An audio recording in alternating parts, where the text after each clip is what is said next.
Hi guys, welcome back to my channel, or just welcome to anyone new here. I thought I would try Stanley Parable. I've seen enough of, like, literally a little bit of this game to know that I want to play it. And, like, the one thing I saw was about staying in the broom closet. So, we are gonna try this and see how we go.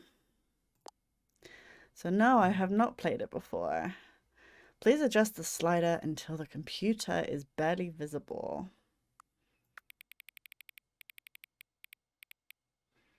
So technically that's all the way down there. I'll have it a little bit brighter because things, I think on YouTube do get compressed to be darker. So hopefully you guys will still be able to see fine. Please enter the current time. Okay. It is, oops, 12. Nope. We have to go up. Okay. 12:30. We'll be 38 in a second. So that's what we'll do.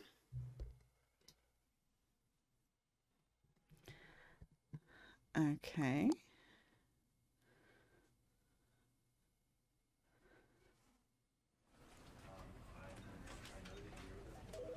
Right. Do I need to change the game volume? Settings, audio.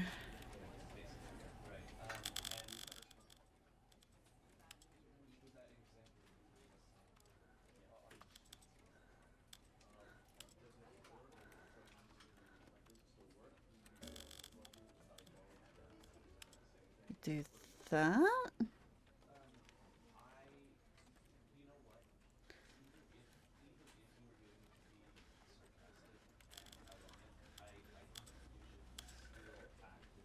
I think that should be okay. Let's back it down a little bit. I'd rather it be too quiet for the first time than too loud. Okay. Right, back. Let's begin the game.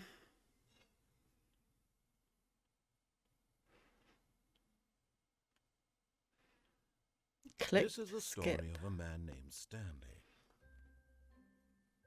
Stanley worked for a company in a big building where he was employee number 427. Employee number 427's job was simple. He sat at his desk in room 427 and he pushed buttons on a keyboard. Orders came to him through a monitor on his desk, telling him what buttons to push, how long to push them, and in what order. This is what employee 427 did every day of every month of every year. And although others might have considered it soul-rending, Stanley relished every moment that the orders came in, as though he had been made exactly for this job. And Stanley was happy. Was he And then one though? day, something very peculiar happened. Something that would forever change Stanley. Something he would never quite forget. He had been at his desk for nearly an hour when he realized that not one single order had arrived on the monitor for him to follow. No one had showed up to give him instructions, call a meeting, or even say hi. Never in all his years at the company had this happened, this complete isolation. Something was very clearly wrong. Shocked, frozen solid, Stanley found himself unable to move for the longest time. But as he came to his wits and regained his senses, he got up from his desk and stepped out of his office. Oh. Okay. Well, we move All of quite his quickly. co-workers were gone. What could it mean? Stanley decided to go to the meeting room. Perhaps he had simply missed a memo. No matter how hard Stanley looked, he couldn't find a trace of his co-workers.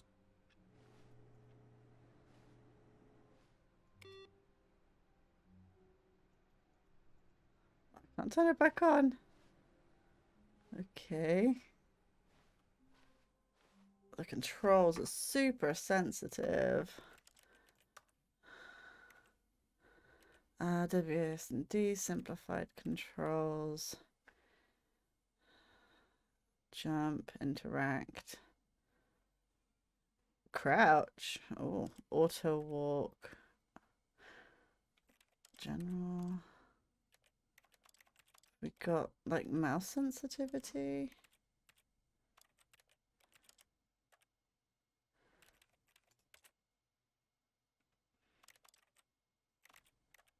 Evidently not. Okay.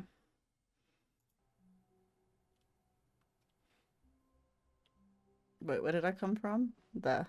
Okay.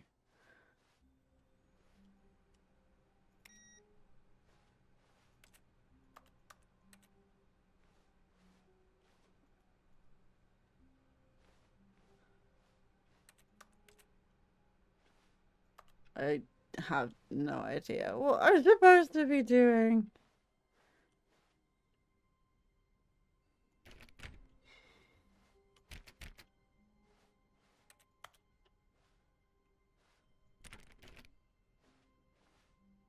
When Stanley came to a set of 2 open doors, he entered the door on his left.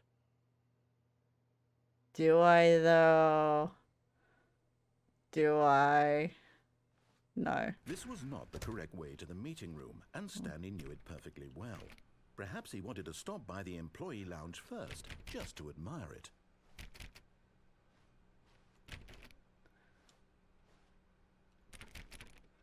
Are all the doors like locked? Ah, yes, truly a room worth admiring.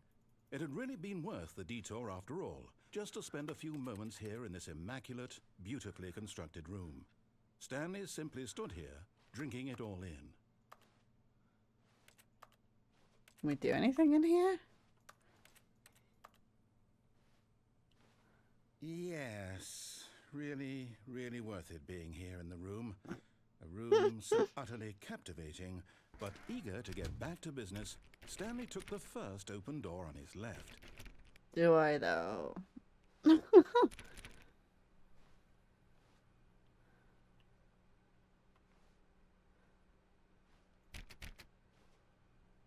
Oh, what's in there?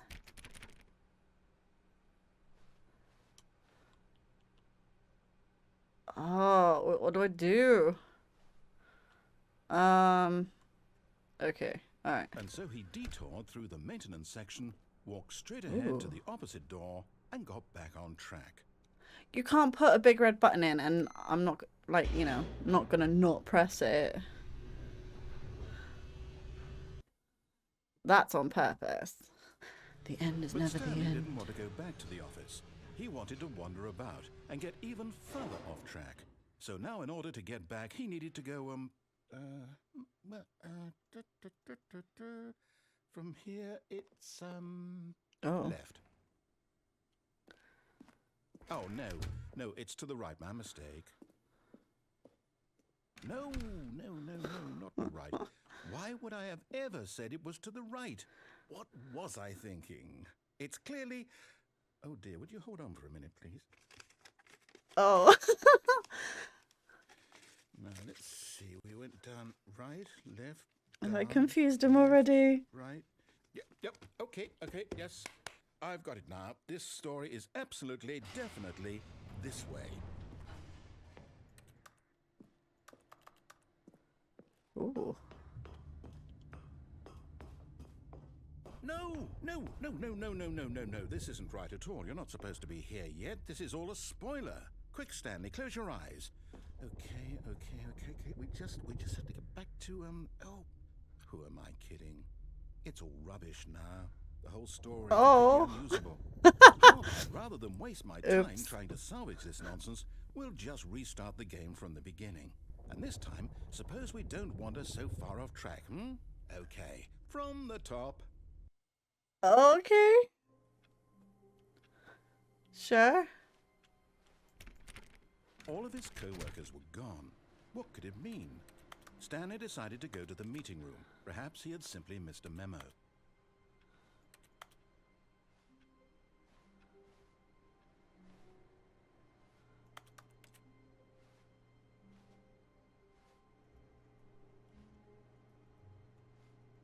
Oh, why can't I? Oh, there we go.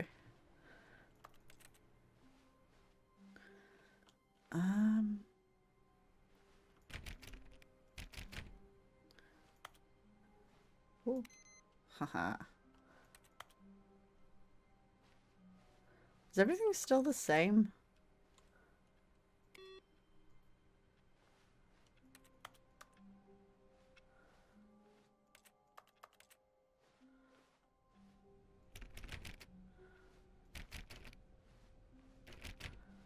Everything still seems the same. Wait. Oh. Wait, what?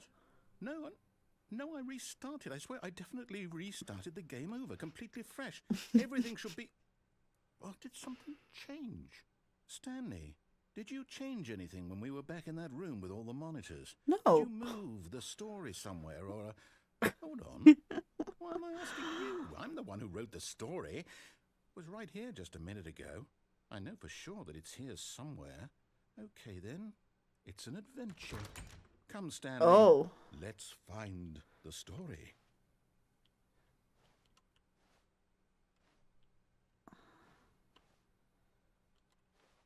Let's go this way? This is the way we were supposed to go, right?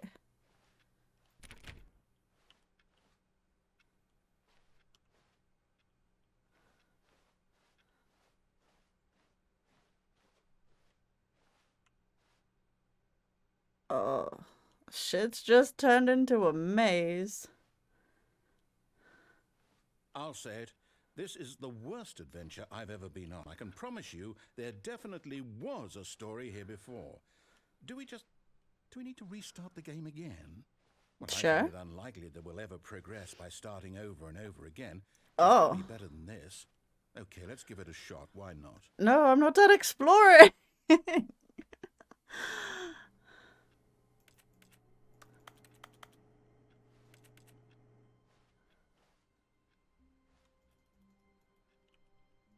I can't All interact of with his that door. co-workers were gone. What could it mean? Stanley decided to go to the meeting room. Perhaps he had simply missed a memo.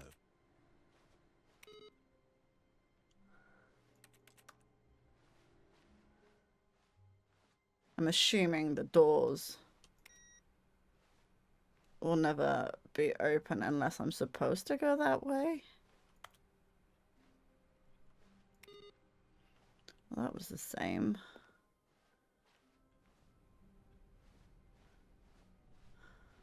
Okay, yep, it's worse. It's I worse. might be remembering this wrong. It's possible the story Oh is dear. back where we just came from. Why don't we go back the other direction and see if we missed anything? Okay. Is this like a puzzle game? I don't actually know what kind of game this is. Is it like a puzzle game?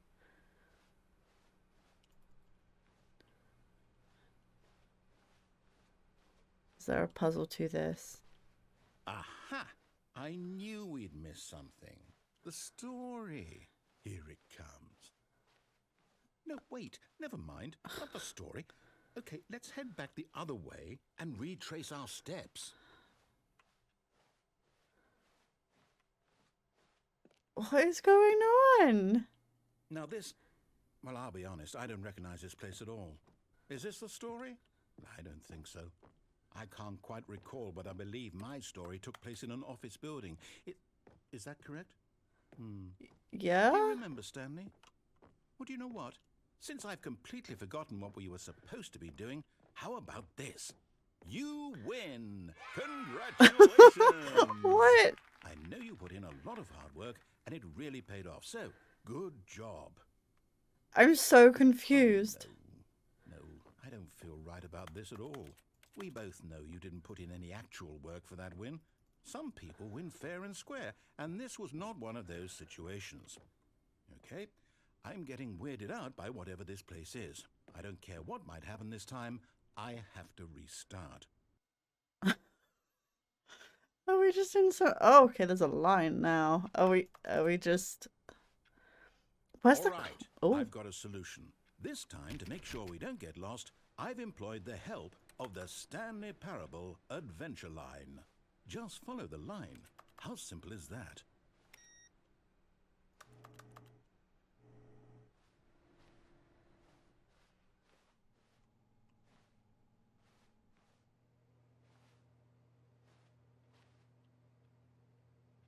Do I follow the line? Or are we embracing the chaos that is apparently this now?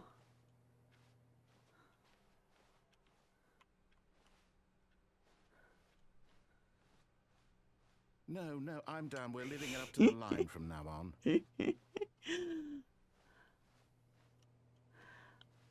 Okay, we have to follow the line then, apparently. Choice has been taken away. Oh, solitaire.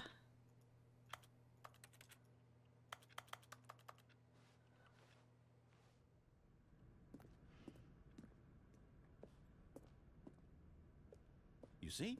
The line knows where the story is. It's over in this direction. Onward, Stanley, to destiny. Here's a thought. Wouldn't wherever we end up be our destination, even if there's no story there? Or to put it another way, is the story of no destination still a story? Simply by the act of moving forward, are we implying a journey such that a destination is inevitably conjured into being via the very manifestation of the nature of life itself? Okay, Stanley, I need to follow this train of thought for a minute. Just stick with me. Now, we can both agree that the nature of existence is in fact a byproduct of one's subjective experience of that existence, right? Okay. Now, if my experience of your existence rests inside of your subjective experience of this office, is this office, in fact, the skeleton of my own relative experiential mental subjective construct? Whoa. Hang on. That got a bit weird back there. It Well, did. I'd like to apologize. Not sure where I was going with all that. You know what? I think what we need right now is a bit of music to lighten the mood. Oh no. Oh god. What is with this line?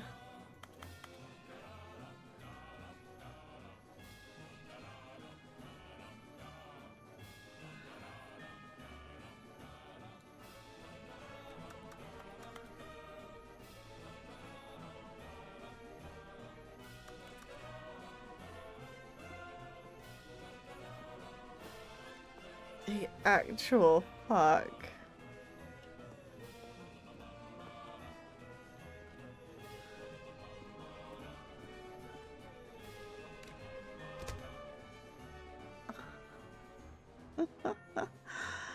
What's up here?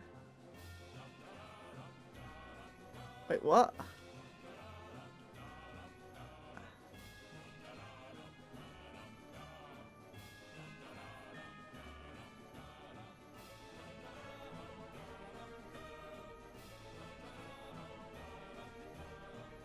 Wait, cut the music. Go back and look at that fern. Stanley, this fern will be very important later in the story. Make sure you study it closely and remember it carefully. You won't want to miss anything. Okay, this shit's weird. Wait, what? We're back at the office? No. Line, you do know we're looking for the Stanley Parable, right? The story? Is any of this ringing a bell?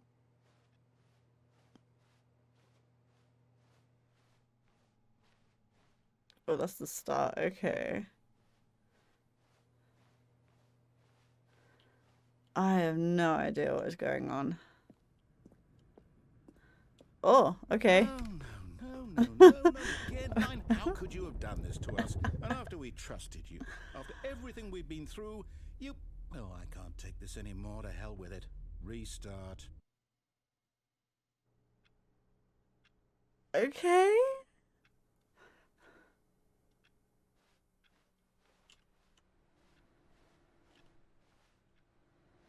You know what, Oh. Stanley? I say forget the adventure line. What's it ever done for us? We're Okay. intelligent people, right? Why can't we make up our own story? Something exciting, daring, mysterious. Ooh, this all sounds perfectly doable. Why don't we simply start wandering in, well, I don't know. How about this direction? Okay. Now, yes, this is exciting. Just Sure. me and Stanley forging a new path, a new story. Well, it could be anything. What do you want our story to be? We're going around in Go wild. circles. Use your imagination. Whatever it might be, Stanley, I'm ready for it.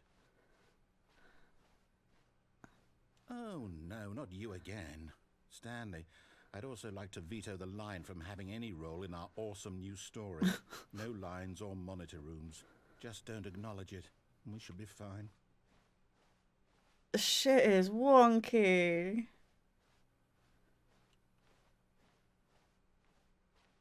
Ah, a choice. We get to make a decision. From here, the story is in our control. How important we Okay. mustn't squander the opportunity. In fact, I believe I need a minute to think here. Just walk in circles for a minute. Oh, okay. Okay, so I know that each door has to lead somewhere, which means that somewhere, the place Shit where is we're trying weird. to go, there must be a reverse door that leads here. And that in turn means that our destination corresponds with the counter-inverted reverse door's origin. So starting from the right, let us ask, will taking the right door lead us to where we're going? And since the answer is clearly yes, then by all accounts, the door on the right is the correct one. Another victory for logic. Come, Stanley, our destiny awaits.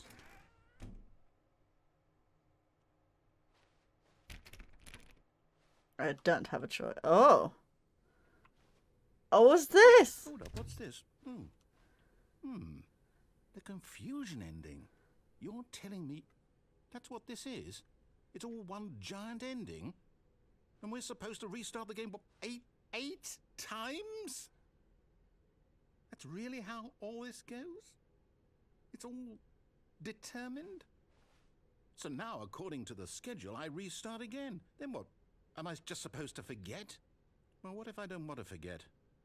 My mind goes blank simply because it's written here on this thing, wall. Well, who consulted me? Why don't I get to decide? Why don't I get a say in all of this? Is it really? No, it can't be. I don't want it to be. I don't want the game to keep restarting. I don't want to forget what's going on. I don't want to be trapped like this. I won't restart the game. I won't do it. I won't do it. I won't do it.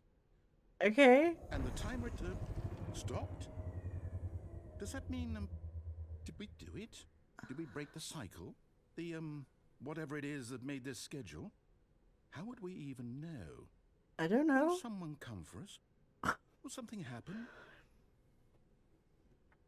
So, Do we just okay. wait? I guess now we just wait. You know, I suppose in some way that this is a kind of story, wouldn't you agree?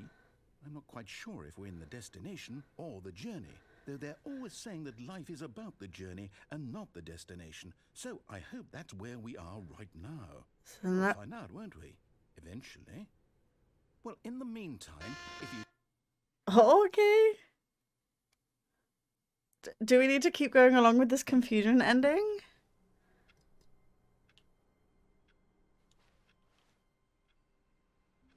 All of his co-workers were gone. What could it mean? Stanley decided to go to the meeting room. Perhaps he had simply missed a memo.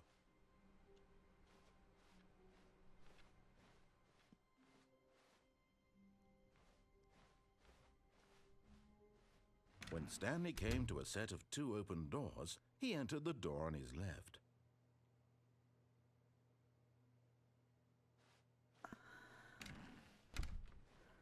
I don't know what we're supposed to do.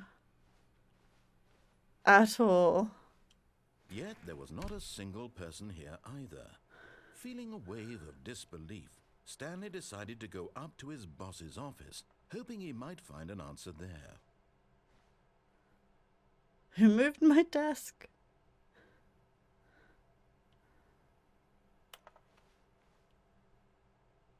Okay.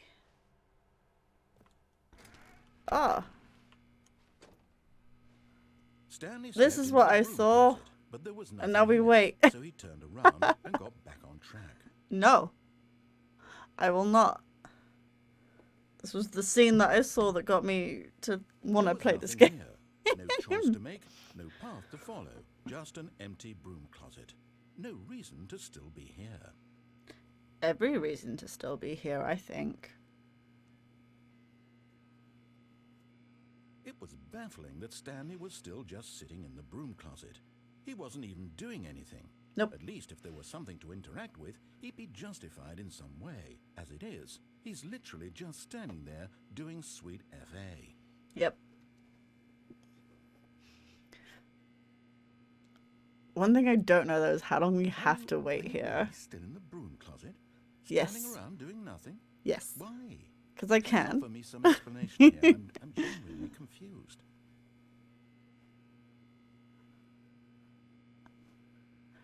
Do.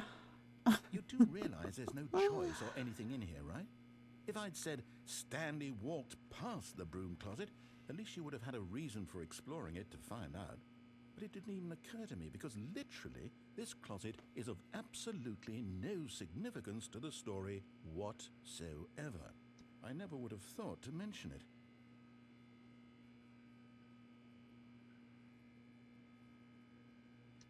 Maybe to you this is somehow its own branching path. Maybe when you go talk about this with your friend, you'll say, "Oh, did you get the broom closet ending? The broom closet ending was my favourite." I hope your friends find this concerning. I wonder what the Stanley longest was fat and someone. ugly and really, really stupid. He probably only got the job because of a family connection. That's how stupid he is. That or with drug money. Also, Stanley is addicted to drugs and hookers. Yes. I wonder how long someone sat in we've come here to a for. very definite conclusion about what's going on right now. You're dead. Yes. You got to this broom closet, explored it a bit, and were just about to leave because there's nothing here when a physical malady of some sort shut down your central nervous system and you collapsed on the keyboard. Well, in a situation like this, the responsible thing is to alert someone nearby so as to ensure that your body is taken care of before it begins to decompose.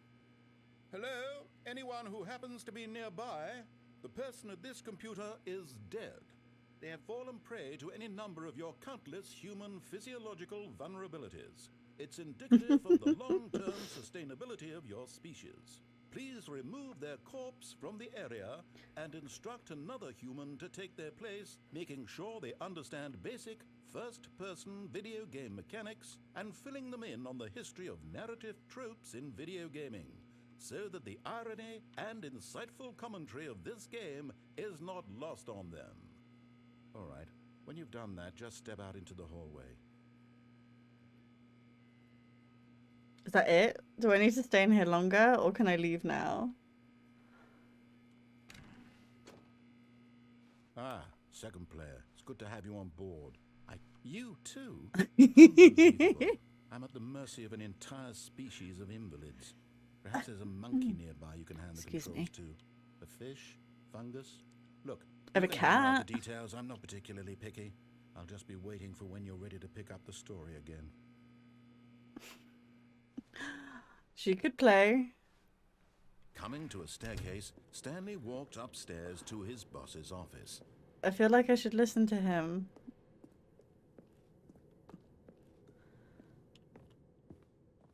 Oh, bathroom.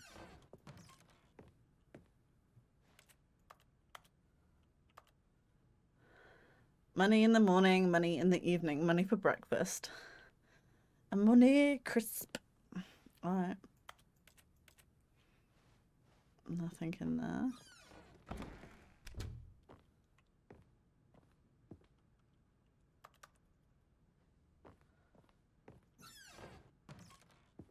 Ooh.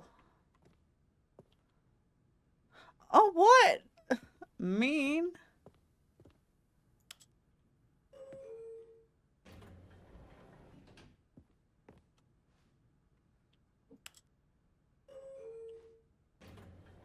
Does this take us anywhere? Do, do.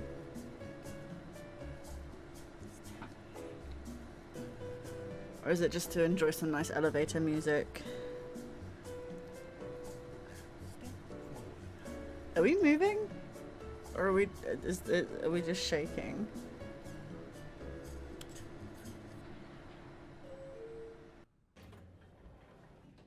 Oh, okay. Up doesn't work. But down. Does down work?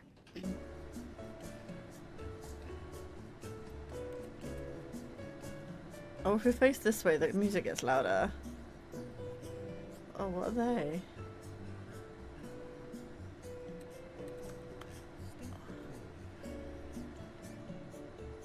Was that the narrator saying Stanley? Oh, okay, no, it didn't go anywhere.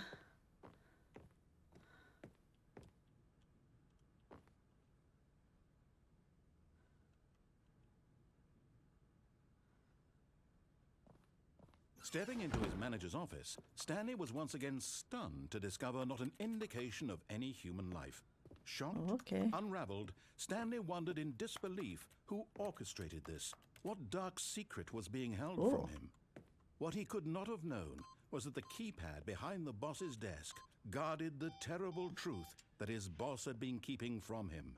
And so the boss had assigned it an extra secret PIN number, 2845. But of course, Stanley couldn't possibly have known this. Yet incredibly, by simply pushing random buttons on the keypad, Stanley happened to input the correct code by sheer luck.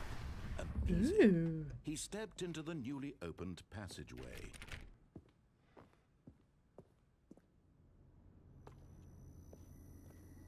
Well, that was a creepy sound. And that is a creepy lift.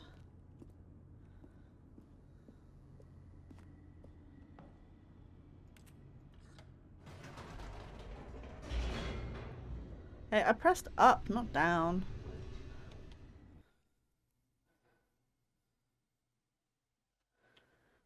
Descending deeper into the building, Stanley realized he felt a bit peculiar.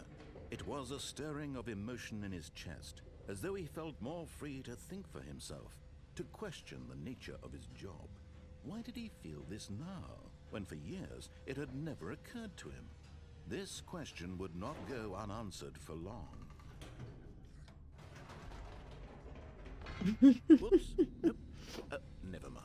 Stanley actually got back into the elevator and went back up. Yep. Silly me. Why did Stanley do that when he knew that it would just lead back to his boss's office? Well, that's a great question. For I just can't wait chaos. to find out. The end is never the end, is never the end.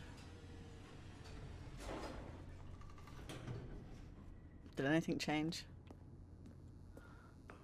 Did the doors reopen?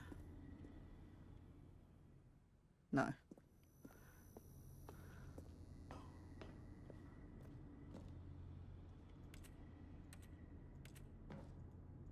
Oh. Can I not go back down? Here we are, Stanley. It's your boss's office. Oh, I Exactly didn't the way it trigger was the before you got onto narrator. the elevator. It's still just exactly what it is. What a decision you've made Boob. to come up here and look at the office again. This has fleshed out the plot of the story in new and fascinating ways I could have never anticipated. It's that keen eye for storytelling that you have. An incisive rapid fire of He critical talks plot so points, much. one after the other, weaving a rich tapestry of uncompromising narrative. Wow. I'm bolted to the edge of my seat.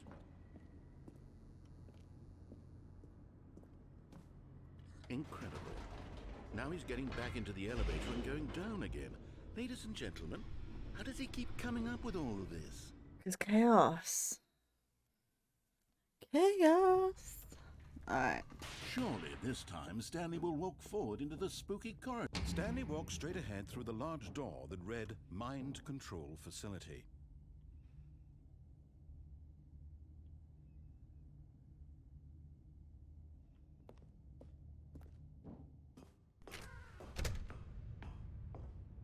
This is not ominous whatsoever. The lights rose on an enormous room packed with television screens.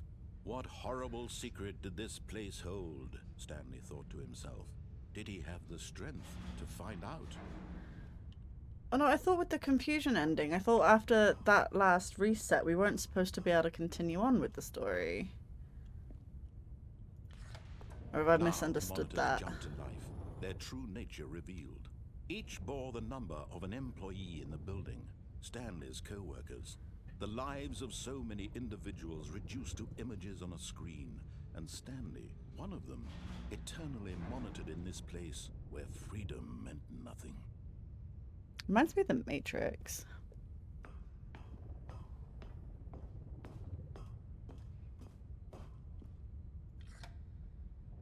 This mind control facility, it was too horrible to believe. It couldn't be true. Had Stanley really been under someone's control all this time? Was this the only reason he was happy with his boring job? That his emotions had been manipulated to accept it blindly?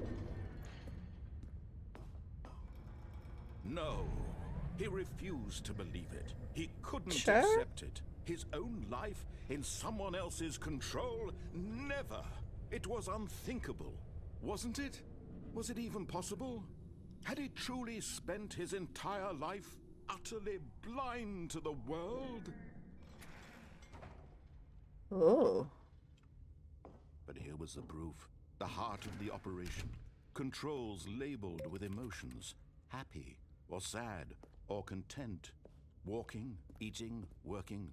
All of it monitored and commanded from this very place. And as the cold reality of his past began to sink in, Stanley decided that this machinery would never again exert its terrible power over another human life. For he would dismantle the controls once and for all. Oh, dear. Yeah, I think maybe... Because there's multiple endings, I believe. So I should do one that's like fully listening to him, and then like one fully not, and then explore all the avenues. I want to press on. Alright.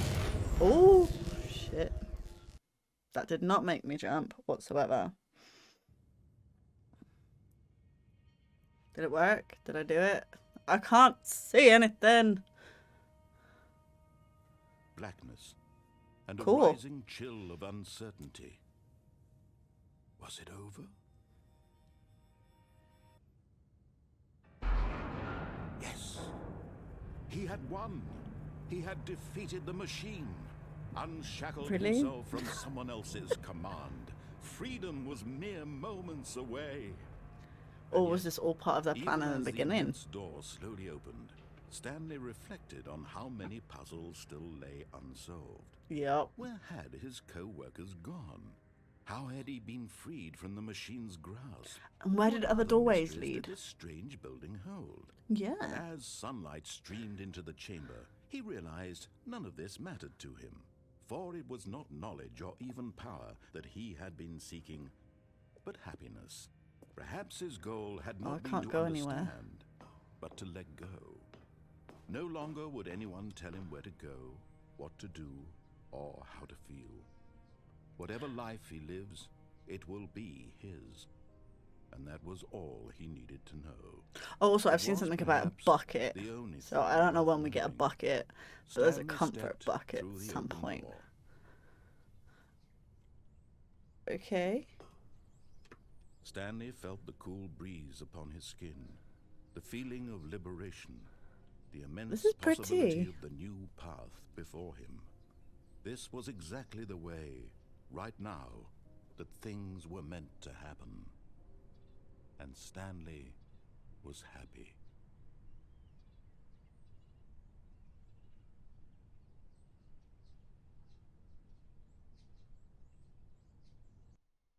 The end is never the end, is never the end. Oh, I got an achievement. Ah, yes, so we are back here. Start again. So what happened? What was I supposed to do for that next part of the confusion ending? Can I trigger that again? I can't remember how I triggered it though. So 10:23. It's not really my favorite time of day. Or could you simply not resist giving me the correct time again? After all, I know how much you enjoy setting the time correctly. What is this? Okay, now I'm curious how accurate 10:23 a.m. is. Let's use another slider to find out. It's accurate. That's what the time is. You know, I can just say, regardless of the accuracy of the clock, I'm having a great time adjusting these settings. What the fuck? I feel like I'm learning more about you and how you like things to be set. It's good to collect data. I wish we had more sliders, but we've gone through all the sliders I have. Perhaps I can invent some new sliders to gather new data on you. Shouldn't be too hard. Let me whip a couple new ones up. Should be ready by the next time you boot up the game. Okay. So I'm guessing the beginning changes every time?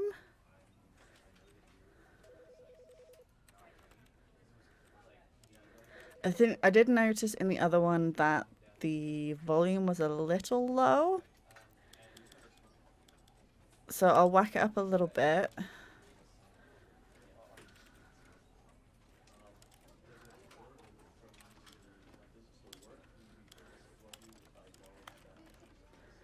And let's go. Wait, all of the... Ah, they do. Okay. The end is never the end is never the end. Loading. This is the story of a man named Stanley. Stanley worked for a company in a big building where he was employee number 427. Employee number 427's job was simple. He sat at his desk in room 427 and he pushed buttons on a keyboard.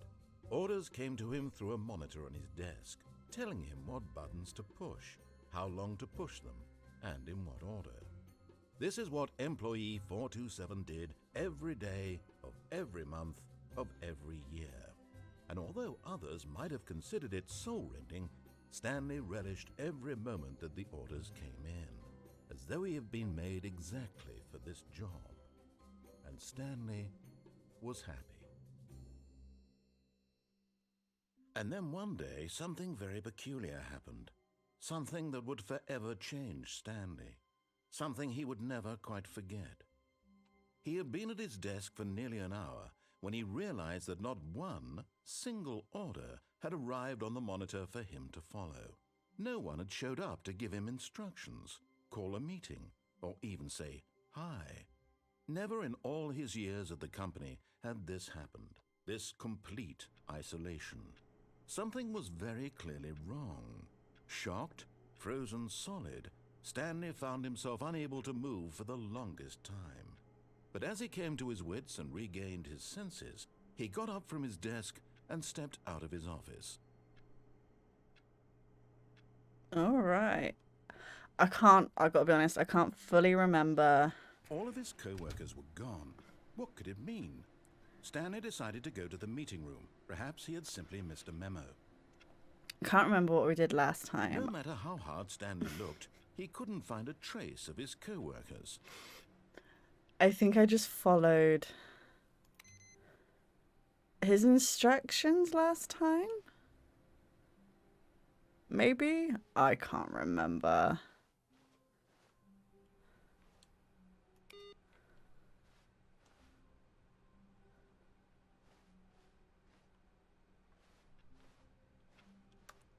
Stanley went around touching every little thing in the office, but it didn't make a single difference, nor did it advance the story in any way. Fine.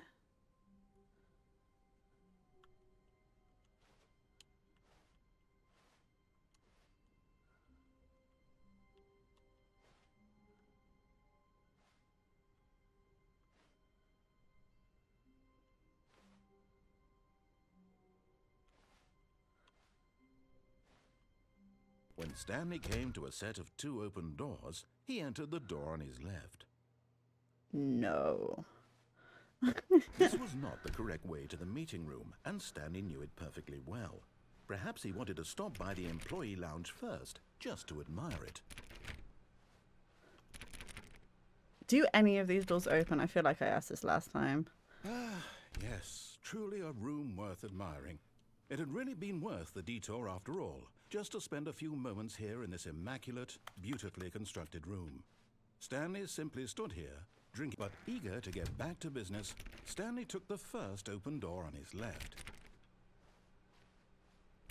We are not. Ooh. Stanley was so bad at following directions, it's incredible he wasn't fired years ago. Oh, we could get out. Maybe.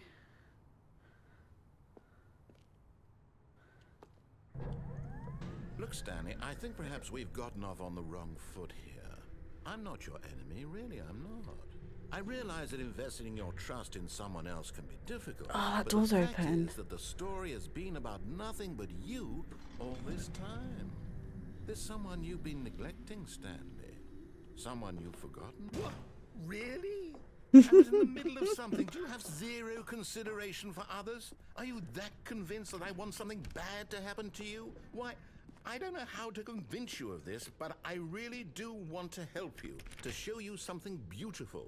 Look, let me prove it. Let me prove that I'm on your side. Give me a chance. Now listen carefully, this is important. Stanley walked through the red door. No. I will not walk. Hey! Misunderstood. Stanley walked through the red door. No. I still don't think we're communicating properly. Stanley walked through the red door. All right, fine. Go ahead, Stanley. You want to know so badly what's out there? You want to find out what lies at the end of this road you've chosen? Well, don't let me stop you. You see? Oh. There's nothing here. I haven't even finished building this section of the map because you were never supposed to be here in the first place. Broken rooms, exposed developer textures. Is this what you had wanted? Was it worth ruining the entire story I had written out specifically for you? Yes. Do you not think I put a lot of time into that? Because I did. And in the end, it was all for nothing. Because this is what you wanted to see. Help me here, Stanley. Help elucidate these strange and unknowable desires of yours. What would have made this game better? What did you want to see? Vehicles? Skill trees? Work with me. You give me absolutely nothing so far. Tell you what. Let me take a stab in the dark at a new design, and you can give me some feedback. He does There we talk a go. lot. A third option. This Ooh. already feels leaps ahead of where we were before. Go ahead, Stanley. Take it for a spin. Okay, I'm going to stop you there. Now, tell me about your experience with this new version. Would you say that the game benefited from allowing you more choices? Feel free to be honest. I'm looking for some real critical feedback here. Aha! You see, I knew I was onto something. Where do these flashes of inspiration come from? How did I know the game needed a third door? Well, it's instinct mostly, a calling in your gut. I really couldn't say where the idea came from, except that I felt it in my soul. You can't teach that, Stanley. Don't even try. Here, based on the data from your previous playthrough, I've compiled a new version. And to be perfectly candid, I think I've knocked it out of the park with this one. Let's take a look. Oh. There's a world leaderboard?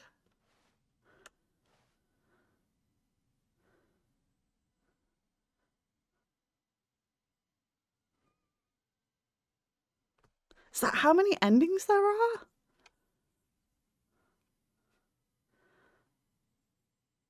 Oh no.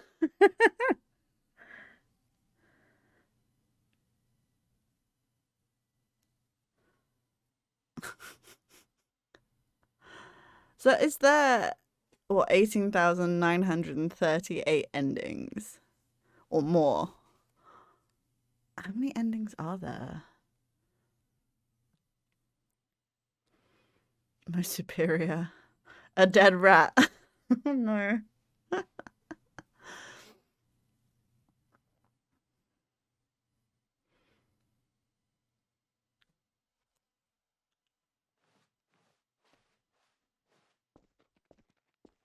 Now, would you say that competitive leaderboard helped you feel motivated to keep walking through doors? Again, Honest answers, please. Uh, not really. Hey, I nearly forgot. I've got a prototype of a new game I've been working on, and now would be a lovely opportunity to give it some playtesting. You wouldn't mind taking a look at it, would you? Perfect. Let me boot it up. In this game, the baby crawls left towards danger. You click the button to move him back to the right, and if he reaches the fire, you fail. It's a very meaningful game, all about the desperation and tedium of endlessly confronting the demands of family life. I think the art world will really take notice. But of course, the message of the game only becomes clear once you've been playing it for about 4 hours. So why don't you give it 4 hours of play to make sure it's effective? Be sure to keep notes on your experience. Oh my god, that noise. No. You heartless bastard. Did you do it because you hate babies or purely to spite me? Because if it's the latter, well, No, I don't know because what the to noise do. was I'm completely out of horrible. ideas. I can't think of a single thing that might improve the experience for me. I'm not even going to try. I'm out. I'm done. It's over. Thank you for playing. Your input was extremely valuable. Oh, hey, since my game was so awful, why don't we play someone else's game? Just to ease the pain. Let's see. What do we have here? This is so weird. Yes, this seems like it'll work. Let's give it a shot. The end is never the end. This game's freaking weird. Aha! Fascinating. What do you think this game is about, Stanley? What's our backstory? I What is have our no motivation? idea. Well, it seems obvious to me that you are meant to play as a creepy man spying on innocent civilians below you from up high in your creep tower, perhaps for some sort of twisted erotic purpose. Yes, that must be it. What a fascinating venture into the experience of total mental depravity. So far, I love everything about this game, Stanley. And it seems there's even more. Come, let's venture outward and see what else is out there. I used to draw those S's at school all the time. Can we interact with anything? What game is this?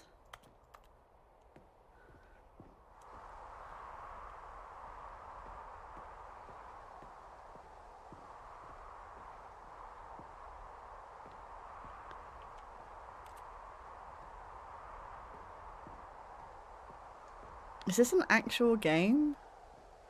Or is this something that they've made?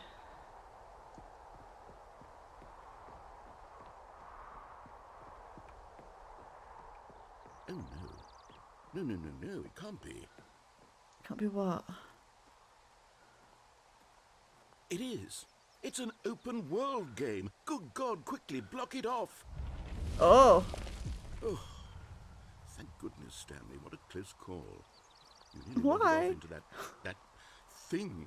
That big, open, just wandering around. No right or wrong directions. No path to follow. You can just go Ooh. in any... Oh, thank heavens we avoided it. We're out of the woods now, Stanley. Okay, I'm going to get us out of here. Let's find another game.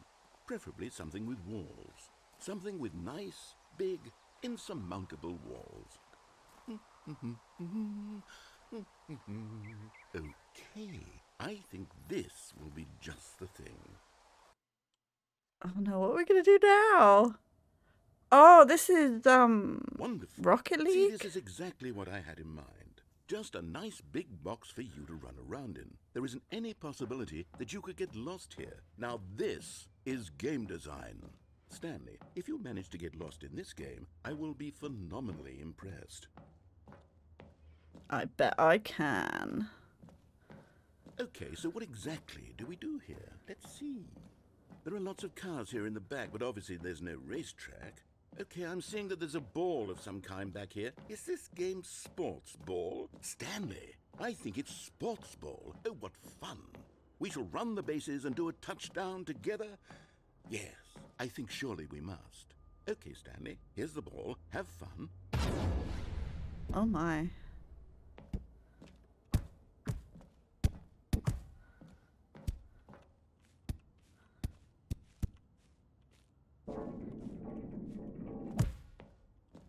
Are you doing it? Are you winning? Is this fun? Is it better than my miserable little story that I worked so hard on? Stanley, I have a thought. And I realize I'm not a sportsologist, but if one ball generates a certain amount of raw adrenal pleasure, then surely multiple balls makes for an even more euphoric sports experience. I'm going to try it out. Multiple? Here comes another ball. Yes. Oh, goodness, that really does feel amazing, doesn't it? Stanley, I'm like a child in a confectionery shop. I simply have to have more. I'm insatiable. More balls.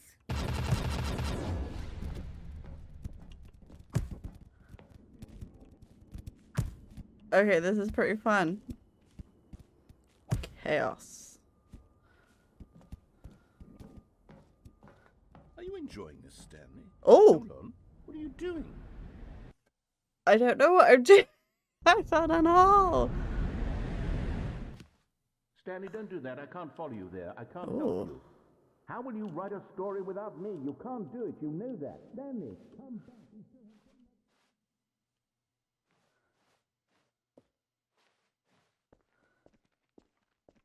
Oh. We're falling a lot, apparently. Oh. Where are we?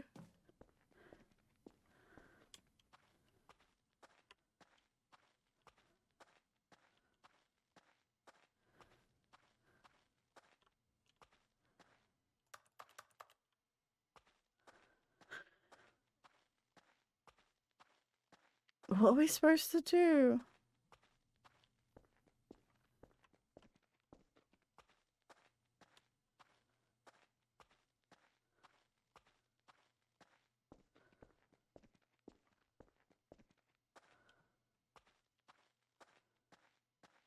This game is all sorts of freaking mind games.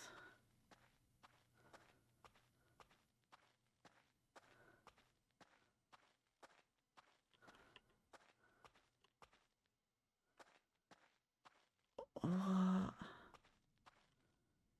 What's that? I can't get in there. That looks like... Is that like a brain scan or a map or something?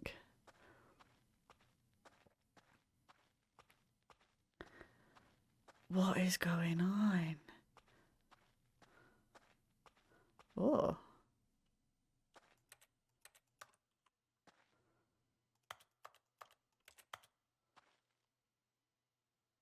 CCTV in there.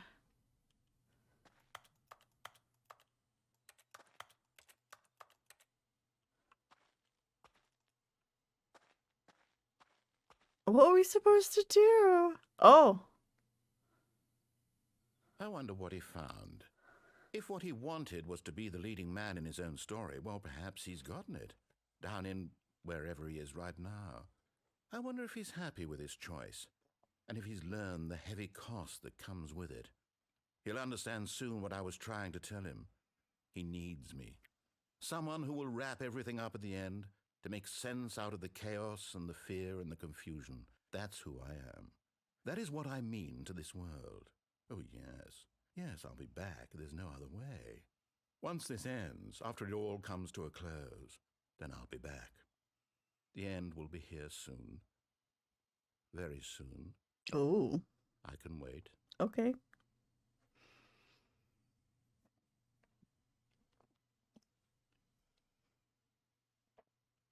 But the end is never the end. The end is never the end. Oh.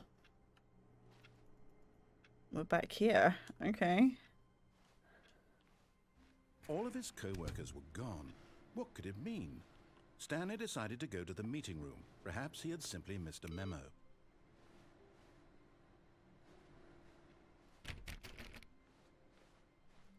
Stanley went around touching every little thing in the office, but it didn't make a single difference, nor did it advance the story in any way.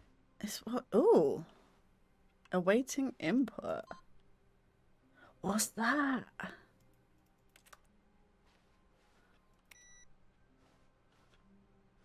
That's what gamers do, right? You go around, you check every door.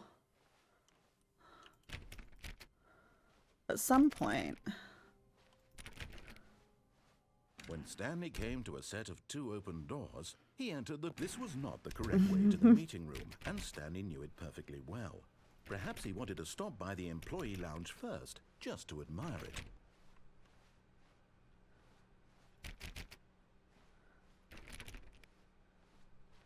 Wow. Yes, this room. What a beautiful room. What a gorgeous... But eager to get back to business, Stanley took the first open door on his left. No, I will not. You should actually see where Stanley this was is so supposed to bad at following go. directions, it's incredible he wasn't fired years ago. Oh, actually go through the blue door. Look, Stanley, I think go through the perhaps blue we've door. gotten off on the wrong foot Oh! here. But in his eagerness Oops. to prove that he is in control of the story and no one gets to tell him what to do, Stanley leapt from the platform and plunged to his death. Good job, Stanley. Everyone thinks you are very powerful. I didn't mean to do that. Oops. I did not mean to do that. All of his co-workers were gone. What could it mean? Stanley decided to go to the meeting room. Perhaps he had simply missed a memo. No matter how hard Stanley looked, he couldn't find a trace of his co-workers.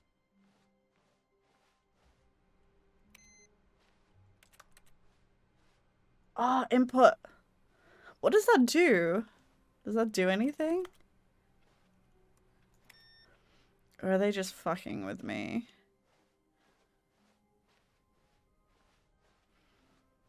When Stanley came to a set of 2 open doors, this was not the correct way to the meeting room, and Stanley knew it perfectly well. Perhaps he wanted to stop by the employee lounge first, just to admire it. The lounge was sublime, a work of art. Indeed. But eager to get back to business, Stanley took the first open door on his left. No. Nope. Nope, nope. Stanley was so bad at following directions, it's incredible he wasn't fired years ago. Look, Stanley, let's I not think fall perhaps off we've this gotten off time. on the wrong foot here. I'm not your enemy, really, I'm not. I realize that investing your trust in someone else can be difficult, but the fact is that the story has been about nothing but you all this time. There's someone you've been neglecting, Stanley. Someone you've... What? Really? I was in the middle of something. Do you have zero consideration for others? Yes. Are you that convinced that I want something bad to happen to you? Yes. Why, I don't know how to convince you of this, but I really do want to help you, to show you something beautiful. Look, let me prove it. Let me prove that I'm on your side. Give me a chance. Now listen carefully, this is important. Stanley walked through the red door. Okie dokie. Oh, thank God you are willing to listen to me. Do you see that I really have wanted you to be happy all this time? The problem is all these choices. The two of us always trying to get somewhere that isn't here. Running and running and running, just the way you're doing right now. Don't you see that it's killing us, Stanley? I wanted to stop. We would both be so much happier if we just stopped. And I think I have a solution. Here, let me show you. Oh.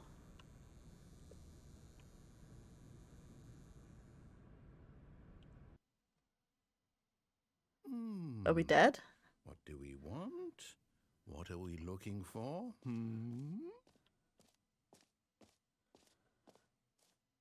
Here.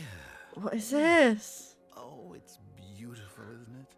If we just stay right here, right in this moment with this place, Stanley, I think I feel happy. I actually feel happy. Oh, we can't jump off the edge. Rude.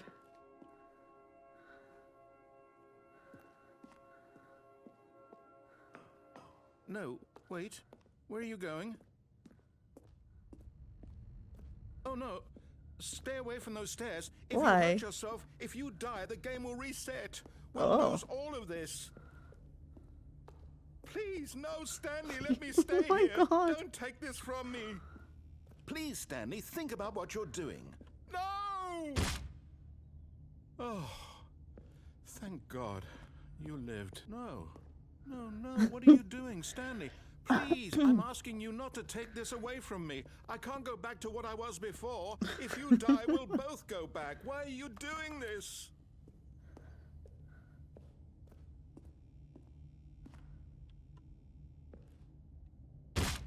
Stanley, let's go back to the other room. Can you do that for me? Sure. Why not? We're really slow now. Perhaps you can. Perhaps you finally see what I'm talking about.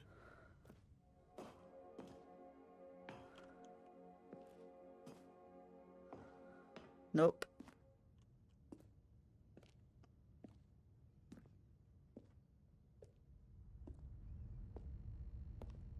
This shit is weird.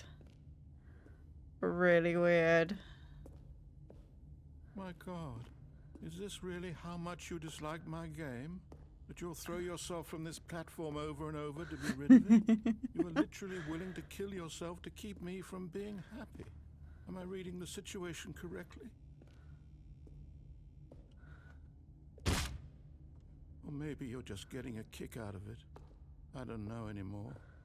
I just wanted us to get along. But I guess that was too much to ask. It looks like you wanted to make a choice after all. Well, this one is yours. Oh, he sounds so sad, but also with an air of manipulation in there. Is it over? It's going to restart, isn't it? I'm going back. This game is freaking weird.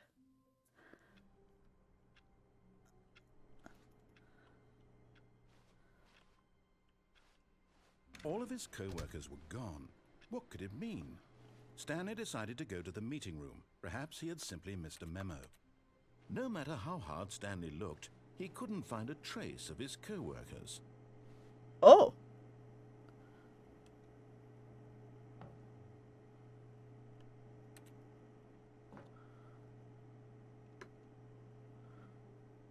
Oh. Oh. At first, Stanley assumed he'd broken the map until he heard this narration and realized it was part of the game's design all along. He then praised the game for its insightful and witty commentary into the nature of video game structure and its examination of structural narrative tropes. Well done. Now that you're here, what do you think? Isn't this a fun and unique place to be? Why don't we take a minute just to drink it all in? Okay, I'm over it now. What do you think? Are you sick of this gag yet? Oh. Ah, then in that case, we'll continue. But now, here comes the real question. What do you think would have happened if you had told me that you wanted this to stop? Do you think it would have been particularly different? Would I have taken the same idea but rephrased it superficially to fit that answer? Perhaps you never would even have thought of it if I hadn't brought up the issue in the first place. Oh, now think about it. Will it be worth it for you to restart and then come back here just to do the other option? Clearly, this whole gag takes some time. What if the other option is even longer? How long will you spend in total just to have heard all the narration? Oh, and this is rich. Perhaps you've just played the other option, and now you've come to see what happens in this one. So, what do you think? Which choice was the better one? Imagine if you had selected continue on your first playthrough, how tantalizing it would be not knowing what happens when you pick the other option. Indeed, you are one of the lucky ones. Am I supposed to restart? If the other option is really miserable to listen to, then perhaps you're not. In fact, I'm just going to say that no one who's listening to this is lucky. Well now, I've built up the other option so much that I'm going to stop talking and leave you to your decision whether to come back here, continue with the game, or just sit in this spot forever and ever. Cheers. I'm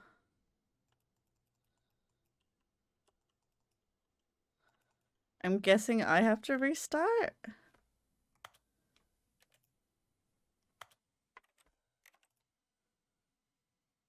Let me know if that was the wrong choice, otherwise I'll do that again. How How wonderful. Stanley So was there's two alone. options. Finally. This is great, he thought to himself. This is what I've wanted all along. I got what I wanted. No matter how hard Stanley looked, he couldn't find a trace of his co-workers.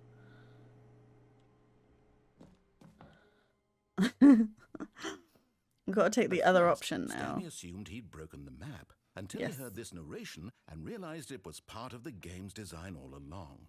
He then praised the game for its insightful and witty commentary into the nature of video game structure and its examination of structural narrative tropes. So, now that you're here, what do you think? Isn't this a fun and unique place to be? Yes. Why don't we take a minute just to drink it all in? Okay, I'm over it now. What do you think? Are you sick of this gag yet? Yes. Well, I don't know how to say this politely, but you could literally just hit escape and restart the game any old time you want. Like right now. You could have done it just then. Now would also be an appropriate time to quit. Any of these points and so many, many more, all of them are appropriate. I'm enjoying what seems to be an internal conflict going on where you are literally unable to act on your own desires to restart the game. So, just to push the envelope, I'm going to try and make this as miserable as possible. I wonder if there's an achievement for staying in there for ages.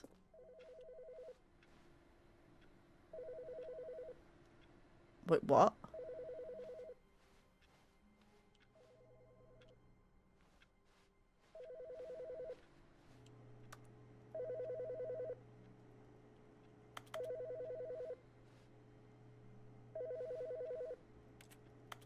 I can't answer it.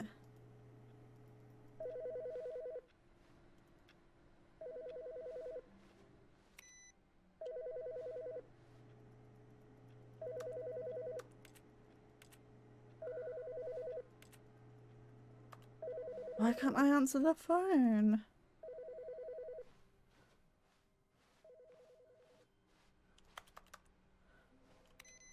There's no narration now.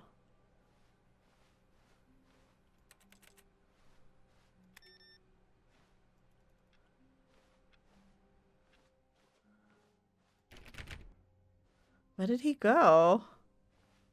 When Stanley came to a set of 2 open doors, this was not the correct way to the meeting room, and Stanley knew it perfectly well. We have more Perhaps options he wanted this to stop by way. the employee lounge first, just to admire it. Standing now in this incredible room, but eager to get back to business, Stanley took the first open door on his left. Nope. Stanley was so bad at following directions, it's incredible he wasn't fired years ago. Look, Stanley, I think perhaps we've gotten off on the wrong foot here. I'm not your enemy, really, I'm not. I realize that investing your trust in someone else can be difficult, but the fact is that the story has been about nothing but you all this time. There's someone you've been neglecting, Stanley. Someone you've forgotten about. Please, stop trying to make every decision by yourself. There's a vent. I'm not asking for me, I'm asking for her. This is it, Stanley. For her? Your chance to redeem yourself, to put your work aside, to let her back into your life. She's been waiting. That's her, Stanley. You need to be the one to do this. Ooh. We stuck in white again? Oh, Stanley, is that you? Hold on, sweetie. Sorry to keep you waiting. I'm just pulling the bread out of the oven. Ooh, fresh bread. Right. Okay, there we go. All right, now, I want you to come in and tell me all about your day. Rude. Gotcha. Oh, come on. Did you actually think you had a loving wife? Maybe. Their life to you. I'm trying to make a point here, Stanley. I'm trying to get you to see something. Come inside. Let me show you what's really going on here. This is a very sad story about the death of a man named Stanley. Good morning. Press 0. Oh. Stanley is quite a boring fellow. He has a job that demands nothing of him. Is this a metaphor Every for just button playing that he games? pushes is a reminder of the inconsequential nature of his existence. Look at him there, pushing buttons, Ooh. doing exactly what he's told to do. Now he's pushing a button. Now he's eating lunch. Now he's going home. Now he's coming back to work. One might even feel sorry for him, except that he's chosen this life. But in his mind, in his mind he can go on fantastic adventures. From behind his desk, Stanley dreamed of wild expeditions into the unknown, fantastic discoveries of new lands. It was wonderful.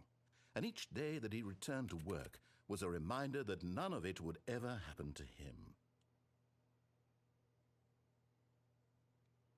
And so he began to fantasize about his own job. First, he imagined that one day while at work, he stepped up from his desk to realize that all of his co-workers, his boss, everyone in the building had suddenly vanished off the face of the earth. The thought excited him terribly. It's nice to want to play House Flipper. Press H to spend time with the boys. So he went further. He imagined that he came to 2 open doors and that he could go through either. At last, spending time with choice. boys. It barely even mattered what lay behind each door. The mere thought that his decisions would mean something was almost too wonderful to behold. As he wandered through this fantasy world, he began to fill it with many possible paths and destinations. Down one path lay an enormous round room with monitors and mind controls. And down another was a yellow line that weaved in many directions. And down another was a game with a baby. And he called it the Stanley Parable. It was such a wonderful fantasy, and so in his head he relived it again, and then again, and again, over and over, wishing beyond hope that it would never end, that he might always feel this free. Surely there's an answer down some new path, mustn't there be? Perhaps if he played just one more time. Tell your wife you love her. But there is no Aww. answer. How could there possibly be? In reality, all he's doing is pushing the same buttons he always has. Nothing has changed. The longer he spends here, the more invested he gets, the more he forgets which life is the real one. Well, I don't even know. And I'm trying to tell him this, that in this world he can never be anything but an observer, that as long as he remains here, he's slowly killing himself. But he won't listen to me. He won't stop. Here, watch this. Stanley, the next time the screen asks you to push a button, do not do it. Okay. How long do I have to sit here and not press the button?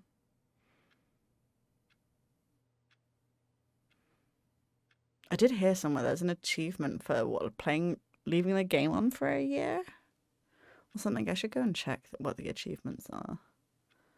I haven't yet because I didn't want them to be spoilers.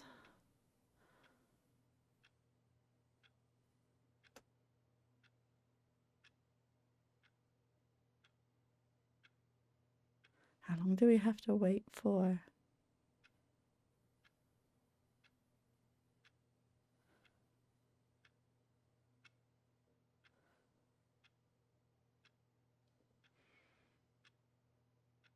Is it worth waiting? I kind of want to press the button though. I'm not a fan of waiting.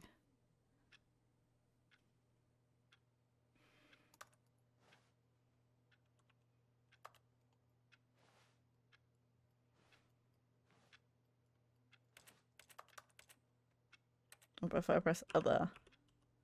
You see? Can he just not hear me? Oh, did I accidentally press it? That he'll understand that every second he remains here, he's electing to kill himself. How can I get him to see what I see? How can I make him look at himself? I suppose I can't, not in the way I want him to. But I don't make the rules. I simply play to my intended purpose, the same as Stanley. We're not so different, I suppose. I'll try once more to convey all this to him. I'm compelled to. I must. Perhaps, well, maybe this time he'll see. Maybe this time. And I tried again. What? And Stanley pushed a button. And I tried again. and Stanley pushed a button. And I tried. What the fuck? This game is janky, but in the most amazing way. Is there anything else? Do you All think? of his co-workers were gone. Do you think we can unplug the phone? Stanley decided to go to the meeting room. Perhaps he had simply missed a memo. No matter how hard Stanley looked, he couldn't find a trace of his co-workers.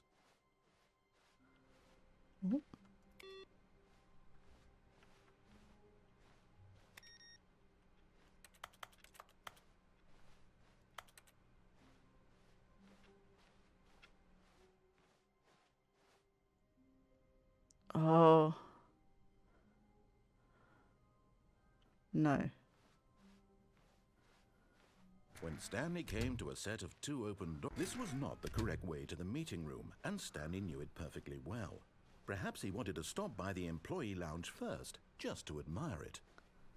Stanley felt lightheaded, butterflies in his stomach, but eager to get back to business, Stanley took the first open door on his left.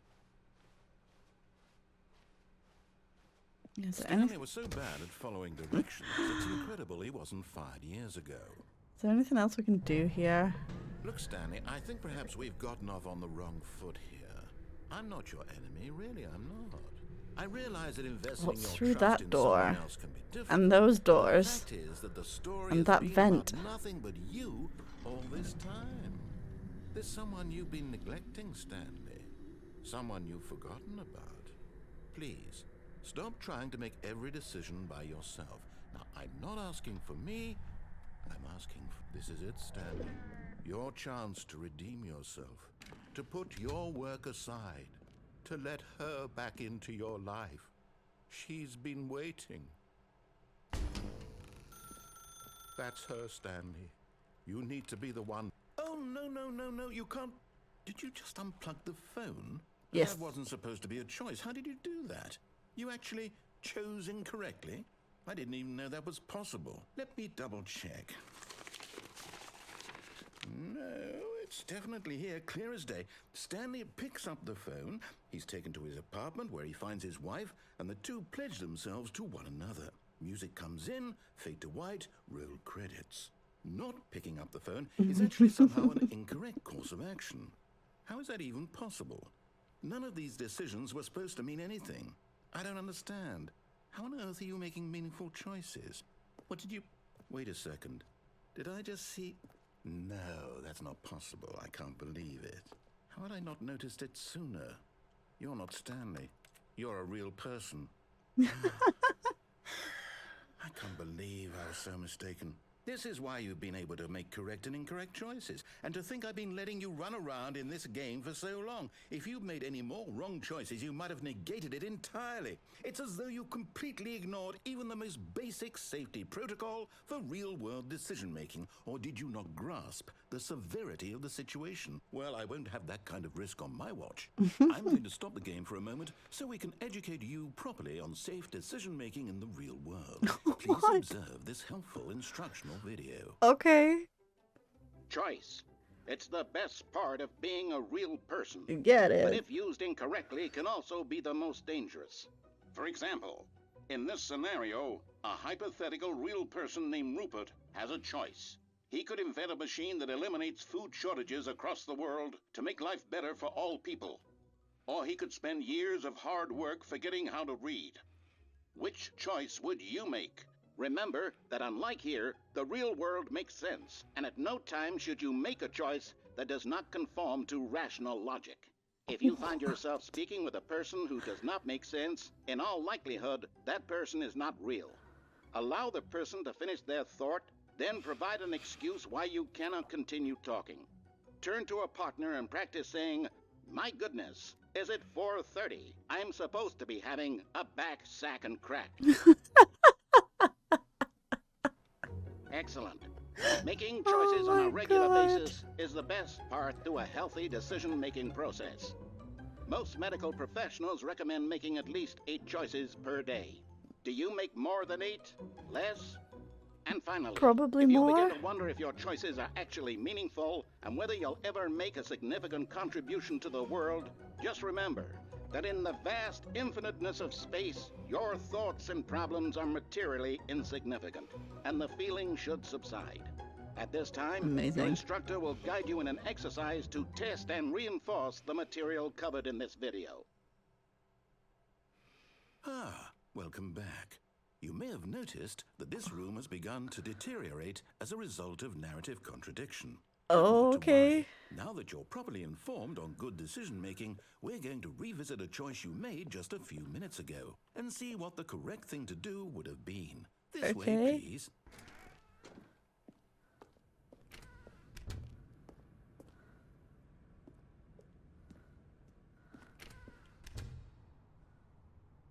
Oh, they put barriers around. Now that we know your choices are meaningful, we can't have you jumping off the platform and dying. Imagine the main character dying senselessly halfway through the story. That story would make no sense at all. We just need to get you home as soon as possible before the narrative contradiction gets any worse. Why can't I jump? Unfortunately, it seems this place is not well equipped to deal with reality.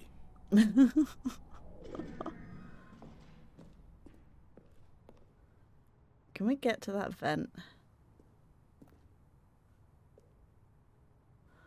I want to jump. I want to go look in the vent.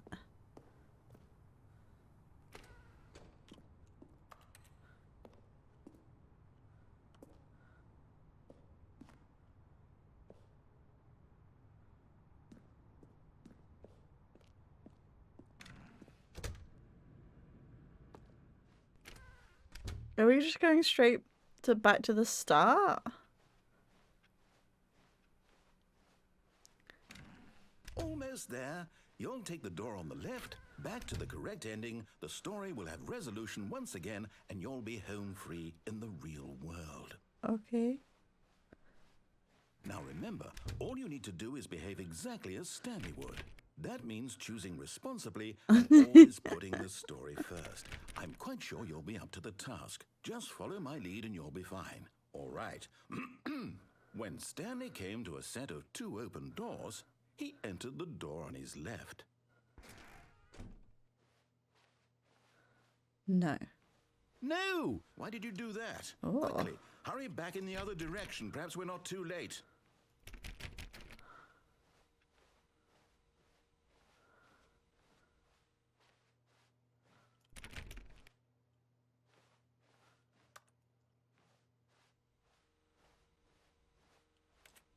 Oh, I have to. I have to go through that door. Okay.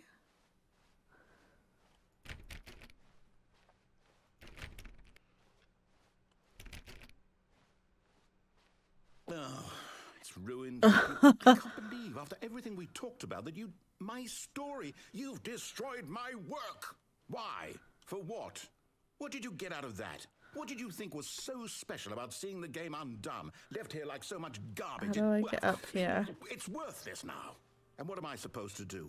Even if there were a way to continue, would it be worth it? To know that my story is now incorrect? I can't How can jump, I go back to though. that? I can't erase that knowledge. I'll have to live with it forever. Reliving its impossibility forever. I couldn't live that way. Is it better to shut the game down entirely? To willingly destroy all of my work? I don't know.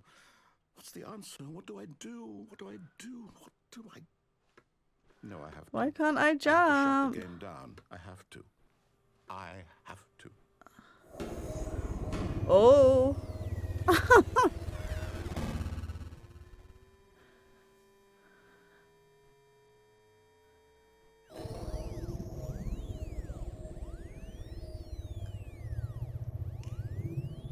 Oh, I'm here.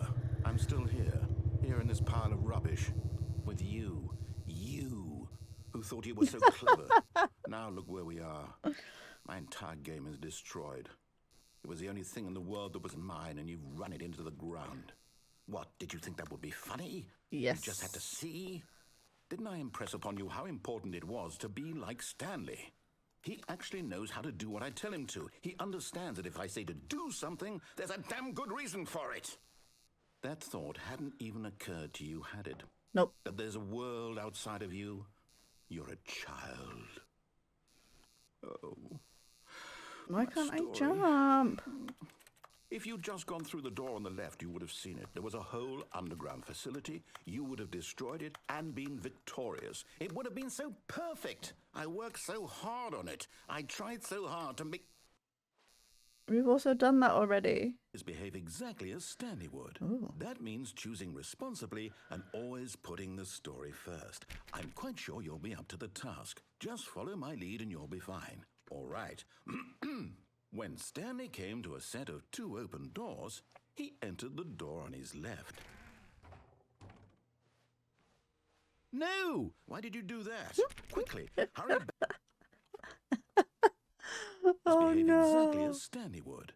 That means choosing responsibly and always putting the story first. I'm quite sure you'll be up to the task. Just follow my lead and you'll be fine. All right. No. When Stanley came to a set of 2 open doors, he entered the door on his left.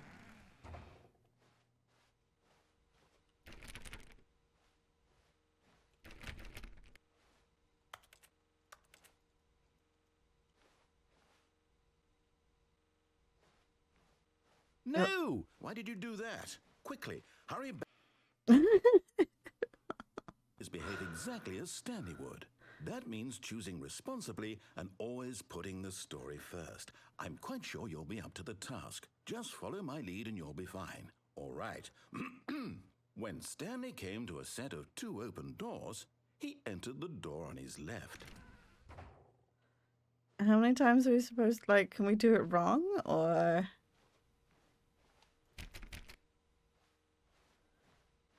No! Why did you do that? Quickly, hurry back. I did! Behave exactly as Stanley would. Alright, That means choosing responsibly and always putting the story first. I'm quite sure you'll be up to the task. Just follow my lead and you'll be fine. Okay, All right. okay.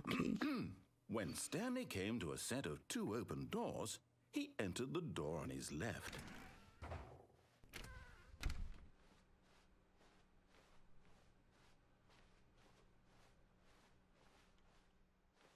Yet there was not a single person here either.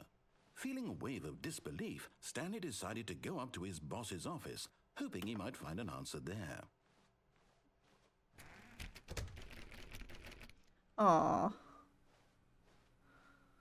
Coming to a staircase, Stanley walked upstairs to his boss's office. Okay.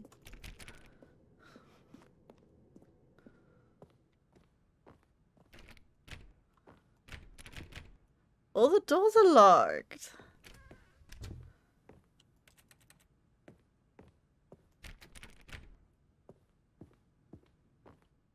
Stepping inside his manager's office, Stanley was once again stunned to discover not an indication of any human life.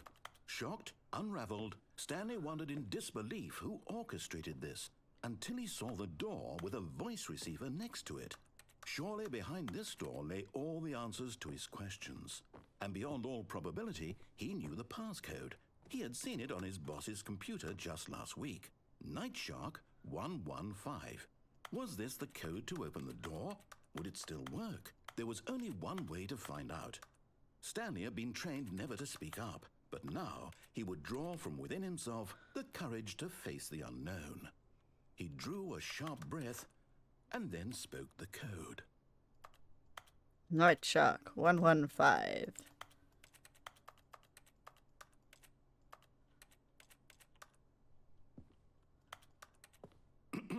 Stanley spoke the code. Night Shark 115. He spoke it into the receiver, right there on the wall. I'm trying. Night Shark 115. I don't know if it can hear me. You didn't mishear me, did you? Please speak the code into the receiver. Otherwise, we can't get on with the story. This is a crucial step.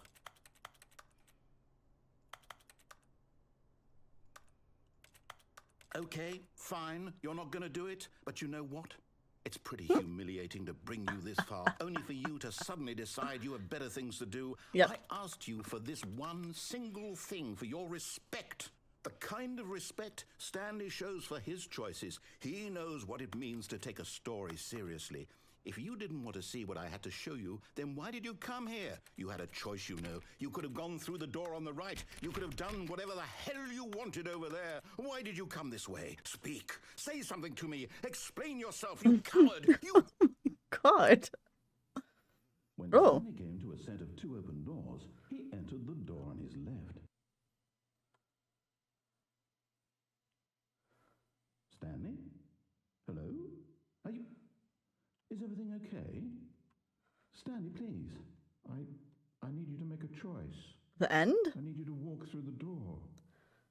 Are you listening to me? Can you hear me? Is everything What? right? Is this an official end? The story needs you. It needs you to make a decision. It cannot exist without you. Do you understand me? Whatever choice you make is just fine. They're both correct. You cannot be wrong here. We can work together. I'll accept whatever you do. I simply need you to take that step forward, please. Choose. What is going on? Something. Anything. This is more important than you can ever know. I need this. The story needs it. So, you hear me? Are you there? Are you listening to this? Stanley, are you there? Okay. It's okay, I can wait. You need time to decide. Time to make sure your choice is correct. That is the best choice. That's all right. I'll wait for you to decide what's the right thing to do. Take as much time as you need.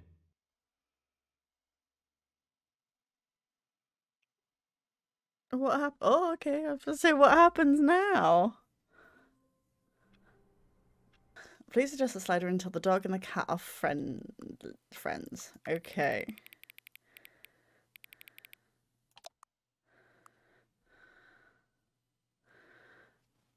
Let's see what chaos we can get into today. Please adjust the slider until the number 5 becomes the number 9. Oh.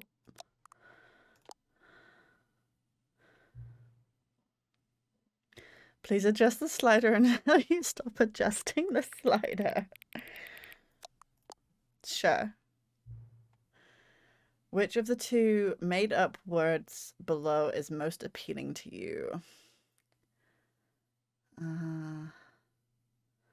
Scrumptush.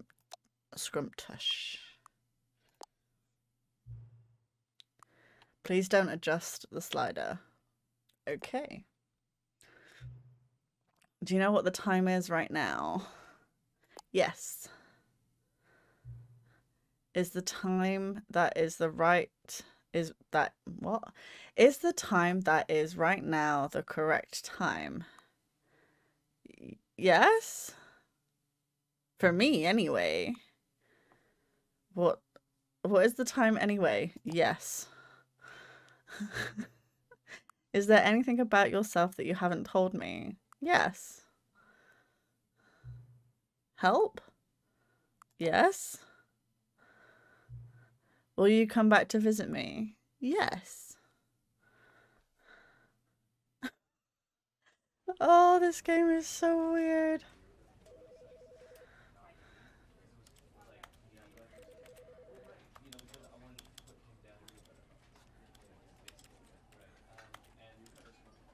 All right, let's get going.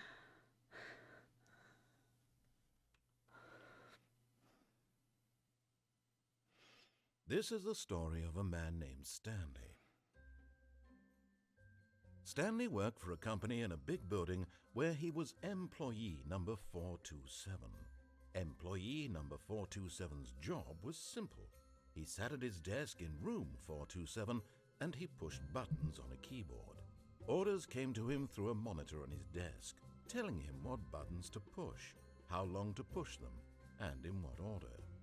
This is what employee 427 did every day of every month of every year. And although others might have considered it soul-rending, Stanley relished every moment that the orders came in, as though he had been made exactly for this job. And Stanley was happy. And then one day, something very peculiar happened. Something that would forever change Stanley. Something he would never quite forget.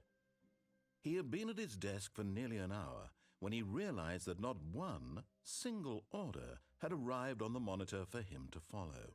No one had showed up to give him instructions, call a meeting, or even say hi. Never in all his years at the company had this happened, this complete isolation. Something was very clearly wrong. Shocked, frozen solid, Stanley found himself unable to move for the longest time. But as he came to his wits and regained his senses, he got up from his desk and stepped out of his office. All right. All of his co-workers were gone. What could it mean? Stanley decided to go to the meeting room. Perhaps he had simply missed a memo. No matter how hard Stanley looked, he couldn't find a trace of his co-workers. I like work. I like work. I just hate my boss. That's fair. I think a lot of people feel that way.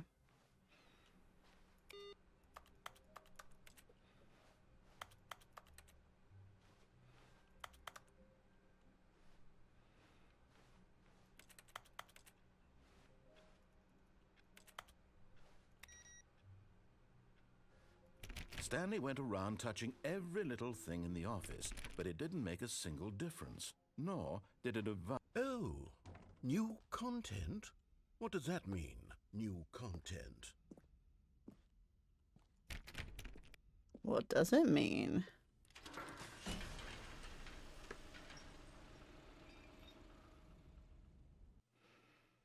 The end is never the end. It's never the end.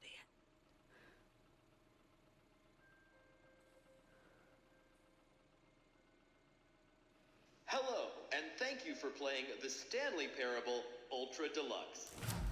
As you may know, the Stanley Parable was a video game released in 2013 on home computers.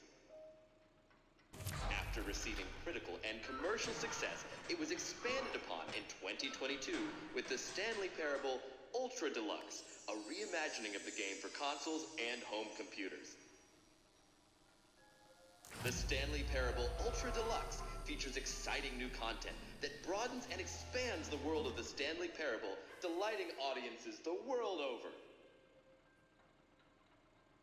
Please, step inside and see what thrilling new adventures await in the Stanley Parable Ultra Deluxe.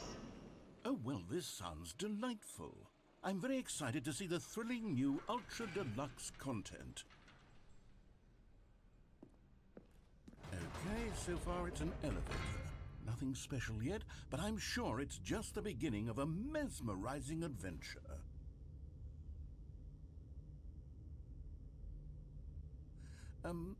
Is it broken? What's going on here? Should we be moving somewhere? Oh, there we go. All right, finally, at long last, it's on to the new content. I've never been more ready. Let's do it. Let's go. New content. I have to say, initial impressions of Stanley Parable Ultra Deluxe, mostly tedious. It's as if, oh, okay. Let's see the content. Give me the content, Stanley. We can jump.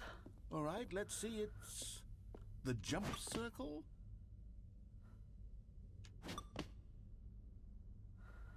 Okay. I wonder... Is that it? Surely that's not all the new content. There has to be something else, right? I wonder if we can jump in game now. I don't want to use up all the jumps just in case. Goodness. Another elevator. Stanley, I have to say, initial impressions of this game are not positive. It's just elevators and jumping. Is this what passes for exciting new content? If this is new content, then I could just read you the whole dictionary. There's 20 hours of new content right there. Hell, I could counter 30 trillion. You could put that on the box. The Stanley Parable Ultra Deluxe, now with over 1,000 hours of new content. And oh, wait. There's more. Very good. Yes. I knew there had to be something else. Let's see it. I'm ready for whatever it is. Thank you for enjoying the new content. That's it? Oh, you've got to be kidding me. You see, Stanley?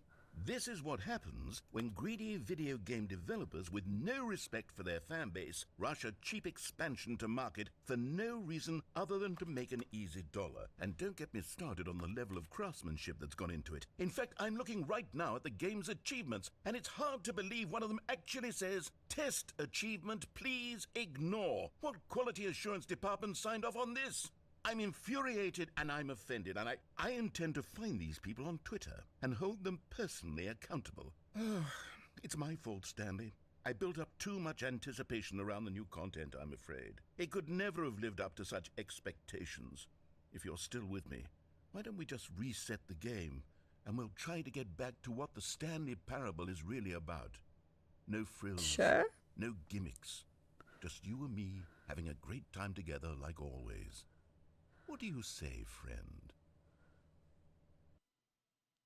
I didn't have a choice in that. Oh.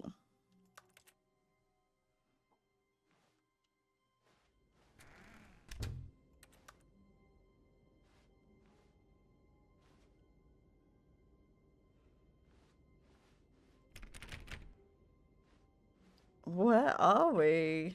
Psst. Stanley, come over here. In the vent. I want to show you something.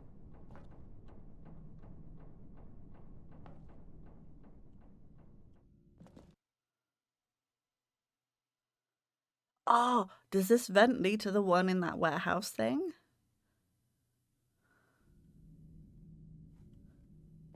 Okay, you remember how cheap and unsatisfying the new Ultra Deluxe content turned out to be? Well, it got me thinking about the past and how much better the Stanley Parable used to be. So I made something special and tucked it away here where the game's developers won't find it. Just our little secret. Take a look. I call this is it pretty. the Memory Zone. It's where I've been storing all my favorite memories so I can relive the peak experiences of my life whenever I want. Experiences like the launch of the Stanley Parable on PC. You see, Stanley, doesn't the Memory Zone remind you of how wonderful Stanley Parable was before it was sullied with a cheap re-release? Remember back in October of 2013 when the game originally launched? Back then, video games had integrity. Back then, it all meant something. Oh, the waste.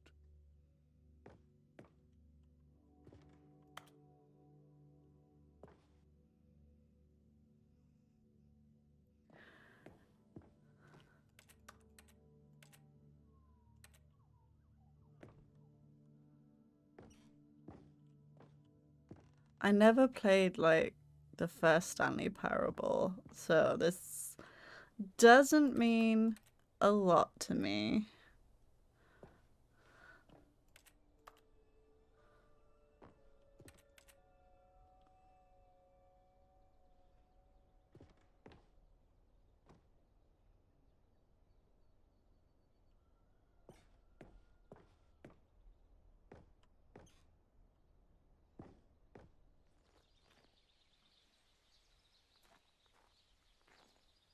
Oh, I can't wander off. Can't go sit on the bench? Rude. And over here is where I keep reviews of the Stanley Parable. Like this stunning triumph of games journalism, 10 out of 10 from Destructoid.com. James Stephanie Sterling writes, and I quote, "Where so many games that aspire to be more than games end up less than any form of art, Stanley Parable strives and then succeeds to be every game ever created." Did you hear that, Stanley? Every game ever created. That's how grand and all-encompassing the original Stanley Parable was. It was literally every game ever created. It was Skyrim. It was Persona 3. It was all of them. And now, it's nothing. It's no games at all. It isn't even the Stanley Parable anymore. It's just a husk now.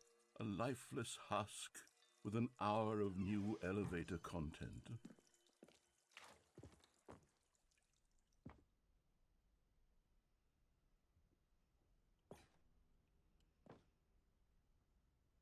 Oh, it's the line.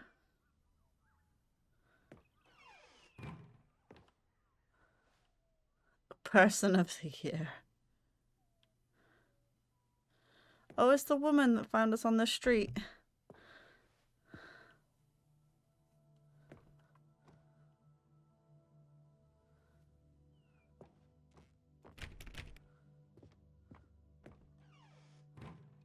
I still can't jump.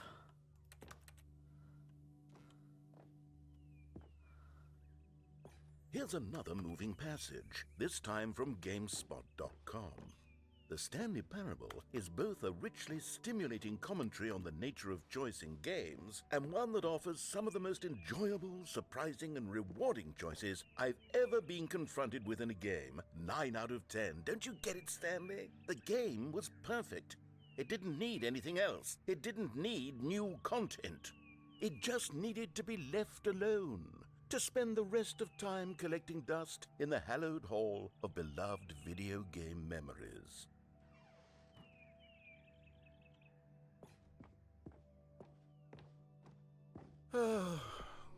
These were simpler times, Stanley. Ooh. But I wouldn't give to go back, to have it all over again. Wait, hang on. I don't recall this part of the memory zone before. What's this? What's down here? Oh no. Oh God, no. Stanley, it's a collection of reviews from Steam, the online video game distributor. I haven't looked at these in years. I can't even imagine what's been collecting down here. Surely these reviews were glowing as well, weren't they?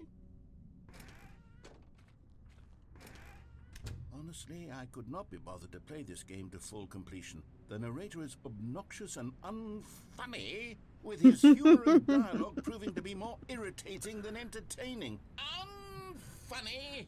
I'm not trying to be funny. I'm trying to make a serious work of art. I suppose I could write up a handful of gags to insert into the Stanley Parable, but the game is already such a densely layered web of profound philosophical insights that I can't even imagine where I'd have the room to stick them.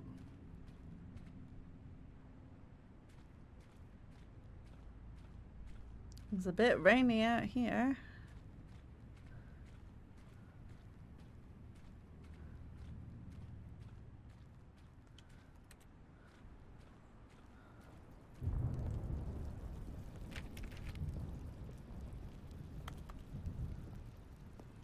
Okay, let's see what this one says. While the idea for the game is good, for someone who prefers non-linear games, this preachiness gets annoying fast. Preachy? Stanley, I'm not preachy, am I? Oh You can tell dear. me if I'm preachy. Honestly, you can. Oh, goodness. This is actually quite shocking for me. Well, to be honest, I had always thought of the game's dialogue as being rather terse to begin with. You can't know how much fluff I cut from the game to get it to feel as light and airy as it... Well, I always thought it did. But maybe it wasn't. Oh dear. What an awful memory to have to hold on to. These black marks on my otherwise unimpeachable track record. I feel like a failure. Like I let these people down. Perhaps the Stanley Parable isn't quite as sterling as I always remembered. Do I need to stop trying to see if I can like climb things or open things? What's this one got to say? You constantly have to stop doing anything so the narrator can catch up with his long-winded explanations of what's happening. I wish there was a skip button. A skip button? Well, yes. Yes, I think we can do that. If I'm truly too preachy, then maybe letting you skip ahead for just a moment, surely it couldn't hurt. Not if it means we can strike these negative reviews from the record. Only positive reviews of the Stanley Parable. That's my motto today. Oh my. It's always been my motto. I'd do anything for the customer, Stanley. Yes, a skip button we shall have. Oh.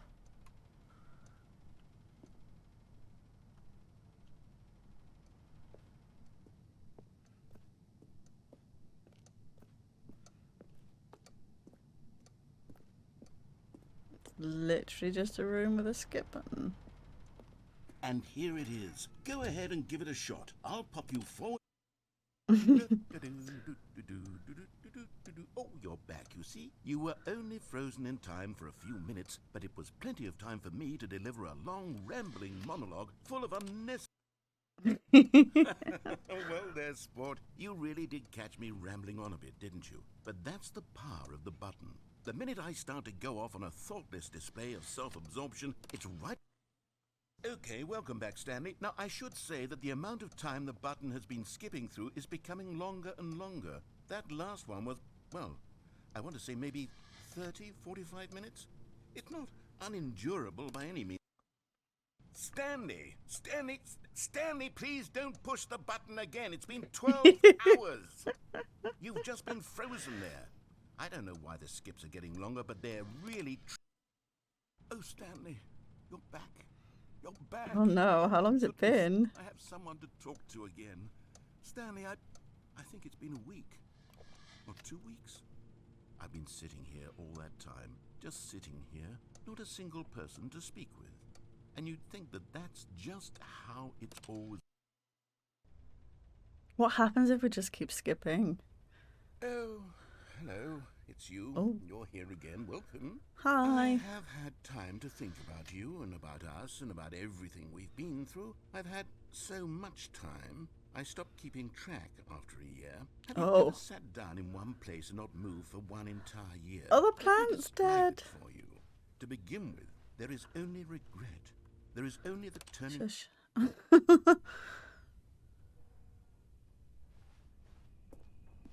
Is he gone?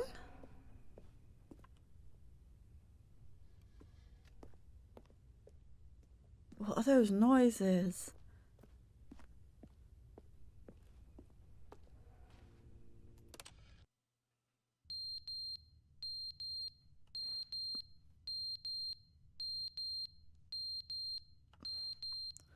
Well, that's annoying. We've lost our narrator. The clock's on the floor. Oh. The game was never meant to be funny. It was meant to have a point. It was meant to speak to the human condition. But where are the jokes? Where are the jokes? They bemoaned, they screamed, they gnashed their teeth and said, "End." At least he's not dead.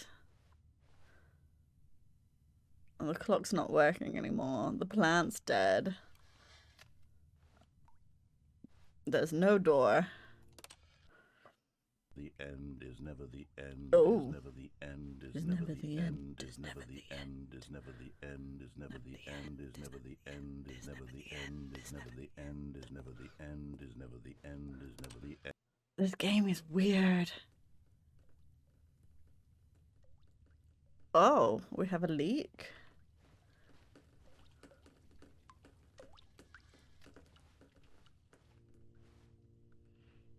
I guess we just keep skipping. There's nothing else to do.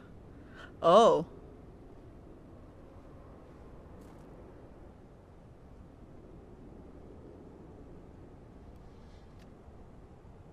It's windy up there, wherever we are.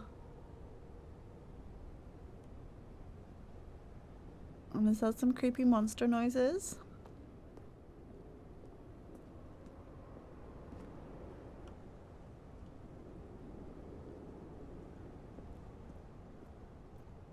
This is turning into a horror game.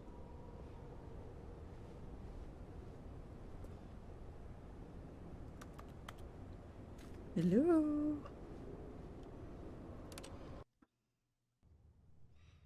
Oh.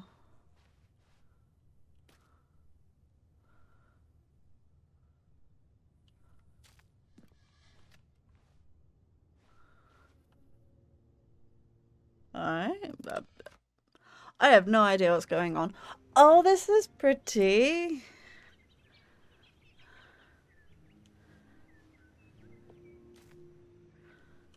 Can we get out? I still can't jump. Can I?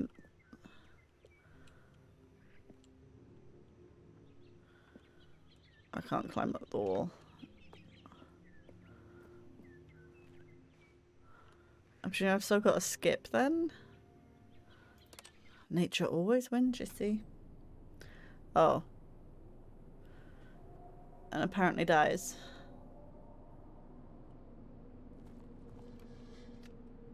Even more spooky noises, guys. This is spooky.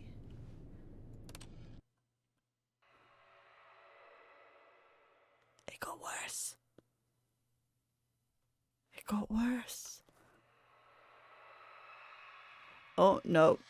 No, no, no, no. Oh! The button's on the floor. Oh, that's bright.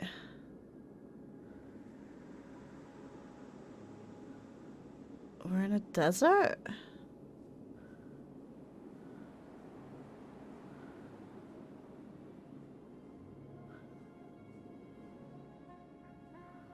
Why can't I get on top of the building? Rude. I'm guessing we just start walking?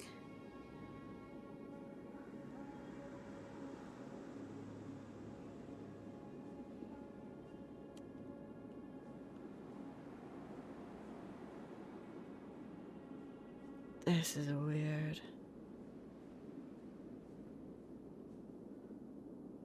Really weird.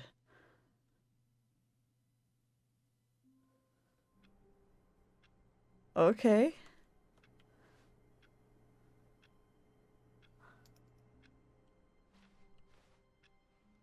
Is he back? All of his coasters Oh. were gone. What could it mean? Stanley decided to go to the meeting room. Perhaps he had simply missed a memo. No matter how hard Stanley looked, he couldn't find a trace of his co-workers.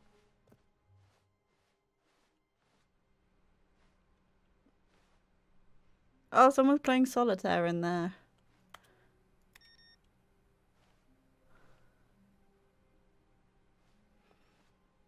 Oh, the input thing. Oh, it got reset.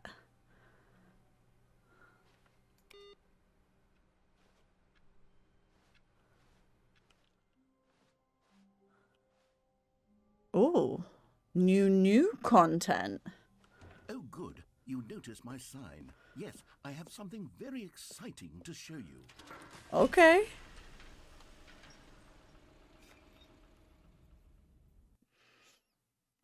What do we get to see?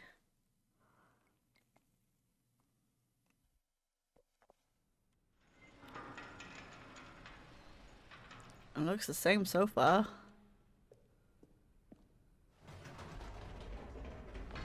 You see, Stanley, I've been reflecting on the Stanley Parable and about how roundly disappointing this ultra deluxe version has turned out to be. The original Stanley Parable was a landmark, and any new content for it should live up to that legacy. So forget this ultra deluxe nonsense. I say we take it one step even further. Why is it Which dark? is why I'm very proud to announce for the first time ever, the Stanley Parable 2. Oh. Yes, you see, isn't this far superior to a measly re-release with a few minor additions? Think of all the new territory we'll cover with a fully fledged sequel. An entirely new experience, built from the ground up. Why, there are so many possibilities. It could go in so many different directions. This is what fans have truly been asking for.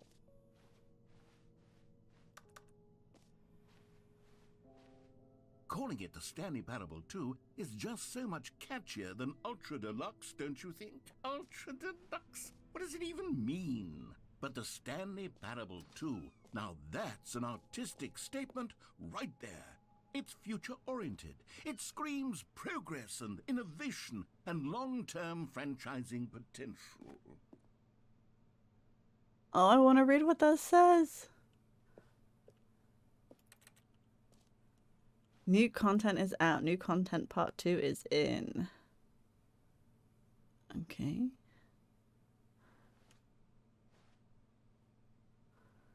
What does that say? 1 + 1 is 2. -1 is.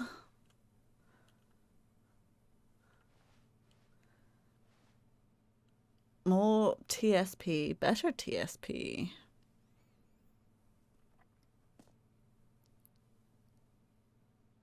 Oh my god. brick and mortar approach. The color red. Leverage holistic value. What is going on?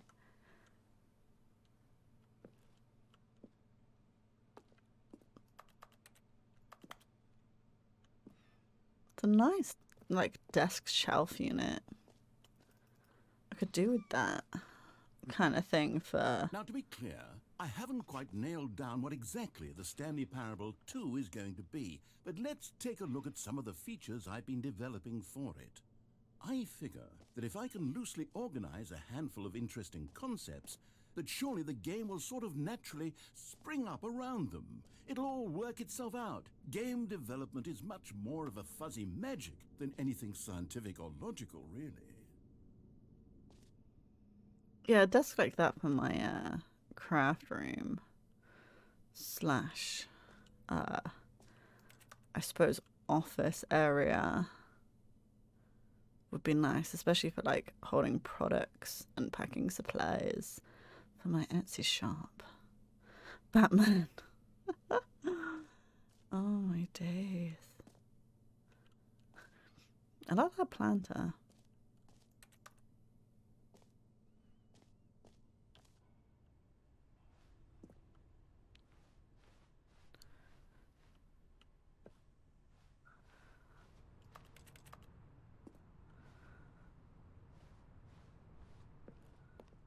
Alright, up we go, I suppose. Stanley Parable 2. Here we are. Go on, try out some of the new features. That's new. For the Stanley Parable 2, I asked myself, what do players really want? And of course, the first and most obvious answer is that they want to be individually recognized and validated as people. So with that in mind, my first addition to the game is this button which speaks... Sorry, I should have clarified. Right now, the button only says the name Jim. But of course, in the final game, this button will say your name, whatever My that name? is. Here, let's have you role-play as Jim to really simulate the full experience of this feature. Just play along. I promise you'll love it. Okay, Oh, here we go. no. Let's take a deep breath, clear your mind, forget whoever you are, and simply become a person named Jim. I am I want you Jim. to imagine yourself... Jim. Whoa, hold on. I wasn't finished setting up the backstory. If you don't properly roleplay as Jim, then you'll never understand the impact of this button. Otherwise, it's just a stupid button that says somebody else's name. Okay, we're doing it again, and this time let me finish first. Now, allow yourself to become Jim. Imagine... Jim. All right, fine, whatever. It's just a meaningless button that says Jim. Are you happy now? Yes. Get out of here. Okay. I'm done with this button. Why don't you go humiliate me in front of a different feature that I worked very hard on? Okie dokie.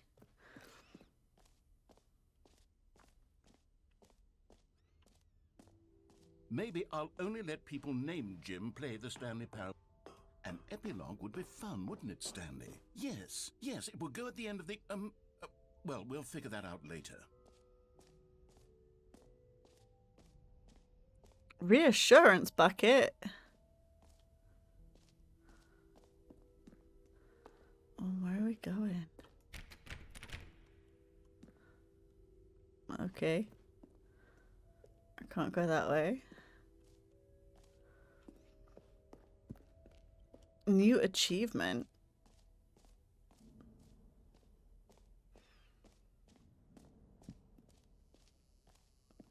Now, here's something special. You remember that broken test achievement that got left in the game on accident? Well, I'm Yes. developing a technology to simply give you the achievement.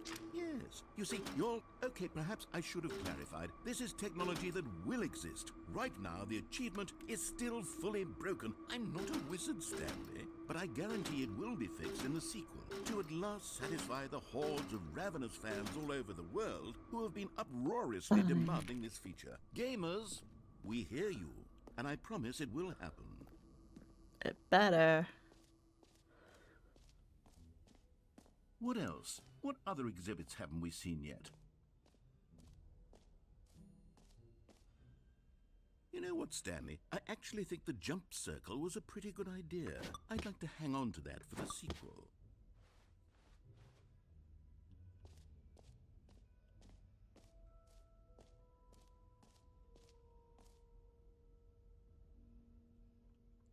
Let's finish this area first. We did that one. There is much. Alright. Please, no screenshots. Okay, I'll be honest, I haven't yet decided on this one. I think that in the new version, the office could use a bit of decoration, like balloons. But I'm undecided on Get Well Someday and Happy 12th Birthday. Which would you go with? You know, sometimes when you solicit another person's opinion, it makes you realize that you knew which one you actually really wanted all along. Happy 12th birthday, step-niece, it is. Okay. So you didn't want my opinion.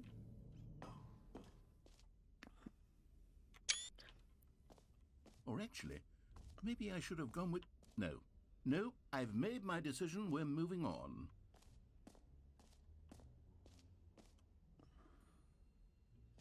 I'm back on the other side. I want to finish this side first. Let's go see the reassurance bucket.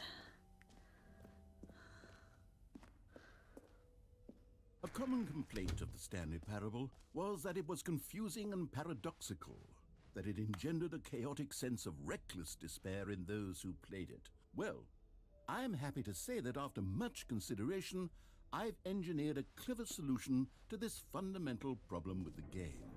It's the Stanley Parable Reassurance Bucket. You see, Stanley, anytime you're holding the bucket, a sense of calm and ease will fill your mind and your heart. It's true.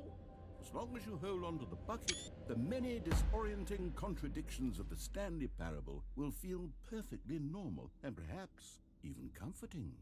You may even come to long for the gentle embrace of jarring cognitive dissonance while the bucket is in your arms. And to be honest, it's a much more convenient solution for me than actually redesigning the game to be less uncomfortable. Can you imagine what a pain in the ass that would be? Yes, the bucket is the perfect solution. Come on, give it a try. Mine now. My bucket. Can you feel it? The glow of comfort, even in the face of crushing despair, must already be sweeping through your body. And in fact, can I say that I do believe the bucket lends you an air of charisma as well? Marvelous. I think that just holding it has made you the slightest bit more attractive as a person. The benefits of the bucket seem to go on and on, don't they? All this and more await you in the Stanley Parable 2. Oh, I get to wander around with my comfort bucket. Yeah. Right. Does anyone give out awards for most enjoyable bucket in a video game? That really should be an award if it isn't already. No screenshots. Fine, I will take screenshots. Alright, let's go to the other side. I think that's everything. So we did the fridge. Ooh, infinite hole.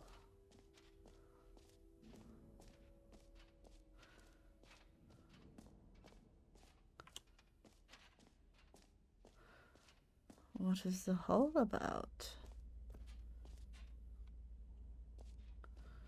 Is it really infinite, Stanley, though? here's an idea that I'm truly fond of. It's never been done before in a video game.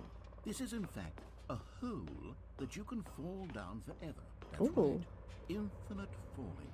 You can fall until the end of time, if you like. A stunning leap forward for video. You see, isn't it wonderful? One of my more ingenious concoctions, if I do say so. Now then, since you've gotten to see the infinite hole, you can press the teleport button to pop back up to the top, and we can continue onward. No. I'm good. I'm gonna fall for a bit because I've got a cup of tea to drink. I don't want to be a bummer, but I do recommend you use the teleport button to go back to the top. Maybe do it on the sooner rather than later spectrum of things. Why? I'm drinking my tea and falling down a hole. Okay, Stanley, I don't know quite how to say this tactfully, but it's possible that I slightly exaggerated the infinite nature of the hole. Is it a very, very deep hole? To be certain it is. It's an extremely deep hole. I don't want anyone to say that it isn't an astonishingly deep hole. It is. Is it infinite? Well, that sort of depends on your definition of infinity. From one perspective, the infinite is merely philosophical in nature. It's more of a... Okay, well, good for you. You found the bottom of the hole. Hey. You found me out, Stanley. I'm a liar and a cheat, and you're so clever. Look, I think the issue here is just that you're unusually fascinated by falling. What normal person actually wants to fall infinitely? I figured the hole was as deep as anyone would actually need. Don't you put this on me. Maybe you're the problem. I just wanted to drink Things my got a little tea. heated there. I think we both said some things we didn't mean. Why don't we just put all this behind us and agree to just call the hole mostly infinite? If that works for you, then go ahead and press the teleport button to warp up to the top of the hole and we can move on. I'll just be up here when you're ready. Great. Now, I'm very excited to show you even more of my ideas for the sequel. Oh, for heaven... You see, I was right. The problem is you. The problem is that you like holes too much. Not normal. A normal person would have said, yep, that's an infinite hole right there. Goes on forever till the end of time. Don't need to see it all, but not you. Oh, no, no, no, no. You have a weird sort of... Oh. Did the hole seem even shorter to you this time? I couldn't help but feel like you spent a little less time in there than you did before. I mean, admittedly, I didn't make an infinite hole, but I didn't think it was that not infinite. Well, I suppose once again there's nothing to do here. If you decide you've had enough of the hole, you can hit the teleport button and come join me up above. Had Does it enough? keep... I'm positively thrilled. Does it keep getting I really do shorter? have so much more to show you and to talk about, and I've had enough of the hole. Gosh, how could I have guessed? You're back in the hole. If this starts to become a thing where... Wow. Oh, it's even shorter. Yes. I'm starting to become extremely certain that the hole is not only not infinite, but that it's growing steadily less and less infinite. I suspect that I'm starting to hit the point where it's no longer feasible to call the hole infinitely deep, even by the lax overall standards for accountability and marketing. What's going on here? Stanley, I have no explanation for the uncertain nature of the hole's length. Here, let's try something. Let's pop back up to the top, and we'll see if it gets any shorter. Okie dokie. Well, there it is. The shame of my lie has come to haunt me. Not only is the hole not infinite, but it's barely even a hole at this point. It's more of a concavity, or even a very aggressive divot. How is this still appealing to you? I know you're obsessed with holes, but at this depth, I just can't see this scratching the itch. Oh, who am I to judge? You just do whatever it is you're here to do and hit the teleport button when you're ready to move on. It's not Is working. the teleport button not working? No. Well, I mean, I really don't have an explanation. It was working just a moment ago. Try it again. Still nothing? No. Well, I suppose there is one thing I can do to fix this. I'm out. Goodbye, Stanley. What? You couldn't bear to be away from the hole, and now you'll get more time with it than you could ever have asked for. It's a win for everyone. I'm being ditched You by get the to be with the hole. narrator. I get to do literally anything else. Rude. Take care, Stanley. I hope you and the hole have a wonderful rest of eternity together. I've been ditched. I can't jump either. Do we just not get to jump in this game?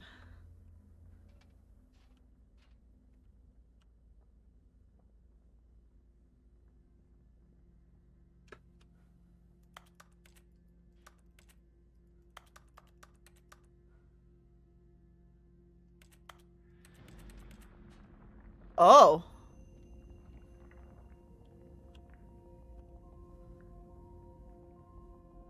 We're going down? Does this hole have a mind of its own?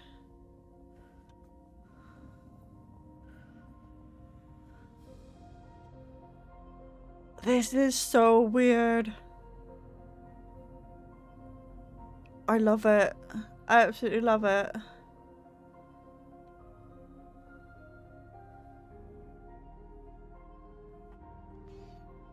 Press F to change perspective. Oh. This is so dramatic. Sup, Stanley. Boom.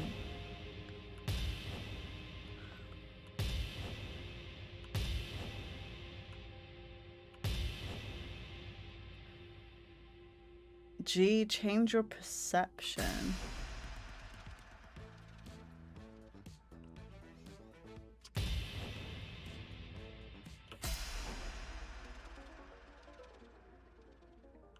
What is this?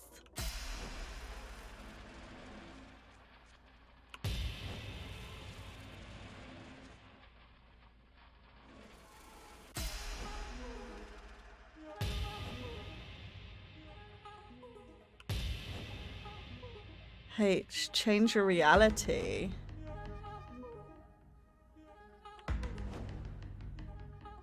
Oh, that's ominous.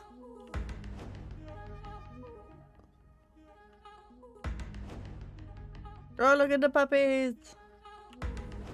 Ooh, that's pretty.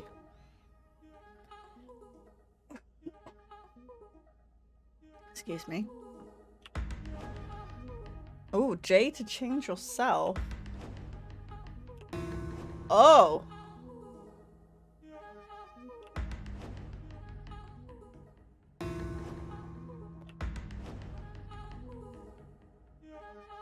He's on his head. What the hell?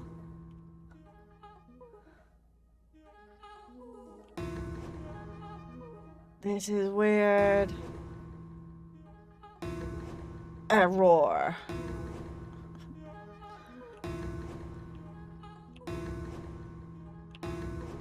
Stanley? Stanley? Stanley? Oh, good, you're awake. It seems you had sort of dozed off there, drifting Oh away my into god.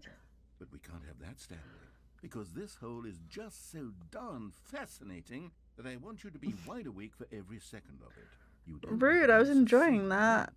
So how about if I just pop in from time to time and wake you up to keep you really, truly focused on the hole? From the looks of things, you and I will have many, many years here in this hole, and I'm looking forward to all of them. Stay alert, Stanley. I'll be back. Toodlepip.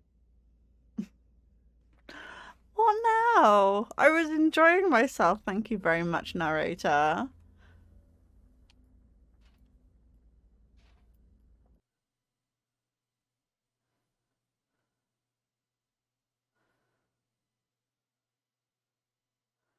Oh, okay.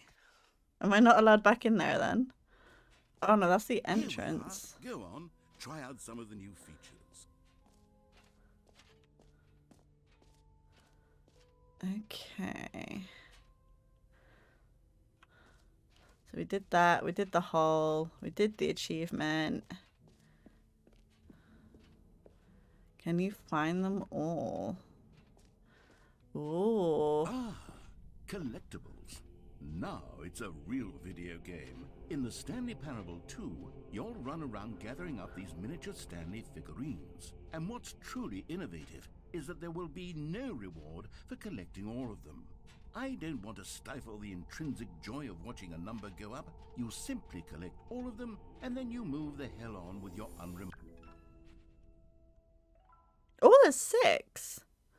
Nice. God, it really is the worst when you collect everything in a video game and then they give you a big fancy reward for it. Absolutely tragic. Is that it?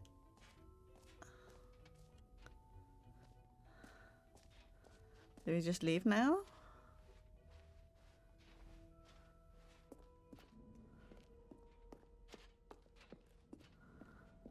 All right, have you seen everything you wanted to? Ready to move on now? Yeah.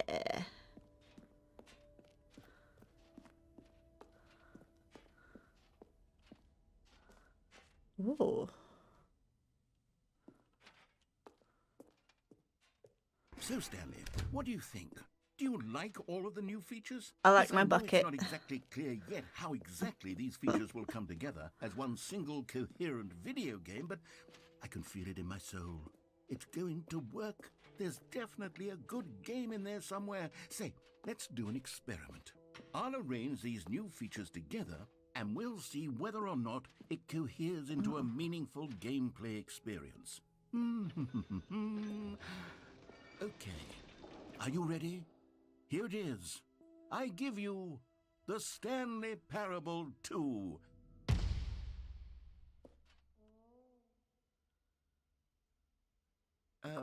Cool. Well, Well I done. mean, there's potential here, right? It's sort of... Okay, never mind. Hold on. Let me do a different arrangement. Okay, yes, this is much better. I feel good about this. Here we go. Version 2. Who am I kidding, Stanley? This isn't a coherent video game at all. It's a lot of gags. And I do very much enjoy creating gags, but they don't add up to anything. I wanted more than anything to create a sequel that would capture all the magic of the first game. I wanted fans to love it. No matter how good these gags are, they won't stand on their own. They would need the structure and the gameplay of the original. Wait, maybe that's it. I can take the original Stanley Parable and simply, well, insert a few of my new features into it. Ooh. Tastefully, of course. Of with course. Respect, with care for the vision and integrity of the original game. Would it possibly work? I suppose it could. But it would need a really, really tremendous title screen. A title screen that says with bold and uncompromising conviction, "This is the Stanley Parable 2. Let me see if I can whip something up. All right, perfect. Go ahead. So we are doing Stanley Parable 2 today. If you haven't caught the last parts, please go and check them out if you want to. But yeah, this will be my first time playing the new content that is the Stanley Parable 2. So what time is it? Does anyone really truly know? Of course they don't. Nobody knows anything. You and I don't even know each other. We're like strangers. Sure, I've adjusted all the game settings to your exact specifications, but who hasn't? It's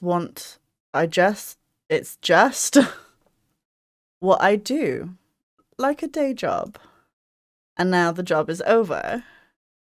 There's no more information for me to gather. I've collected all the data on you that I can. And I still don't really know you. And you don't know me. And neither of us know what time it is. Well, for me, 20 past 10 in the morning. I guess some settings are just unsettable. But if I'm being totally honest, the clock doesn't do anything in the game anyway. You won't have me here when the game starts next time, but that's okay. Video games were meant to be played alone. You like being alone, don't you? Sometimes I am an introvert. That's maybe the only information I really learned about you. Well, it's time for me to leave. There is still one more setting that we need to adjust, but it may take a little time before I'm ready for that. It's not really in my job description, but that's okay. Perhaps you'll see me again, if you can find me. Talk soon. Okay. So, Stanley Parable 2. All right. Let's go.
Alright guys, sorry about that. I just realised that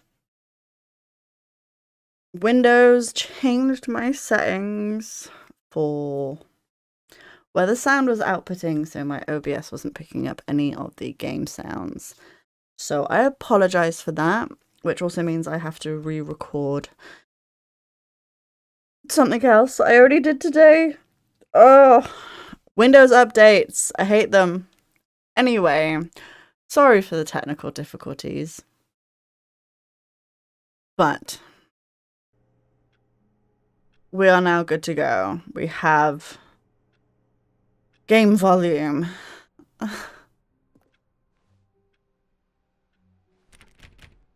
All of his co-workers were gone. What could it mean?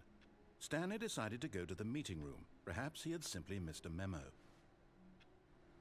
No matter how hard Stanley looked, he couldn't find a trace of his co-workers.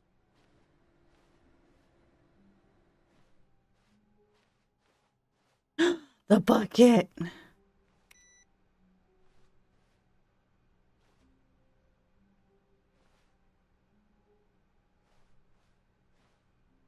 Stanley picked up the bucket.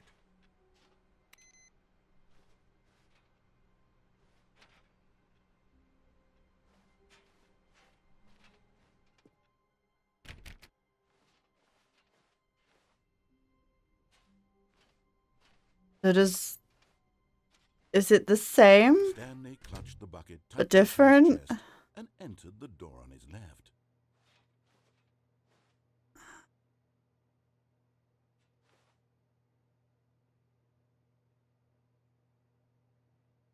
Oh, I don't know whether to listen to him this time. Okay, alright. We'll listen this time round, and then we won't listen any other time.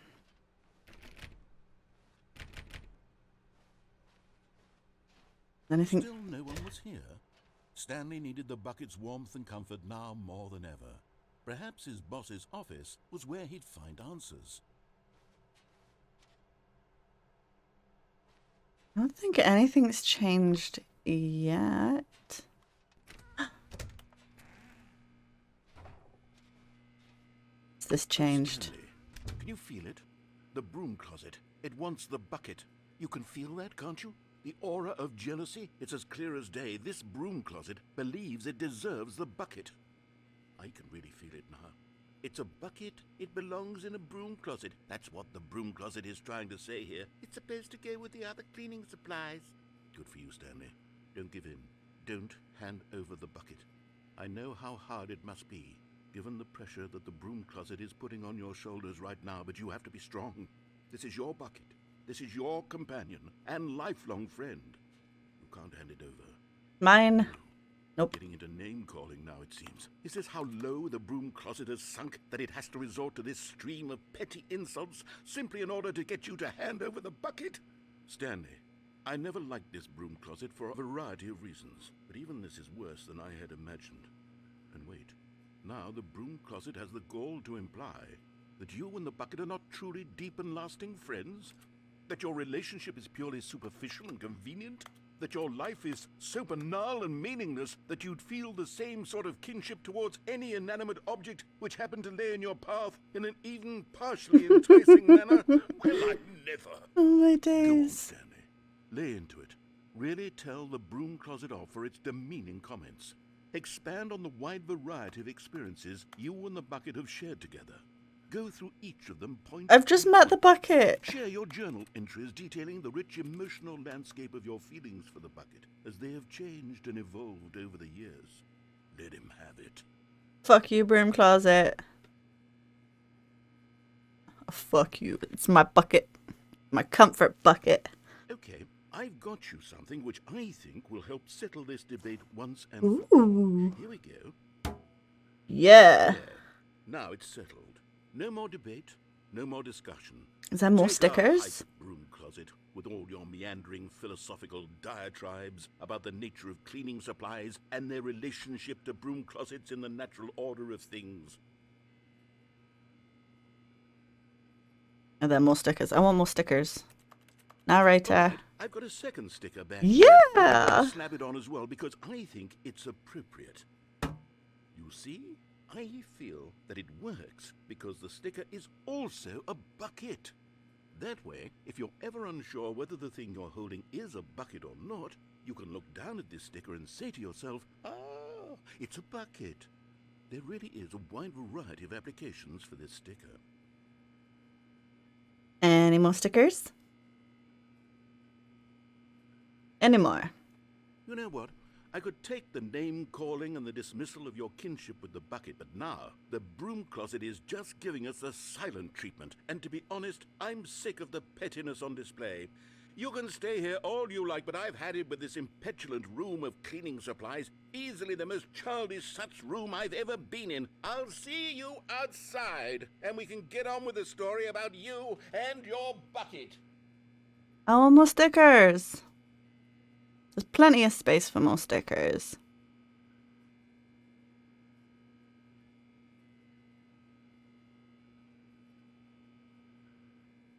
But if I go out and come back in.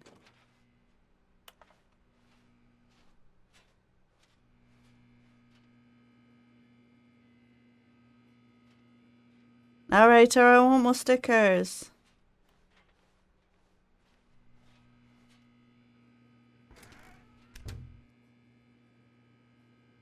Evidently not. Oh well. Coming to a staircase, Stanley and the bucket walked upstairs to the boss's office.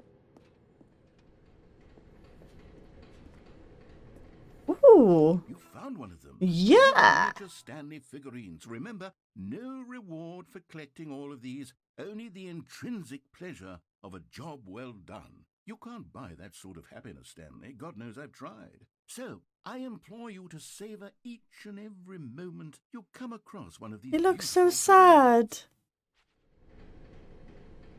All right, we're listening to him this time round. All right. Let's go upstairs.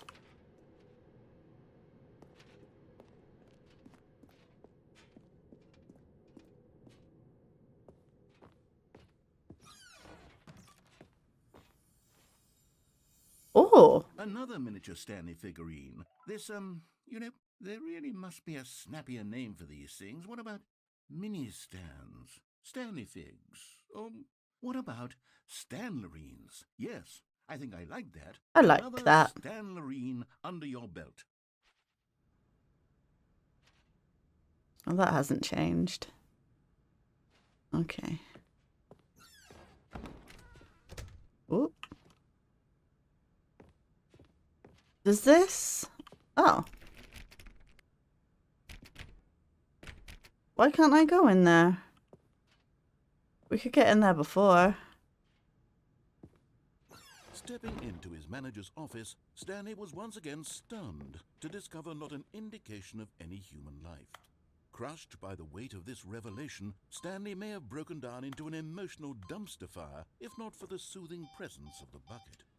Even now, in his darkest of hours, did the bucket's warmth and guiding light pierce the dark clouds of confusion and chaos. It would be with him always. The bucket would, and he knew it. The two of them were inseparable. At this point, Stanley was so absorbed in the tender spiritual connection he shared with the bucket that he didn't notice the keypad behind the boss's desk. Nor in his bliss of simply being near the bucket did he have any notion that the PIN number for the keypad was 2845.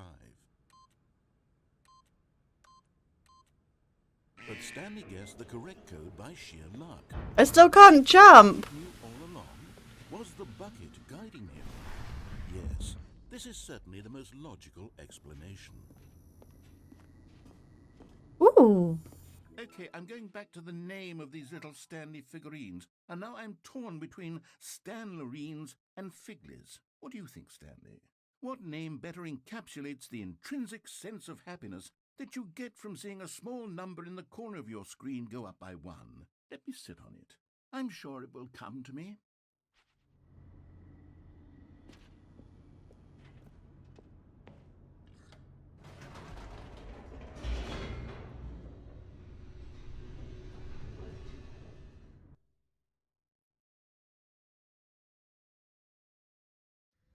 the elevator raced downward, plummeting towards an unknown fate. It would be all Stanley could do to keep himself together, if not for the bucket. Soothing him, comforting him, reassuring that in this darkest moment of uncertainty, he would be all right. The bucket is here for you, Stanley. Everything will be fine. I'm sure it will be fine. Stanley and the bucket walked straight ahead through the large door that read, Mind Control Facility. Okay. I am listening to you this time, as much as I don't want to. The lights rose on an enormous room packed with television screens. What horrible secret did this place hold? Stanley and the bucket both wondered to themselves.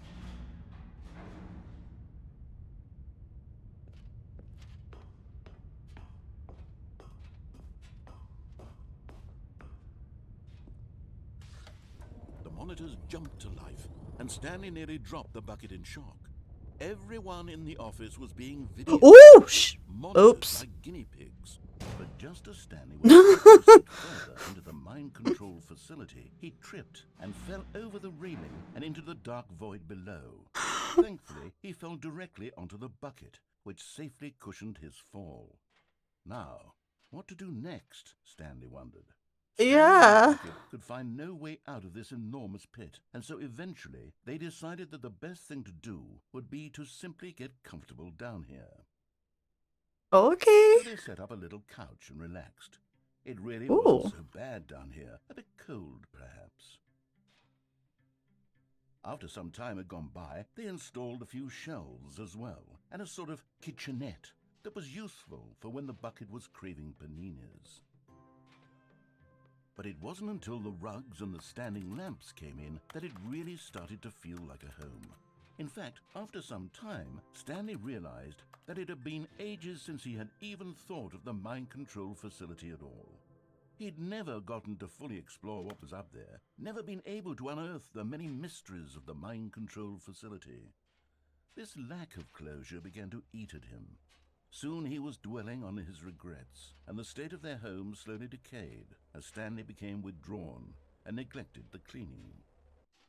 Ooh. It unsettled the bucket deeply. Stanley wasn't usually like this. The bucket tried to reach out to him again and again, but to no avail.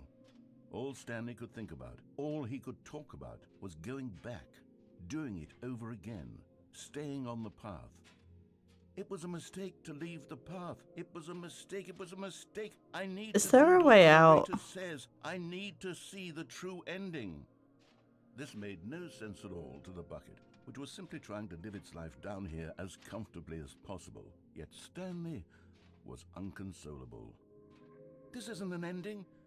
This is just a hole in the ground. The bucket sighed. True, it wasn't an ending. But it's where we happen to be. And maybe, possibly, if we accept the reality of things, maybe this will become an ending eventually. It's what the bucket was counting on. Ooh. The two of them waited for a very long time.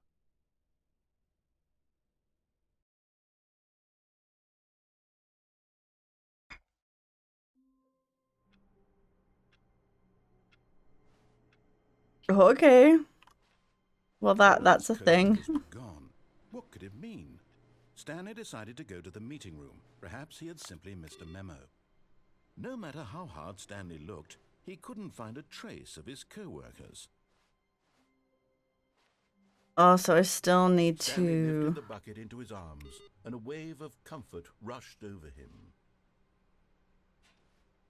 Oh, see, look, that thing's gone now. I was to make sure I pick up the bucket. What is this input thing? Oh.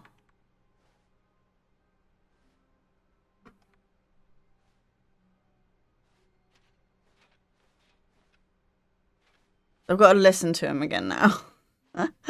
We need to get to the end without me unintentionally falling off. To his chest and entered the door on his left. Oh, we can see if there's any stickers. Oh. Trust the completionist instinct. Produce one plank to allow ease of access past fence. Ah. There will be a reward for finding them all. So a large room, lots of boxes. Okay, so that's got to be the warehouse. Somewhere both red and blue.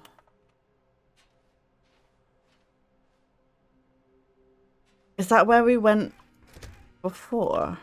I want stickers. We must move on from this broom closet, simply because I have no remaining stickers. Rude. You can guarantee we be in here for hours. Yes. But alas, All right, all no right. stickers. No Coming to a stickers. staircase, Stanley and the bucket walked upstairs to the boss's office. Has the bathroom changed? No.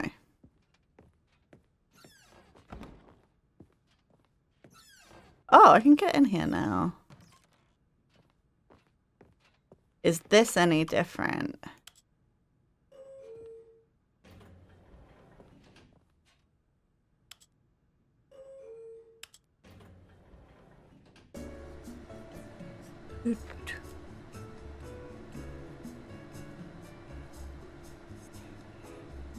Oh, it's whispering Stanley.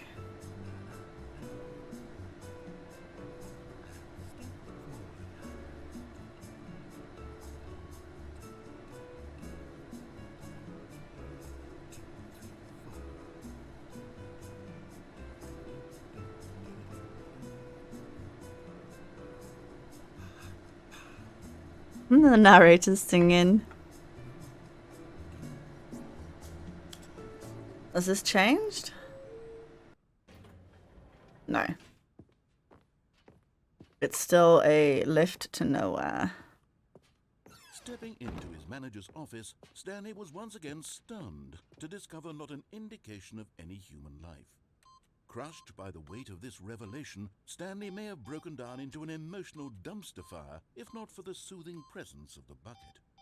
Even now, in his darkest of hours, did the bucket's warmth and guiding light pierce the dark clouds of confusion and chaos. It would be with him always. The bucket would, and he knew it. The two of them were inseparable. At this point, Stanley was so absorbed in the tender spiritual connection he shared with the bucket that he didn't notice the keypad behind the boss's desk. Nor in his bliss of simply being near the bucket did he have any notion that the PIN number for the keypad was 2845. But Stanley guessed the correct code by sheer luck. Was it that the bucket knew all along? Was the bucket guiding him? Yes, this is certainly the most logical explanation. Clearly the most logical explanation.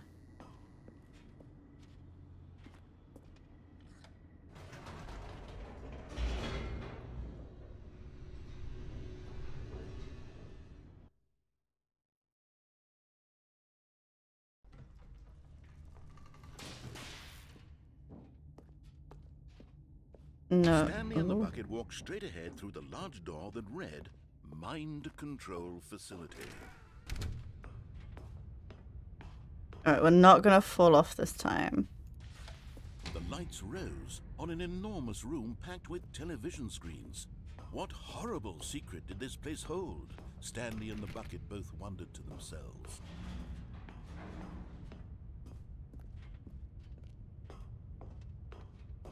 Oh, I never pressed the other button in the mind control facility without the bucket. Everyone in the office was being videotaped, monitored like guinea pigs. The bucket had never seen anything like this, and it very nearly burst into tears as Stanley cradled it gently, reassuring it that everything would be fine.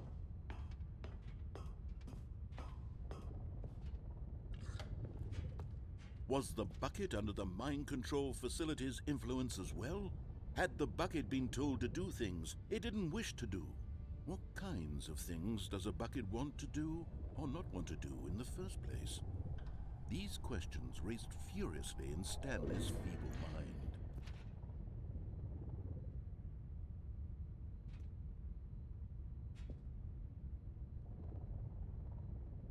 Some of them are different. Does that matter? Because he got fired, there's a pirate. One's all glitchy.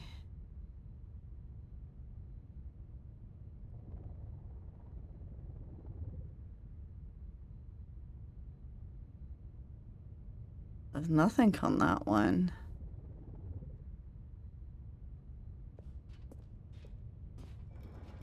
No! He Oh! into the bucket. He couldn't accept it. His own life in someone else's control. Never! He squeezed the bucket tighter. His one friend in the entire world. At this point, he could trust no one except for the bucket. But here was the proof. The heart of the operation. Controls labeled with emotions. Happy, or sad, or content. Walking, eating, working, all of it monitored and commanded from this very place. And as the cold reality of his past began to sink in, Stanley decided that this machinery would never again exert its terrible power over another human life. For he and the bucket would dismantle the controls for good. Two best friends, Stanley and the bucket. So now we also need to turn it on with and without the bucket. Stanley and the bucket waited in blackness. Was it over? Yes, they had done it. Stanley and the bucket had defeated their greatest and darkest enemy, freed themselves from the tyrannical grip of the evil mind control machine. Freedom was now mere moments away. Excitedly, the two of them began to discuss the kind of life they wanted to live once they stepped through this massive door. The bucket wanted to learn to roller skate.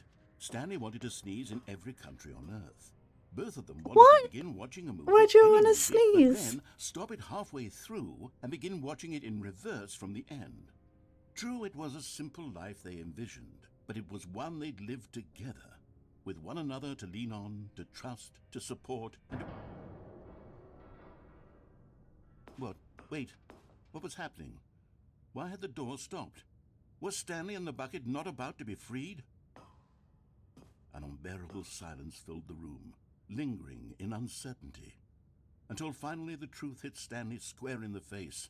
This building did not want the bucket to leave. But it's my bucket. Even the facility itself recognized the incredible calming presence of the bucket, needed the soothing warmth of the bucket, would go to any lengths not to part with the bucket. No, no, no.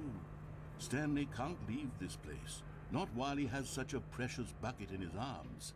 Not while this building has anything to say about it. Stanley realized he would never again leave this very room. But at least he has the bucket.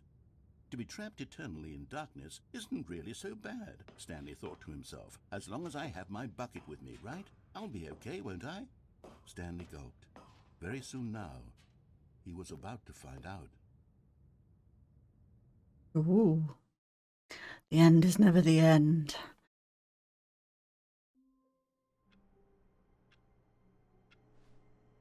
Okay. All of his co-workers were gone. What could it mean? Stanley decided to go to the meeting room. Perhaps he had simply missed a memo. No matter how hard Stanley looked, he couldn't find a trace of his co-workers. So we should go turn on the mind control without the bucket, because I never did that. When Stanley came to a set of two open doors, he entered the door on his left. At least I don't think I did. I don't remember what happens. Lighting change. Coming to a staircase, Stanley walked upstairs to his boss's office.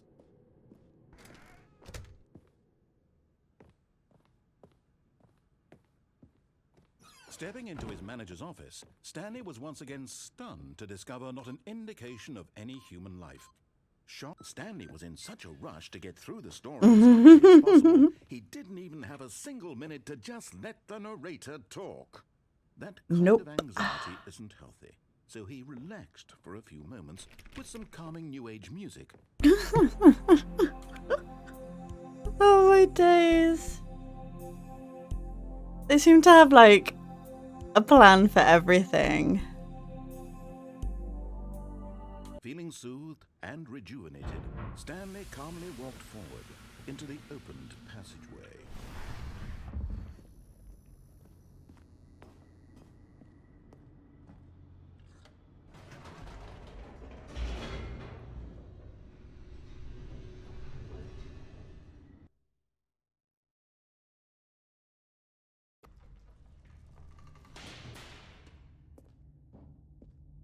And then we also... Stanley walked straight ahead through the large door that read Mind Control Facility. And then we also need to go down there with and without the bucket, I believe.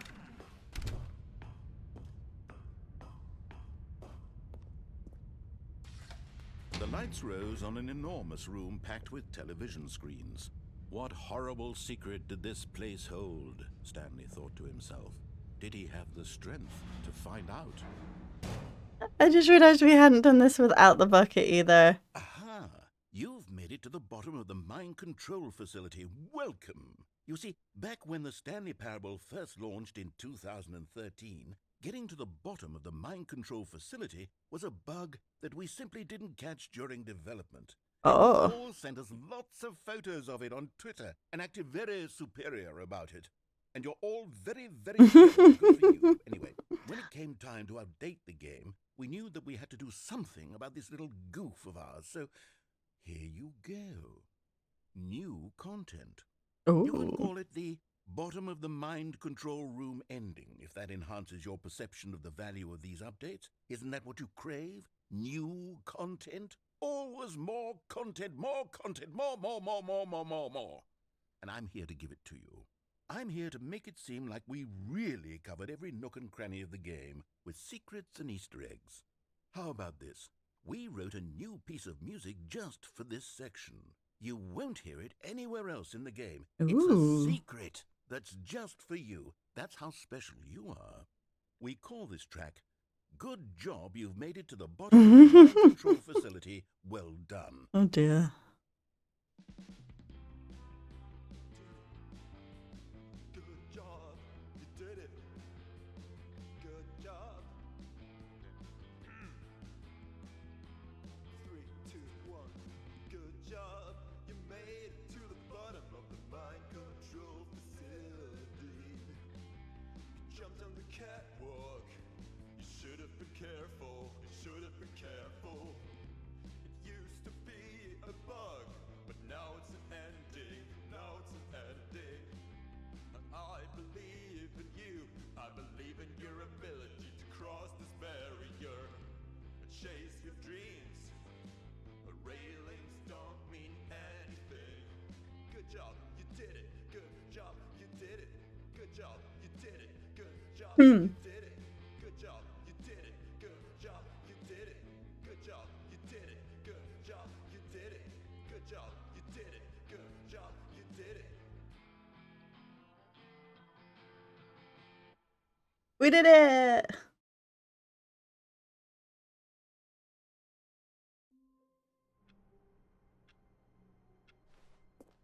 Alright. All of his co-workers were gone.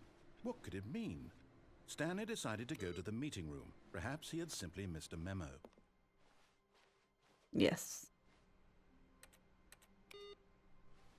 We have... Ooh! Input 2.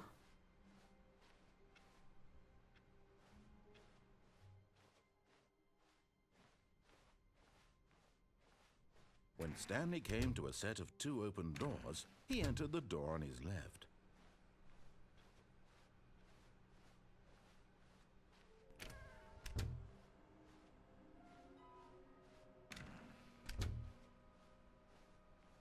Coming to a staircase, Stanley walked upstairs to his boss's office.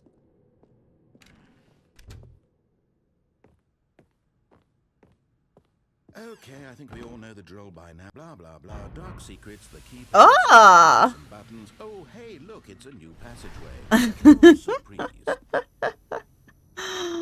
Oh dear. Is that because I rushed through it last time?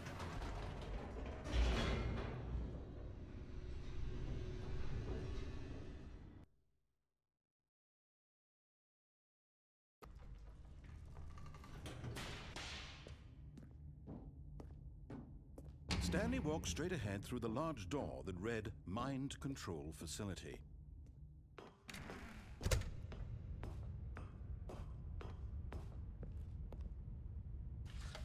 The lights rose on an enormous room packed with television screens.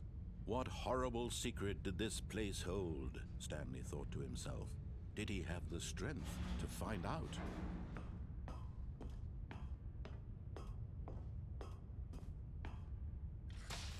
Now the monitors jumped to life, their true nature revealed. Each bore the number of an employee in the building, Stanley's co-workers.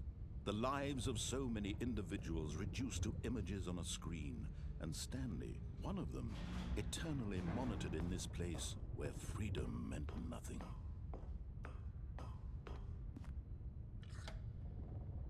This mind control facility, it was too horrible to believe. It couldn't be true.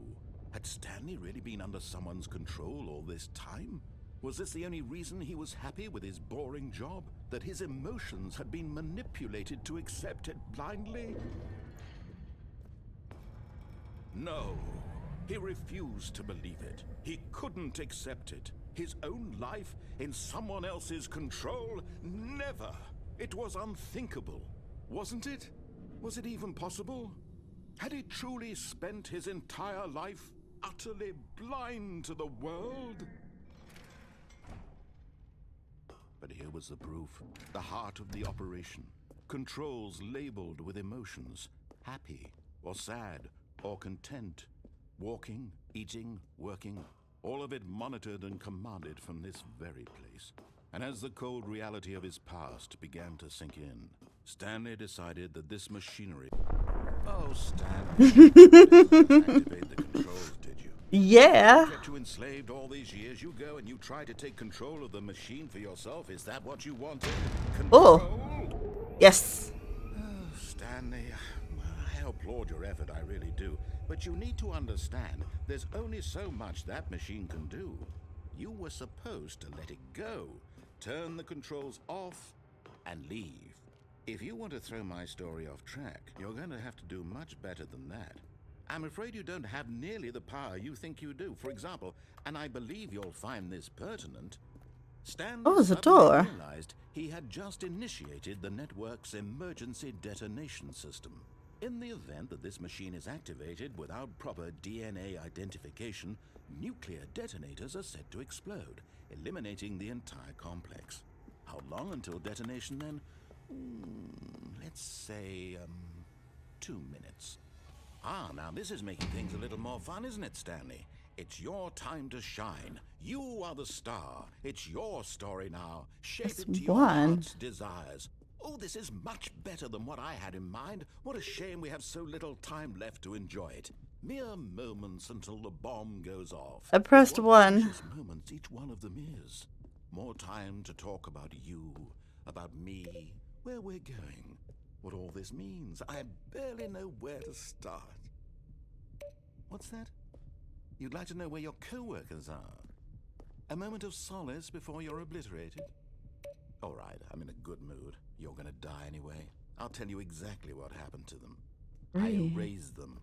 I turned off the Ooh. machine I set to He's freeze. evil. Of course, that was merely in this instance of the story. Sometimes when I tell it, I simply let you sit there in your office forever, pushing buttons endlessly and then dying alone. Other times, I let the office sink into the ground, swallowing everyone inside, or I let it burn to a crisp. I have to say this, though, this version of events has been rather amusing. Watching you try to make sense of everything and take back the control wrested away from you, it's quite rich. I almost hate to see it go.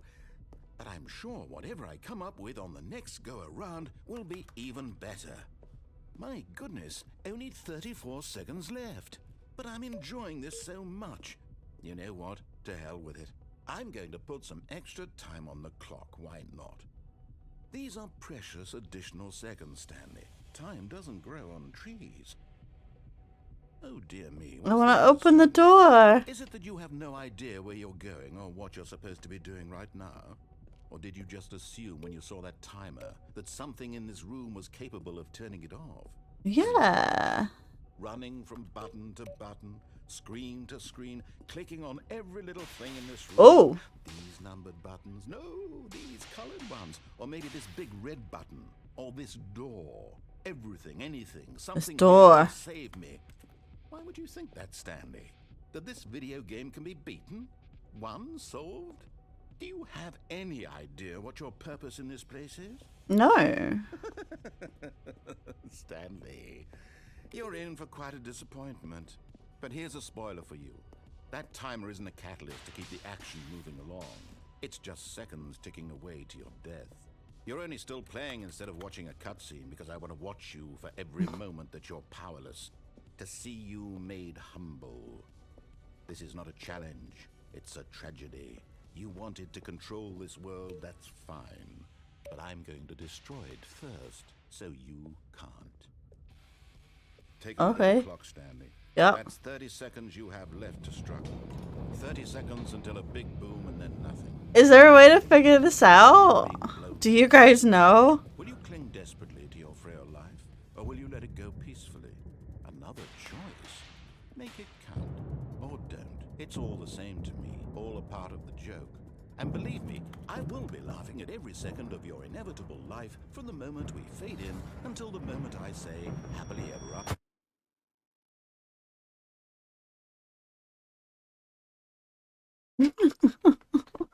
Is there a way to figure that out? Like, is there a code to it? Right, so we need to do the same thing, but with the bucket. Stanley thought to himself, am I sure that the orders stopped coming in? How is that possible? They never stopped. Surely I was mistaken. The confusion and the chaos all seemed to melt away as Stanley embraced the bucket. Where's the input?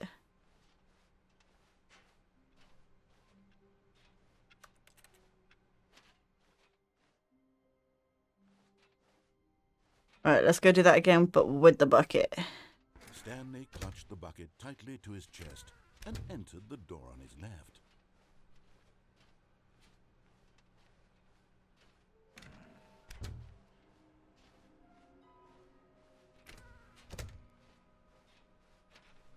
Coming to a staircase, Stanley and the bucket walked upstairs to the boss's office. Stepping into his manager's office, Stanley was once again stunned to discover not an indication of any human life. But Stanley guessed the correct code by sheer luck. Was it that the bucket knew all along? Yes. Was the bucket guiding him?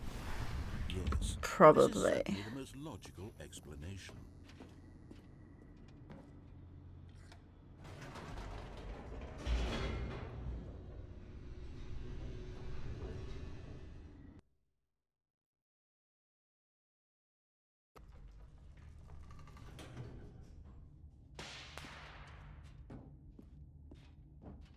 Stanley and the bucket walked straight ahead through the large door that read, Mind Control Facility. Yarp. Yeah, we did. And then after this, we can go back to Chaos, I think? Television screens. Which is always What more fun. horrible secret did this place hold? Stanley and the bucket both wondered to themselves. I want to find all the Stanlerines or the Figlies. Whatever he ends up calling them. And Stanley nearly dropped the bucket in shock. Everyone in the office Oh no. was being videotaped. Monitored Yeah. like guinea pigs. The bucket had never seen anything like this, and it very nearly burst into tears as Stanley cradled it gently, reassuring it that everything would be fine. Was the bucket under the mind control facility's influence as well? Had the bucket been told to do things it didn't wish to do? What kinds of things does a bucket want to do or not want to do in the first place? These questions raced furiously in Stanley's feeble mind.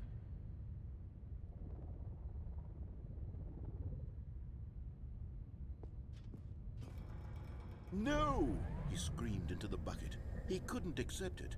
His own life in someone else's control, never! He squeezed the bucket tighter, his one friend in the entire world. At this point, he could trust no one except for the bucket. But here was the proof.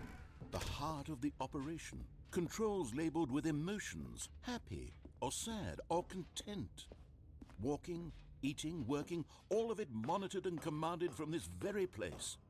And as the cold reality of his past began to sink in, Stanley decided that this... But at the last second, the bucket jumped in and pressed the button to turn on the controls. Stanley gasped in horror. Oh no. Had this been the bucket's plan all along? To take over the machine and claim the power for itself? How could the bucket have betrayed him like this? Stanley was prepared to throw the bucket away in disgust when suddenly an image appeared upon the enormous screen. Birds. Silly, silly birds. The control buttons became active again. Stanley flipped through one video of silly birds after another, and then it dawned on him. This wasn't a mind control facility at all. It was a facility for monitoring and surveilling silly birds all over the world. Oh. The mind controls were only a facade to disguise its true intentions. Had the bucket known this all along? Stanley marveled at the metal genius in his hands, the one who had pointed him towards this incredible discovery. Stanley and the bucket never found freedom because they spent the rest of their lives here in this place, flipping through live streams of the silliest birds imaginable. Of all the possible paths his life could have taken, this one was surely the best. And Stanley was happy.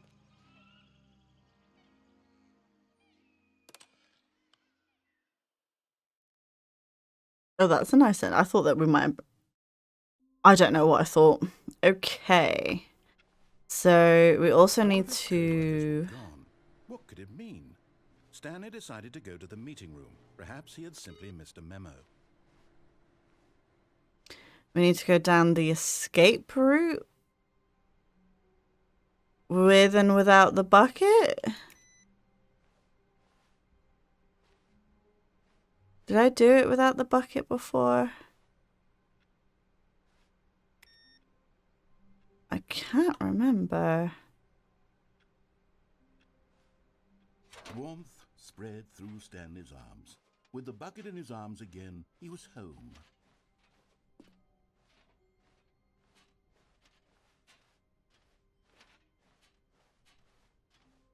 That was different. Stanley clutched the bucket tightly to his... This was not the correct way to the meeting room, but Stanley had felt the bucket calling to him, telling him that the employee lounge was simply the place to be. And here it was. Had the bucket turned out to be correct? Was this... No, never mind. The bucket was wrong. Stanley took the door on his left to go back to the meeting room. No, he didn't. No, said the bucket. Don't go to the meeting room. Go somewhere else. Oh. The cargo lift, yes. Go there. Go to the cargo lift. Oh.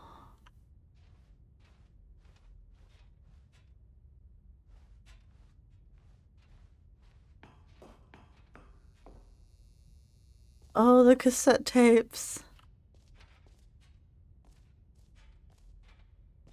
Where are we?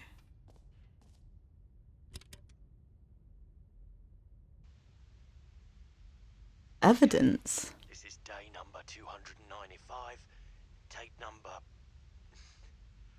I don't even know. I've lost track. Nothing feels real anymore. The longer I study this bucket, the less sense anything makes. The sheer euphoria I feel Is the bucket every like time I pick it up. code word for No drugs? matter how many times I've done it, it's always the same feeling. And the emptiness in my chest when I set it down. doesn't make sense. There's no explanation for it. I still haven't figured out why I see the world so differently when this bucket is in my arms. Why everything feels so... What do I do with this treasure? It sounds like drugs. I can monetize it. Yes. Alright. It's unthinkable the amounts of money people will pay for even just an hour with the bucket. This is my golden ticket. But I have to be careful, because as soon as this gets out, there's going to be a target on my back. Even now, I don't know who might be trying to get me. Oh. What's that? This is a horror game. Who's there?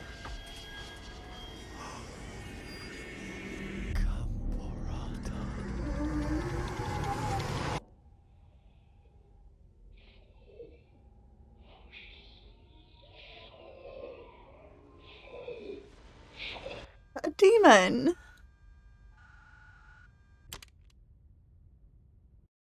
What?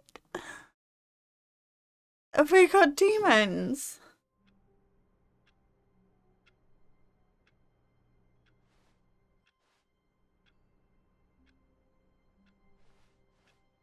All of his co-workers were gone. What could it mean? Stanley decided to go to the meeting room. Perhaps he had simply missed a memo. Wait. Why do I feel like things are subtly changing?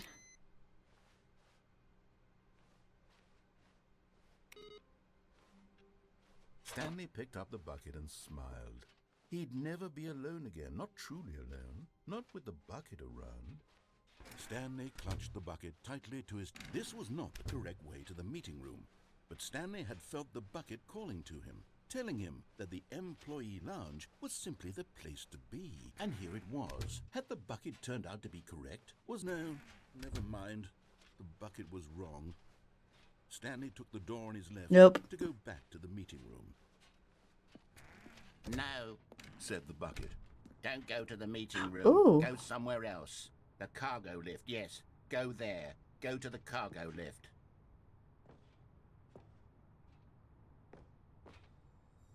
You're getting Yeah. closer, Stanley. You've nearly gotten all of the Figler anarines. Very soon, you'll collect the last one, and then the first number will equal the second number, and that's Yeah. it. We'll be different people by then. Different in the sense that we used to have none of them, and now we have them all. You can't go back to when you had no Figler anarines. None of us can. What? I can't even say that. Figler anarines. Can we...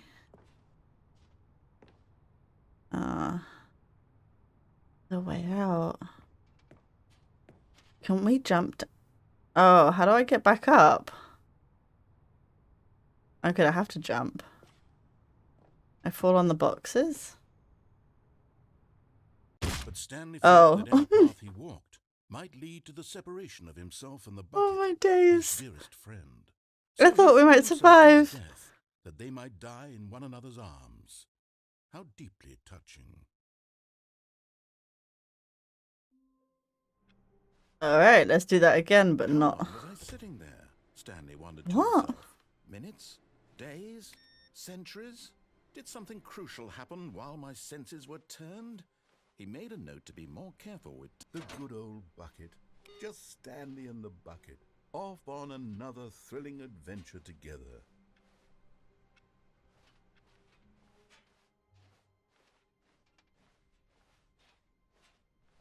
Stanley clutched the bucket tightly to his... This was not the correct way to the meeting room, but Stanley had felt the bucket calling to him, telling him that the employee lounge was simply the place to be. And here it was. Had the bucket turned out to be correct? Was this better than the meeting room? Yes, Stanley thought to himself. Yes, perhaps it truly was. How insightful the bucket turned out to be. Insightful bucket. No, never mind. The bucket was wrong. Why? He took the door on his left No. to go back to the meeting room. No, Said the bucket. don't go to the meeting room. Go somewhere else. The cargo lift. Good, Said the bucket. now ride the lift all the way to the top. There's something up there I need you to do. Stanley did not question why or how this bucket was speaking to him. It should have alarmed him, of course, because buckets can't talk. But Stanley chose not to think about this obvious fact. He was firmly convinced that the bucket had spoken to him, and he unthinkingly did whatever the bucket asked.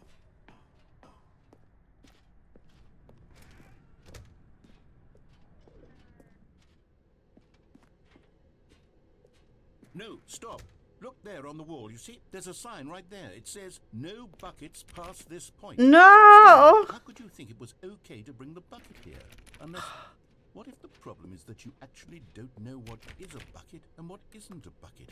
I suppose that would explain a lot about your behavior up to this point. Which, if What? that's true, well, my goodness, I think we have to do something about it.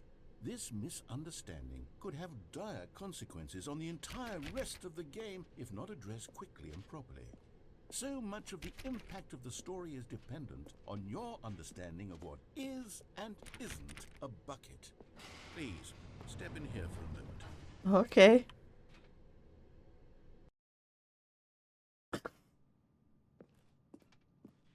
Now then, I'm going to run you through some test scenarios, and you'll tell me whether or not the thing I'm showing you is a bucket.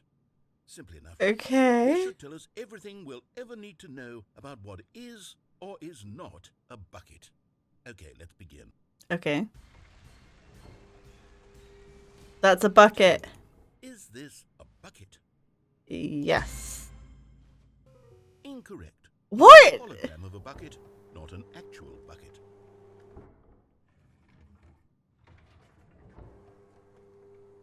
Item 2.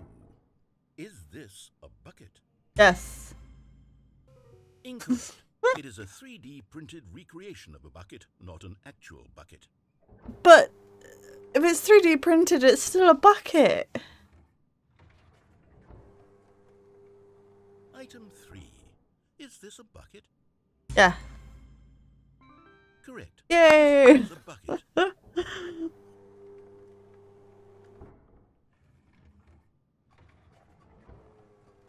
That's a tractor.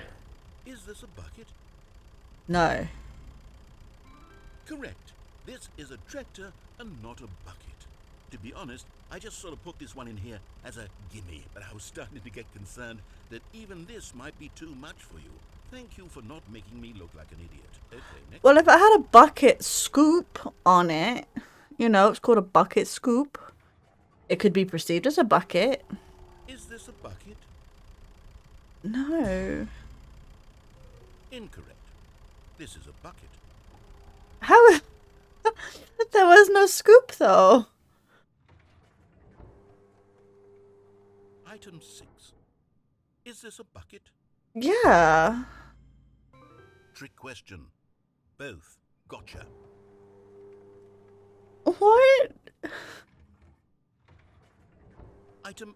Wait, hold on. I can't find the next one. Let me see. It should be around here somewhere.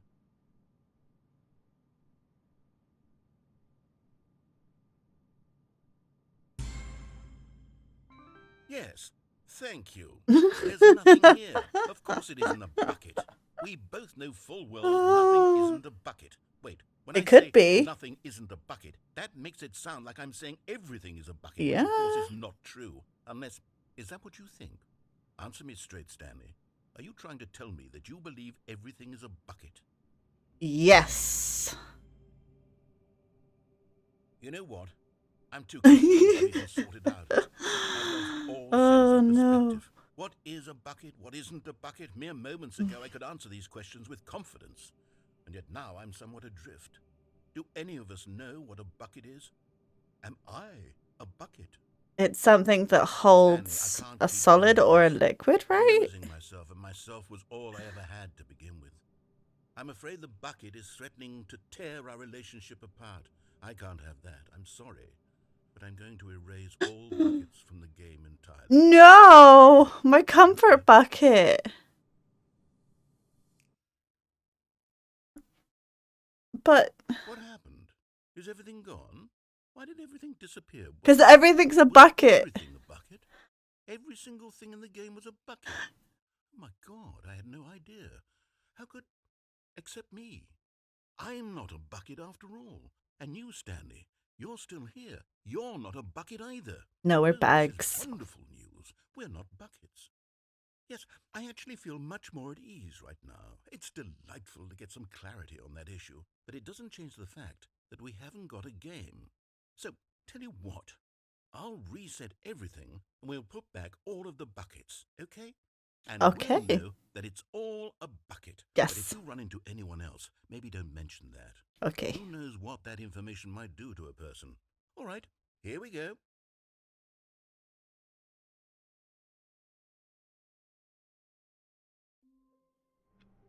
We good? I don't think anything's changed in here yet. All of his co-workers were gone. What could it mean?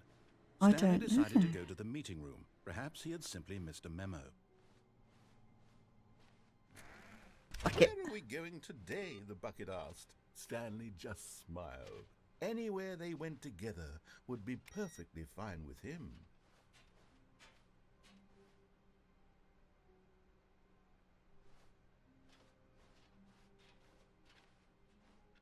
Right. We'll do what the bucket says this time and go Stanley across. clutched the bucket tightly to his... This was not the correct way to the meeting room, but Stanley had felt the bucket calling to him, telling him that the employee lounge was simply the place to be. And here it was. Had the bucket turned out to be correct? Never mind. The bucket was wrong. Stanley took the door on his left to go back to the meeting room. Nope. No, Said the bucket. don't go to the meeting room. Go somewhere else. The cargo lift. Good, Said the bucket. now ride the lift all the way to the top. There's something up there I need you to do. Stanley did not question why or how this bucket was speaking to him. It should have alarmed him, of course, because buckets can't talk. But Stanley chose not to think about this obvious fact. He was firmly convinced that the bucket had spoken to him, and he unthinkingly did whatever the bucket asked.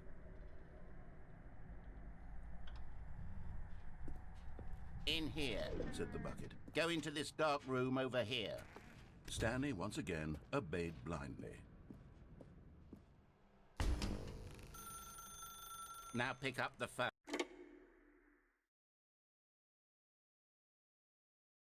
Everything's white. This is Oh, the okay, there we sad go. story of a man named Stanley and his bucket. Once upon a Sad. time, I gave Stanley a bucket because I thought he was lonely and could use a friend. And then, very distressingly, he began to believe the bucket could speak to him. Hello, Stanley. It's me, your bucket. Press X to take me to work with you. The Oh, Stanley Parable Reassurance Bucket was merely meant to provide the comforting glow of companionship. It doesn't literally talk and give you orders. Whatever Stanley is hearing the bucket say to him is just in his head.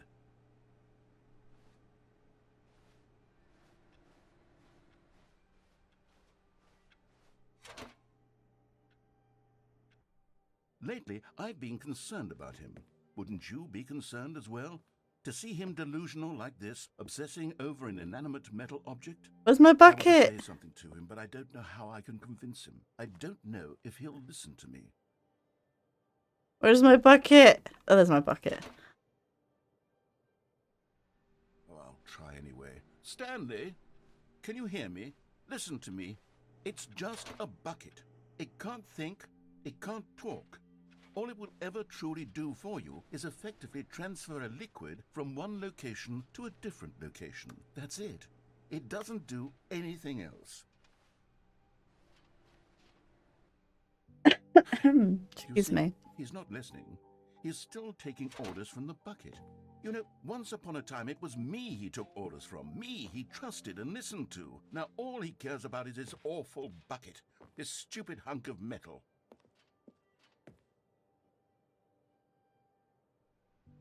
It's sad, but I suppose he doesn't need me anymore. From now on, he's just going to cling to this bucket, this cold, empty bucket, this sort of shiny bucket. Well, I'll give it this. The bucket does have a nice shine to it. You believe I'm real, don't you, Stanley? Press, yeah? Yeah, let's... Yes, I suppose on closer inspection that it doesn't quite look like your average hardware store bucket. It's just a little more, what am I trying to say? Sturdier, more capable of transporting liquid. Like it would be better at moving an amount of water from one room to another. Press F to relive the same day with me over and over. Oh my God, what am I saying? Better at carrying water from room to room. It's a bucket. It's literally just a bucket. Why do I feel some need to point out the ways in which it's so much more than just a regular bucket?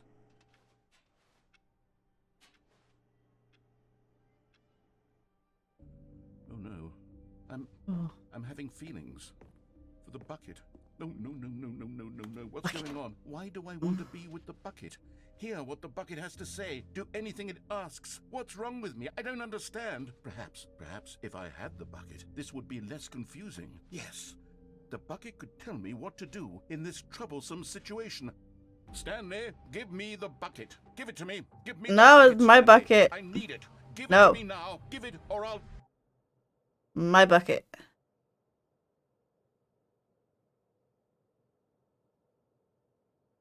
Okay, bucket. I'll go back to work.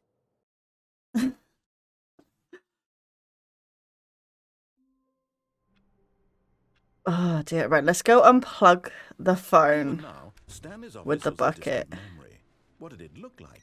There was a computer, perhaps, and a painting. Was it a painting or a photo? He could no longer... A good bucket, a strong bucket, a humble bucket, a committed bucket, a bucket of culture and distinction.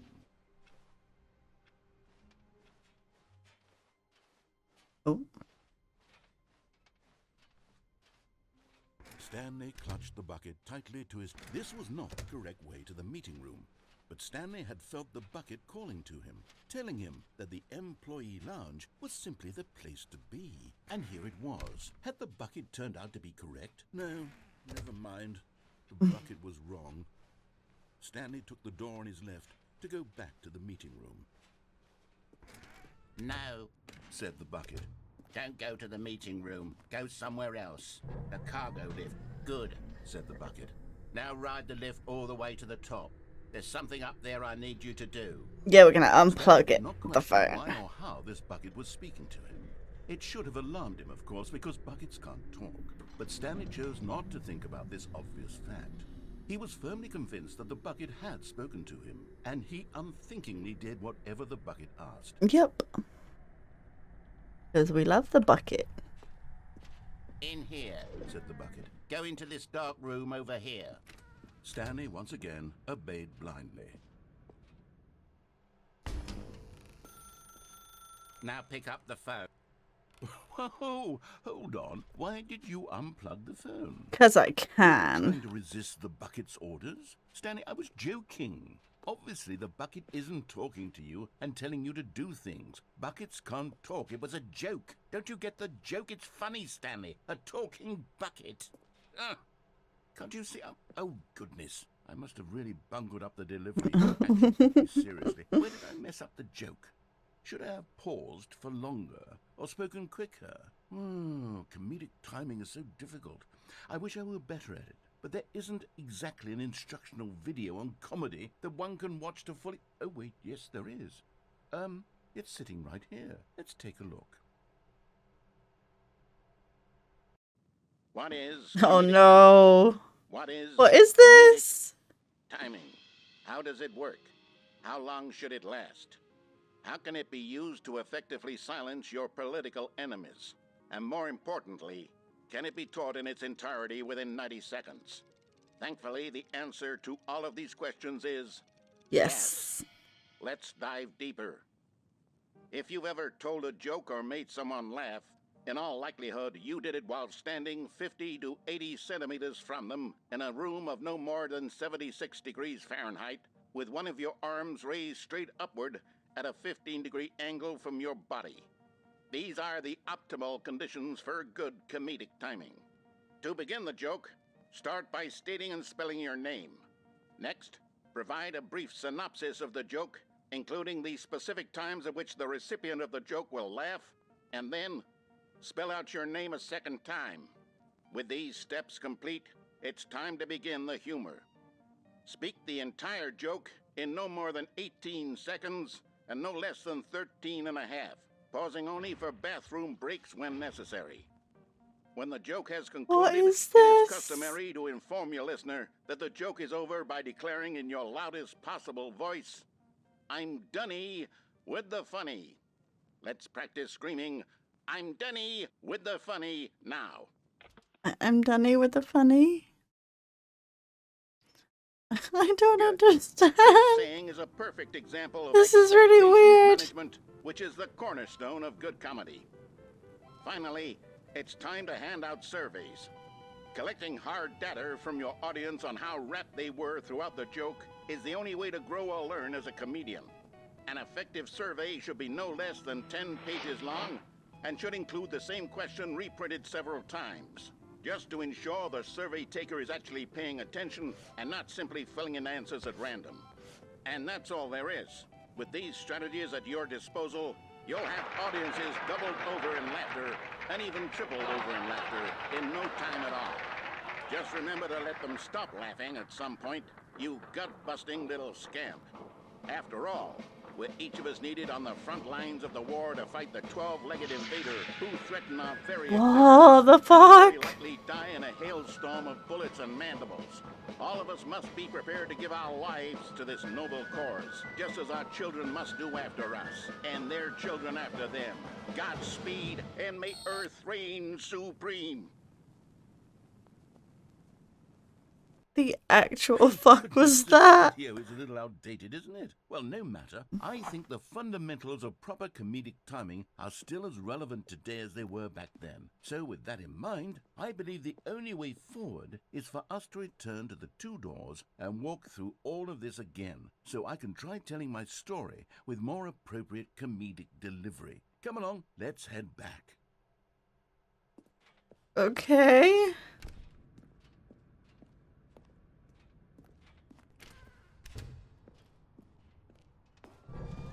I can feel it.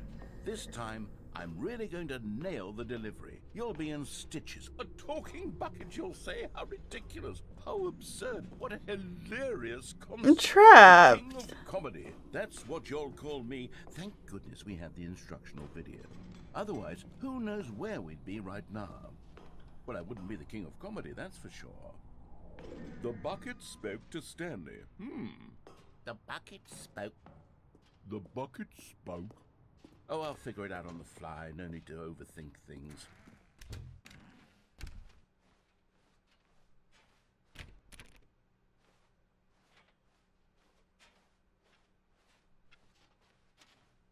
This game is so weird.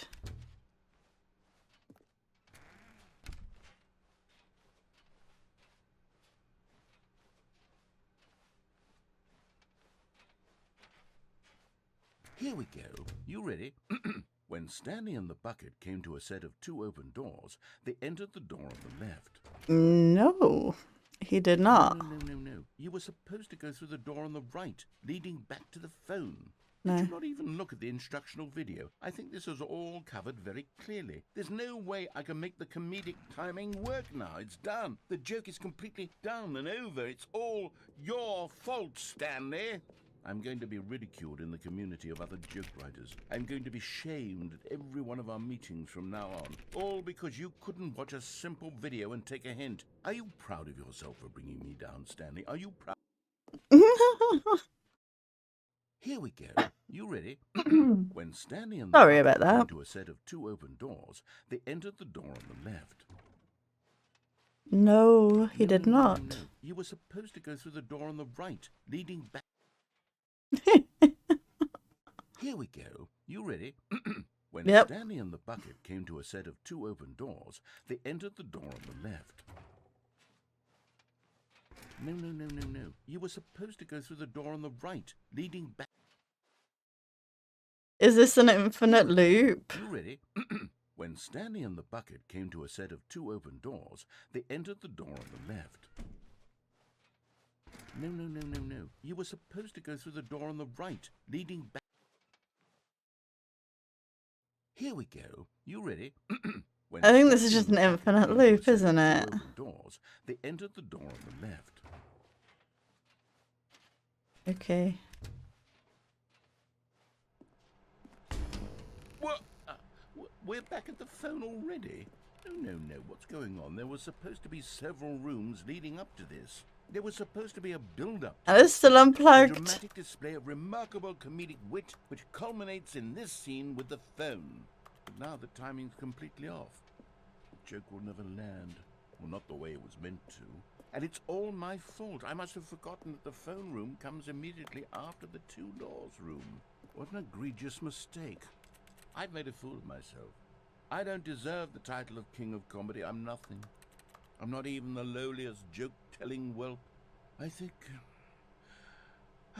Oh no. I need to go back and rewatch that instructional video again. Please don't make us watch it. Yes, surely that will help me improve my... Stanley, you love the Oh bucket my so God. much that it's as though all of your other most prized possessions pale in comparison. Yes. Well, let me try that again, Stanley.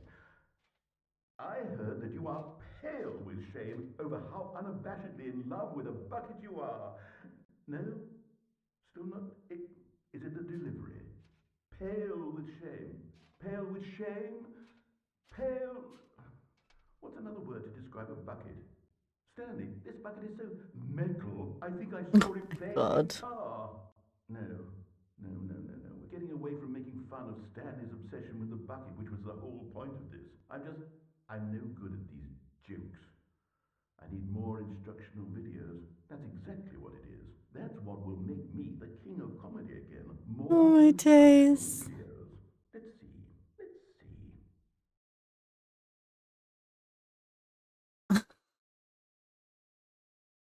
Oh dear. Oh, things are different. All of his co-workers were gone. The embrace of an old friend. A weathered companionship that stands the test of time. The whiteboard ending.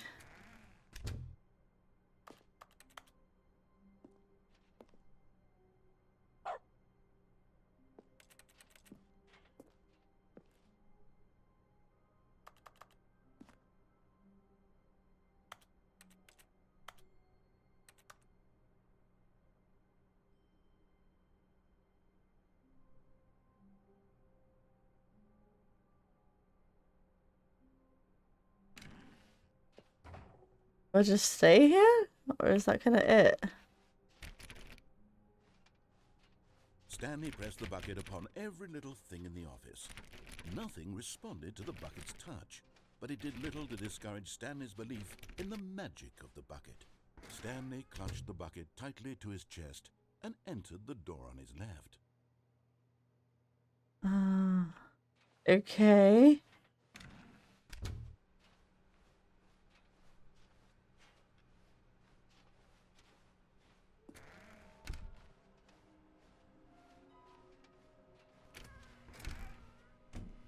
Stanley, we must move on from this broom closet, simply because I have no remaining stickers. Alright. Stanley and the bucket walked upstairs to the boss's office.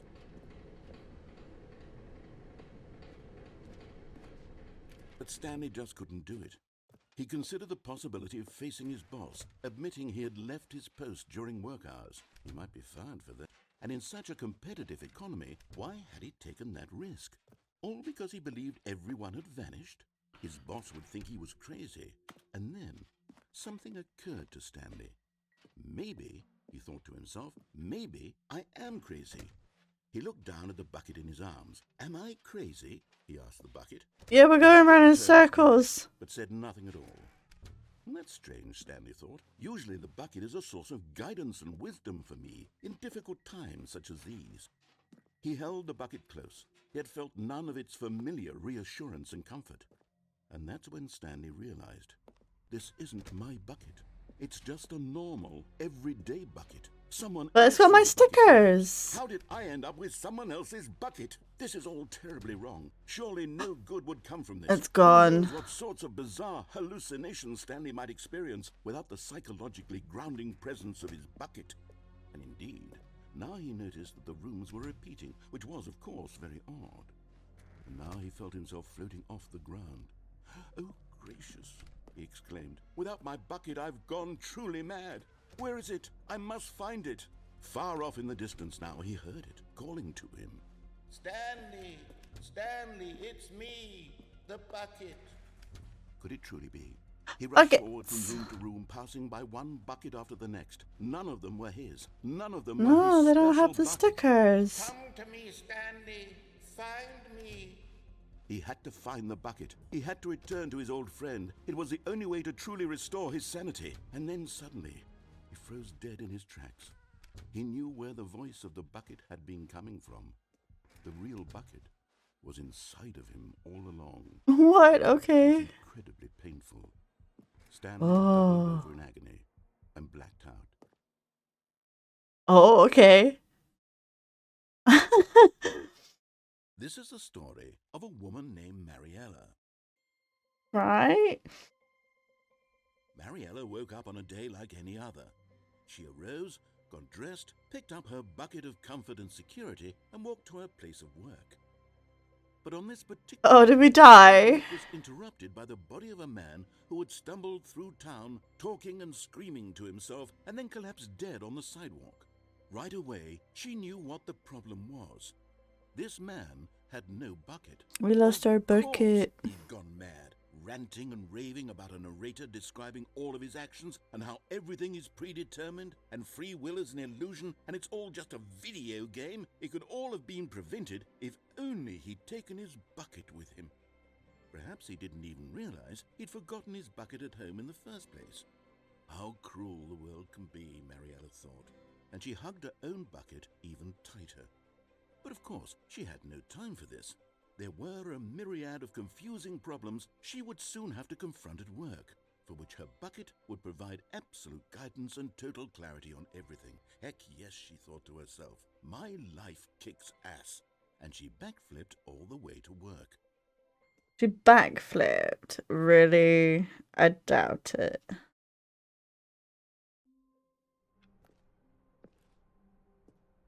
And I still don't know if this is an ending because, again, I'm recording straight after the last one. I don't know if this is an actual ending.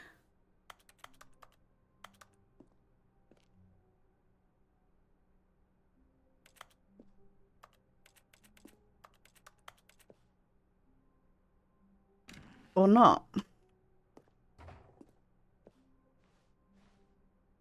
But as things are still weird, I'm gonna go without the bucket this time and try and get that last, When Stanley came to a set of 2 open doors, this was not the correct way to the meeting room, and Stanley knew it perfectly well.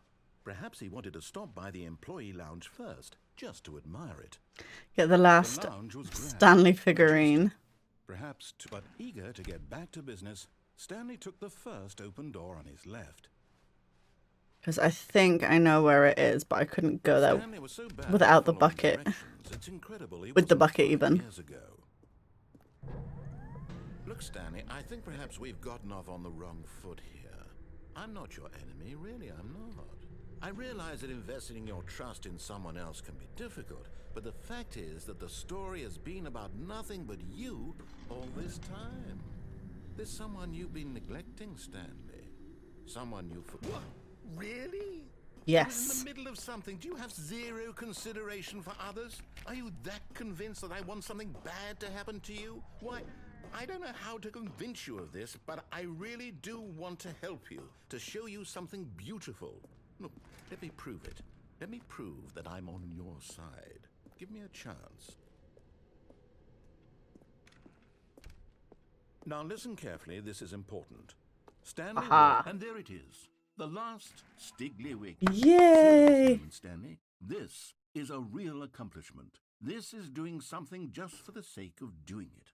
Where so many people expect to be rewarded for the most trivial achievements, you've insisted that a job well done is its own reward. I would tell you that I'm proud of you for collecting them all, but that would be like a reward, and we can't have that. So, instead, I'll just say, it's done. We're all done here. And now we can go to whatever the hell you were doing before you hunted for figurines. Oh, okay.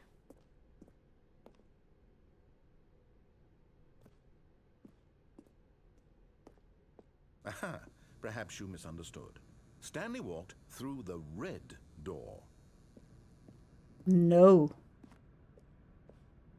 I still don't think we're communicating properly. Stanley walked through the red door. I think I've done this bit already. Stanley, you want to know so badly what's out there? You Yes. want to find out what lies at the end of this road you've chosen? Well, don't let me. Oh, it's this again. Okay. There's nothing here. I haven't even finished building this section of the map because you were never supposed to be here in the first place. Is it going to be the same baby game? Exposed developer textures. Is this what you had wanted? Was it worth ruining the entire story I had written out specifically for you? Do you not think I put a lot of time into that? Because I did. And in the end, it was all for nothing. Because this is what you wanted to see. Help me here, Stanley. Help elucidate these strange and unknowable desires of yours. What would have made this game better? What did you want to see? Vehicles? Skill trees? Work with me. You've given me absolutely nothing so far. Tell you what. Let me take a stab in the dark at a new design, and you can give me some feedback. There we go. A third option. This already feels leaps ahead of where we were before. Go ahead, Stanley. Take it for a spin. Okay, I'm going to stop you there. Now, tell me about your experience with this new version. Would you say that the game benefited from allowing you more choices? Feel free to be honest. I'm looking for some real critical feedback here. A 1?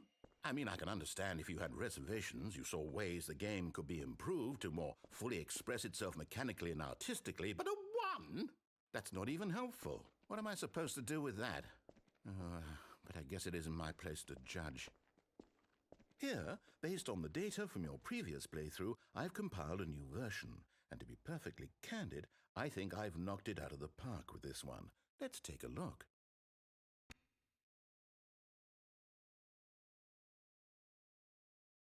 Is this the same as before? That's the same. Now, would you say that competitive leaderboard helped you feel motivated to keep walking through doors? Again, honest answers, please. Hey, I nearly forgot. I've got a prototype of a new game I've been working on, and now would be a lovely opportunity to give it some playtesting. You wouldn't mind taking a look at it, would you? Perfect. Let me boot it up. If it's this game, yeah, right. I'm gonna just restart because we've been here, done that. We don't need to do it again.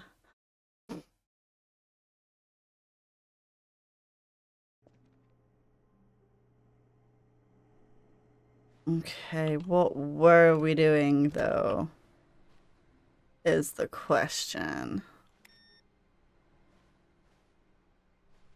Stanley, I'm sorry, but I have to put a pause Oh. on things. It's those figurines, those figglers. I haven't stopped thinking about them since you nabbed every last one. Wasn't it just the most intrinsically fulfilling moment of your entire life? Didn't Absolutely. it fill you to the brim with inner richness? Yes, I know we're supposed to be telling a story, but won't you please indulge me with one more trip back to the memory zone? I would love nothing more than to revisit the figurines. Just one more time.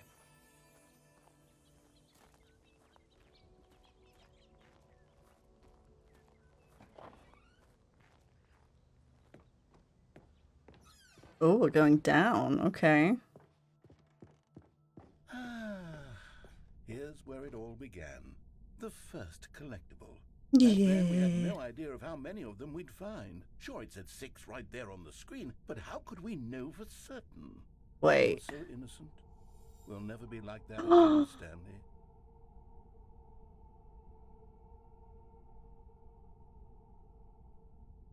We're getting more.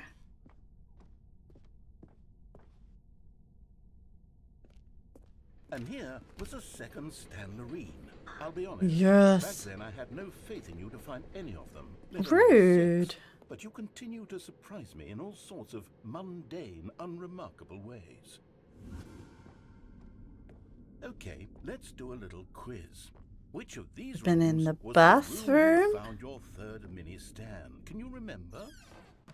Hey, that's exactly right. It was Yeah. the boss's bathroom. It was the third one. You picked it up, and then after that, you had 3 of them. Yeah. Glad these moments are so crystal clear in your memory, but I shouldn't be surprised. After all, science tells us that it's impossible to forget your third time doing anything. Really?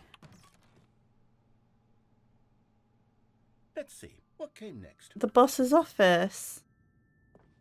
Oh yes, we found a Figley in this pink room. Oh well, I can't actually say I remember being in this room, but it's here in the memory zone, so it must have happened. But it didn't happen. How do we get here?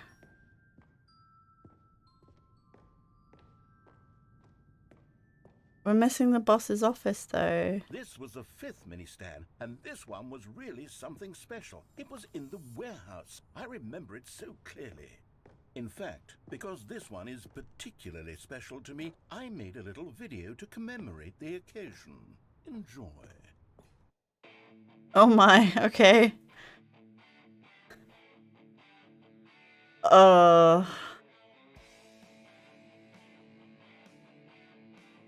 What's back there?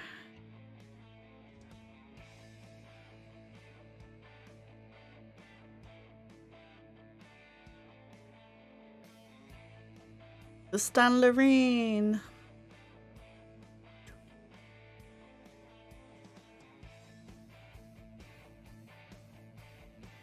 I did find it near the cargo lift. Oh, narrator, you didn't give me much of a choice but to watch that.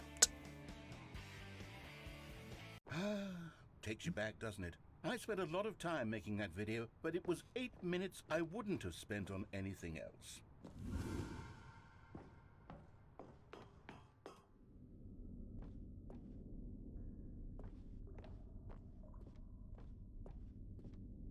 We missed the boss's And then, office. Stanley, then we came to the last collectible, the final figurine, right here by the red and blue doors. This memory is the most distinct and clear in my mind, perhaps because it was the one that happened more recently than all the others.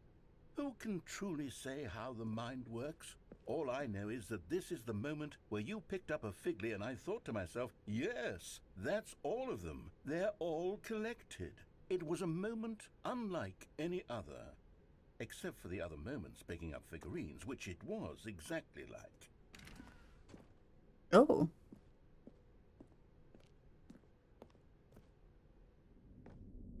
Oh, we're getting more matrixy. You are in the present. And then there was no more, because we've caught up to the present moment. Nothing left to do but move onward into the burn. future. Goodbye, memory zone.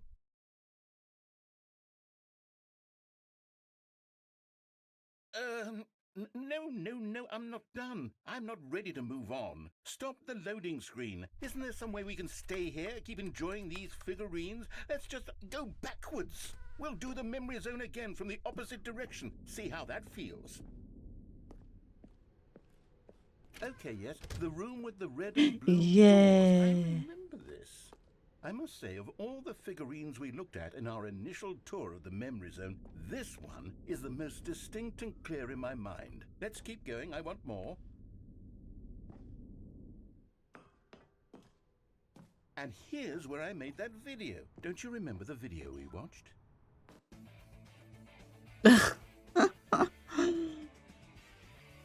Yes. Yep. I love that video.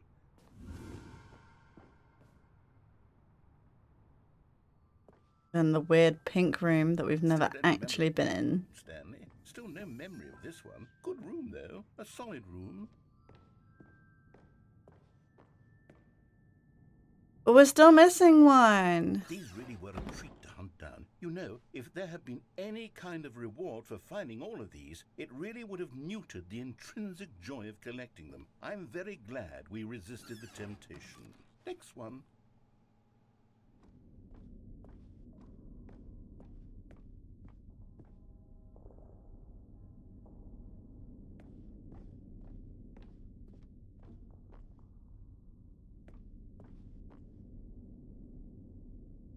Oh, I can't go that way. Rude. This was our second Figley. Don't you remember? Yes, I remember it too. The past is truly a wonderful thing. Why does anyone ever choose to leave it? Keep going. Okay.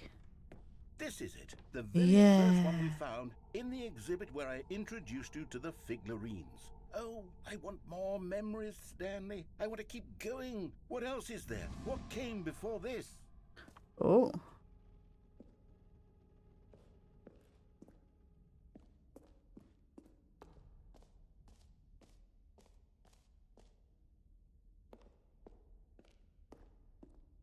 Ooh. Look, it's the terrible new content that we were originally sold on. I remember hating Yeah. it. But time does put a rosy filter on everything. In fact, I dare say I'm actually quite fond of it now. Look how much fun the past is. I want more. More memories. Oh, yes, the two doors. Who could have forgotten that? A classic memory, this one.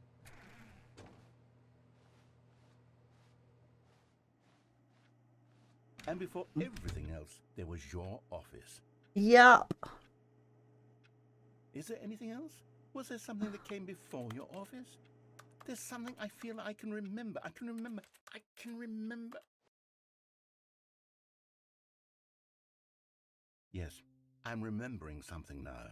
I remember before this whole story got started. Back then I was different.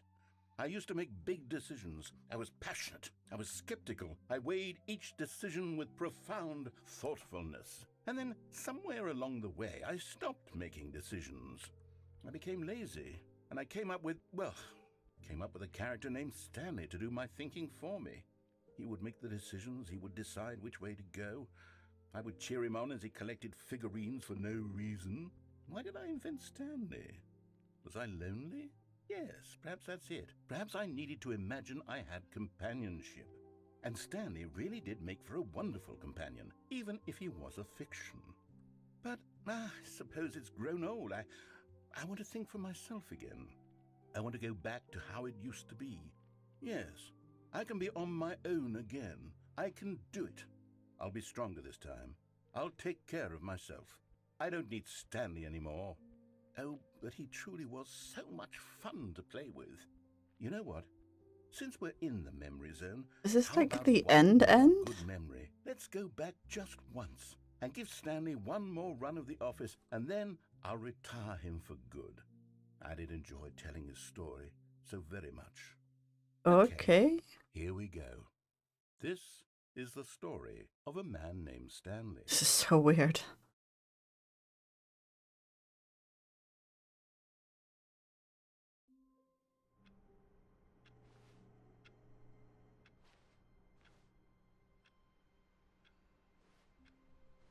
All of his co-workers were gone.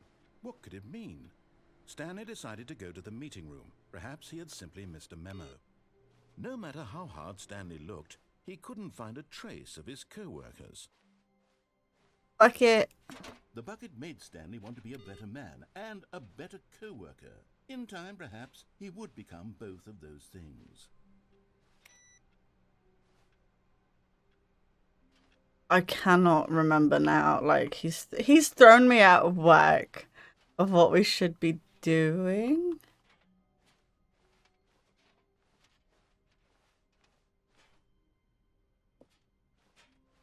Shit's changing again. I swear. Stanley clutched the bucket tightly to his chest and entered the door on his left. This was not the correct way to the meeting room, but Stanley had felt the bucket calling to him, telling him that the employee lounge was simply the place to be. And here it was. Had the bucket turned out to be correct? Was this better than the meeting room? No, never mind. The bucket was wrong. Stanley took the door on his left to go, and so the two of them detoured through the maintenance section and walked straight ahead to the opposite door. I don't think we've been down here with the bucket.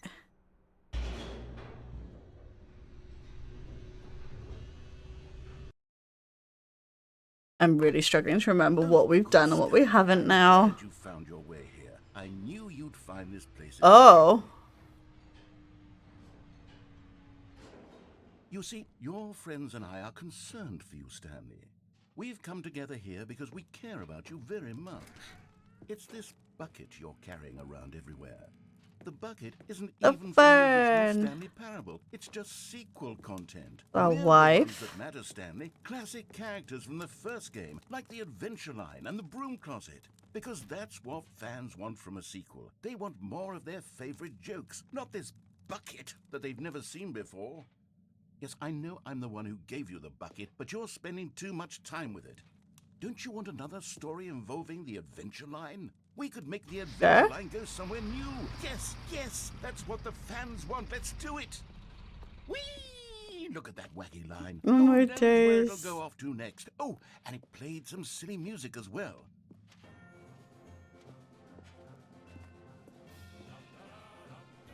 Now this is what the Stanley Parable is all about. Don't you remember all those great jokes from the original dialogue? Also, Stanley is addicted to drugs and hookers. Yes, it's as classic now as it was back then. Let's do it for the fans, Stanley. Let's give them more content exactly like this. But if we want to do that, you're going to have to give something up. What? I don't want to give up my bucket. It's my bucket.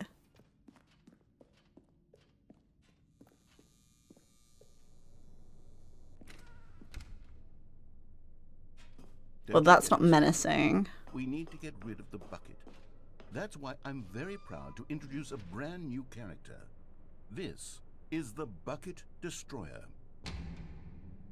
Oh. I think it'll make a wonderful new addition to the rich lore of the Stanley Parable. True, it also was not in the original game, but it's such a well-fleshed-out character with so much personality that to me it already feels as though it's been part of the cast all along. Don't you agree? Oh. Can you guess what the Bucket Destroyer does?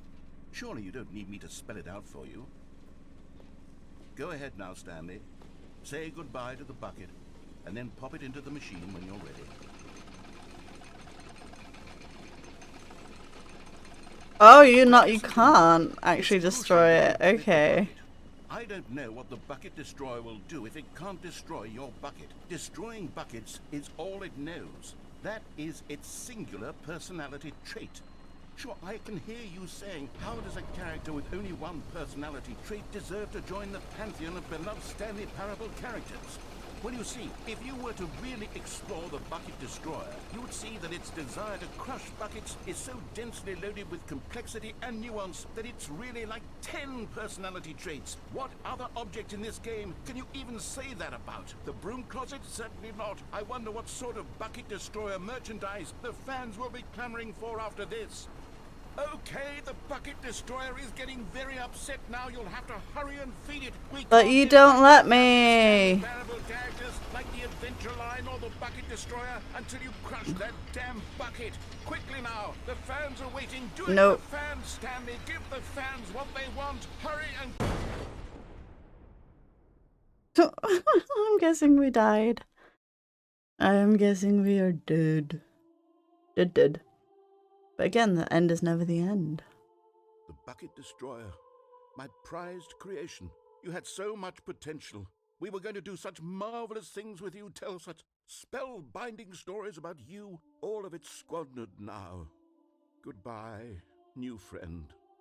For the moment in time that you were here, you were magnificent.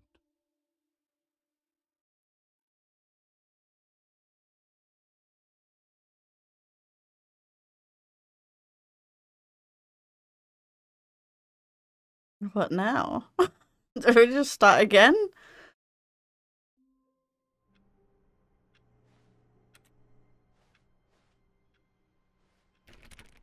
All of his co-workers were gone. What could it mean? Stanley decided to go to the meeting room. Perhaps he had simply missed a memo. Have I missed anything? Like, without kind of giving away spoilers. Or too much spoilery things. Everyone is so lucky to have a bucket, but Stanley is a very lucky fellow.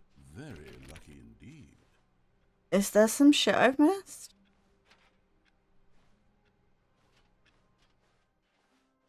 Because I can't remember. Stanley clutched the bucket tightly to his chest and entered the door on his left. So I don't... This was not the correct way to the meeting room, but Stanley had felt the bucket calling to him, telling him that the employee lounge was simply the place to be. And here it was. Had the bucket turned out to be correct? No, never mind. The bucket was wrong. Stanley took the door on his left to go back to the meeting room. I don't think I went down the vent with the bucket. Don't go to the meeting room. Go somewhere else. The cargo lift, yes. Go there. I don't think I've been down here with the bucket. I think I was here without the bucket? Maybe? Or is this going to be exactly the same? Still can't jump.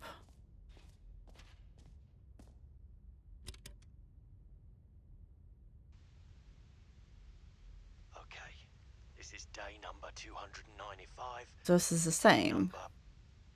I must have come down here with the bucket. I've lost track. Nothing feels real anymore.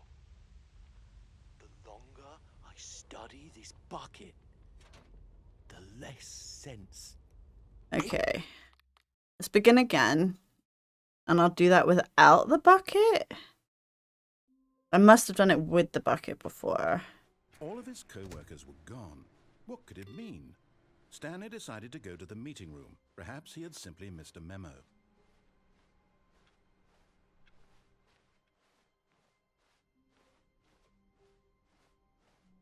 When Stanley came to a set of 2 open doors, this was not the correct way to the meeting room, and Stanley knew it perfectly well.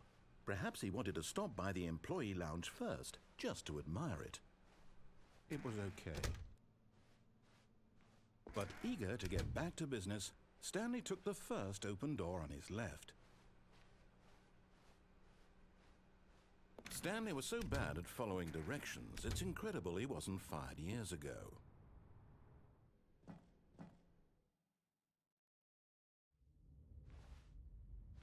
Stanley had now gotten himself so far off the beaten path that it seemed the office had begun. So far off the beaten path that it seemed the office had begun. So far off the beaten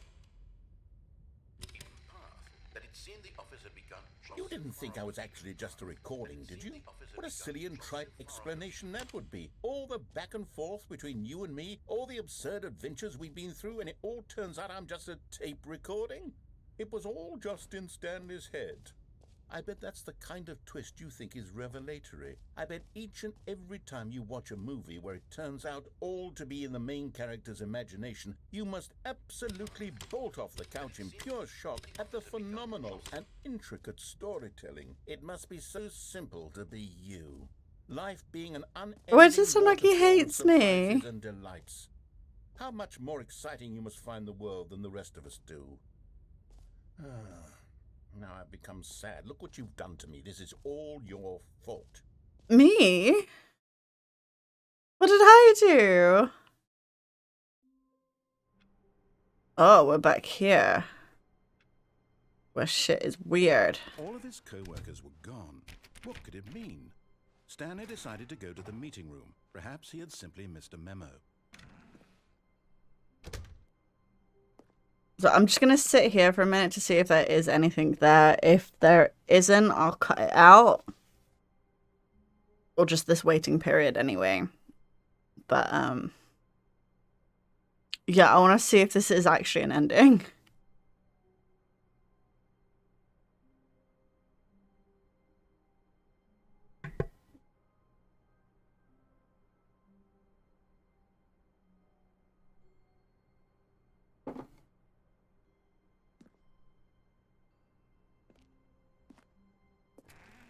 I'm going to assume this is not an ending.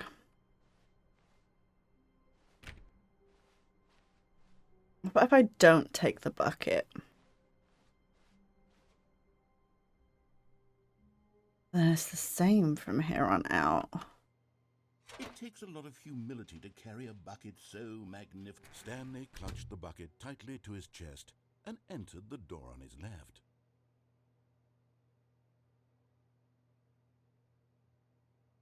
Don't know what more there is to do. Oh, we've got the escape doorway. Still no one was here. Stanley needed the bucket's warmth and comfort now more than ever. Perhaps his boss's office would... Stanley, we must move on to this broom closet, simply because I have no remaining stickers. If I did, coming to a staircase, Stanley and the bucket walked upstairs to the boss's office.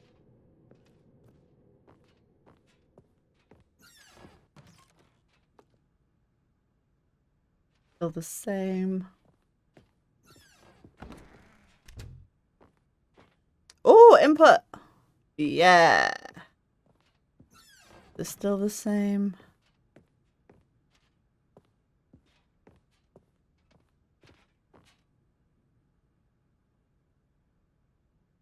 Can we, like... Stepping into his manager's office, Ah. Stanley was once again stunned to discover not an indication of any human life. Crushed by the weight of this revelation, Stanley may have broken down into an emotional dumpster fire, if not for this. But Stanley guessed the correct code by sheer luck. Was it that the bucket knew all along? Was the bucket guiding him? Yes, this is certainly the most logical explanation. Can you, like, back out of those doors?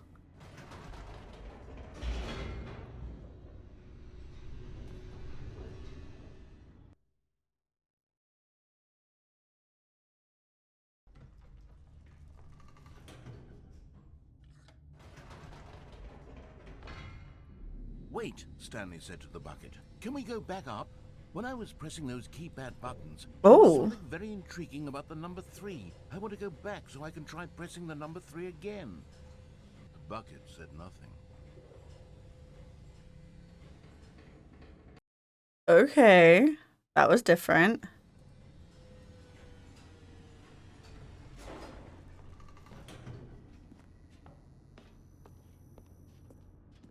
Here we are, said Stanley. Now I'm going to try out that number 3 button. He took the bucket over to the... Wow, he said. The number 3 is such a special button. I'm having the time of my life. Stanley looked expectantly at the bucket, but the bucket remained silent. This was a shock to Stanley, who had always felt such a connection with the bucket.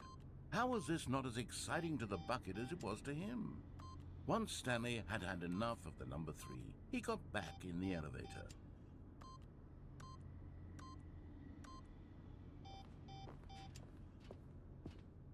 Is this open again yet?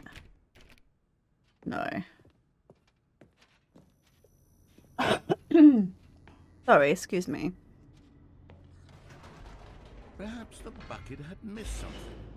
Perhaps it had not seen how much joy Stanley got from slamming the number 3 repeatedly.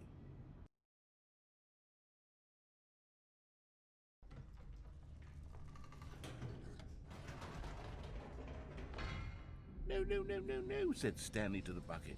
You can't go on yet. Not till you understand how much the number 3 means to me. You and I have been through so much together, and I just want you to see what I see. Feel the happiness I feel. He smiled at the bucket, and the bucket said nothing.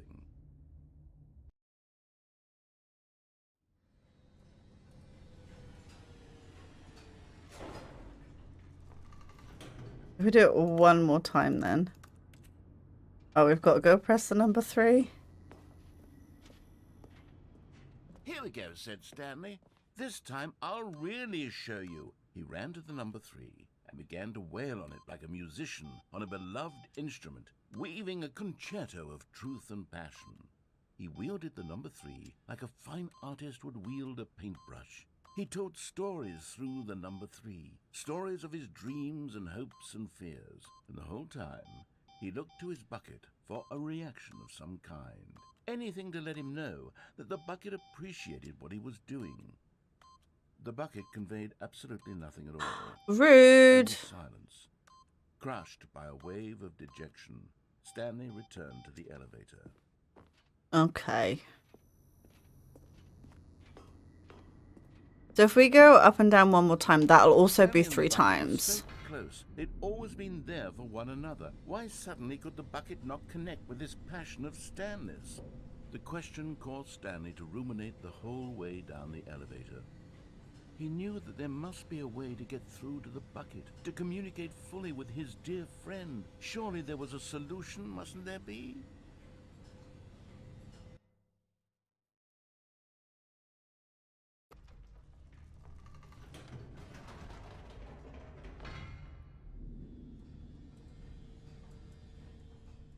Oh, no dialogue.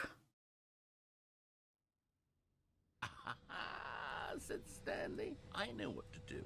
I know how to fully express this feeling in my heart. He decided right then and there that he would hold a press conference where he would speak to the public on all matters relating to pressing the number 3 over and over. Right. Elaborate fully on what the number 3. Why was there a guy? There's a guy. So alive when pressing it. Then the bucket would be able to see his joy through the eyes of others. It would get to see the world react to this discovery of Stanley's. And it would be through the public eye that the bucket would finally understand Stanley's work. For months, he advertised and marketed his press conference, building excitement around it, developing and rehearsing it, until it couldn't be refined a single measure further. When the big day arrived, Stanley was as prepared as he'd ever been for anything in his life.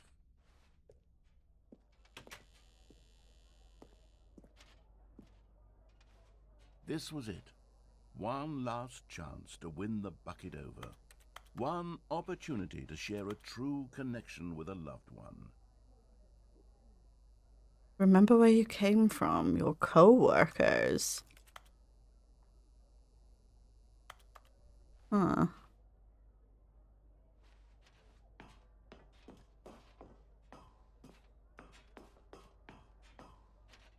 This is There weird. was no one here. Nobody had come to the press conference to hear Stanley speak, to listen to him talk about what it really means to press the number 3 on a keypad over and over. He was unloved, uninteresting, he was a failure, and in that moment Stanley knew that the bucket would never again take him seriously. There would be no connection, no deeper understanding. The bucket merely sat there in his arms, indifferent. And so it began that slowly, over many years, the two of them grew more and more distant. They spoke less and less, neither wishing to state the obvious, that any sense of real respect between them had eroded since that day at the press conference. There would be no more games, no more long conversations about passion and pursuit, only a silence that consumed the space between friends.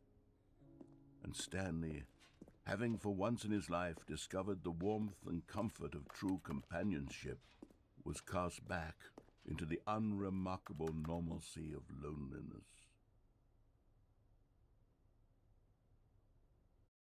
Okay.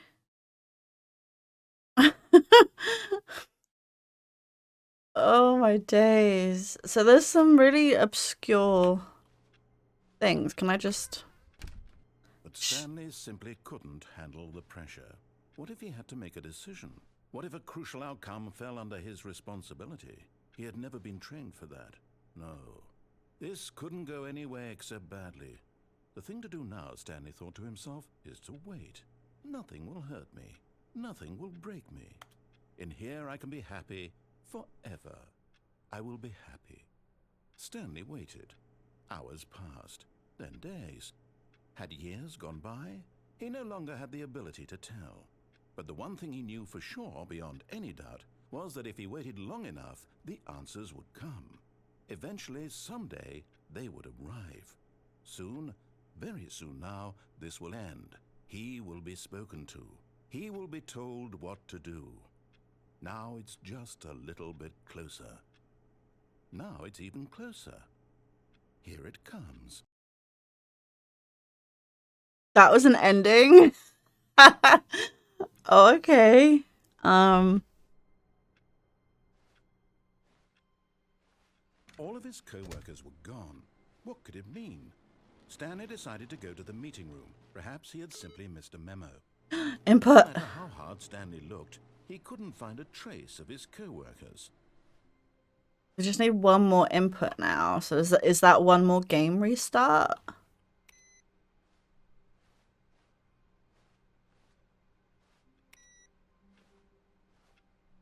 Stanley cradled the bucket in a gentle embrace, protective yet delicate, assertive yet compassionate.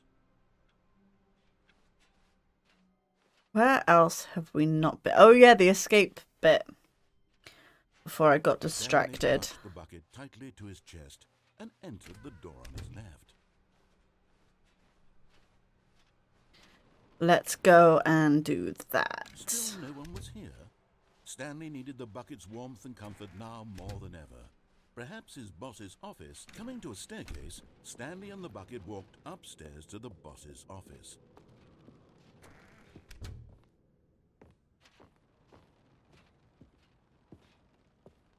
Stepping into...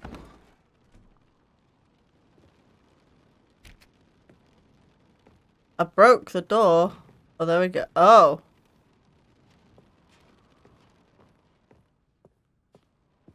I broke it. Well, I probably didn't break it.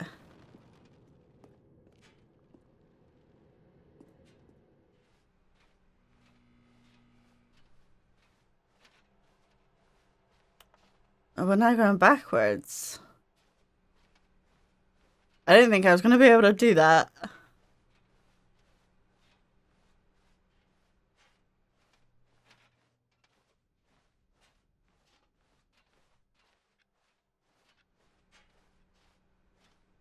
It's so quiet. There's another door.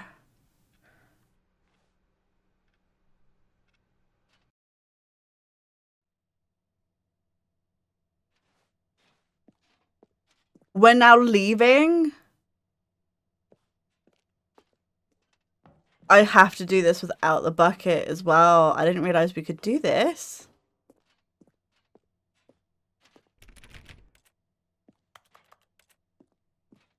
Do you think this is where that elevator goes?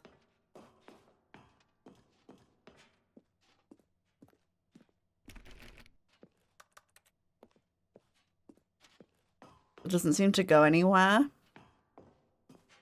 We should check that.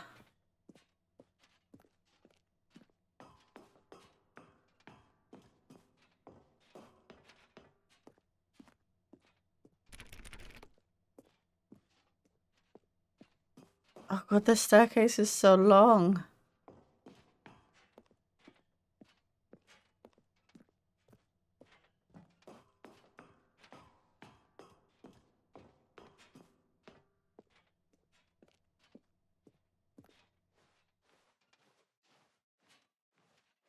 So dark.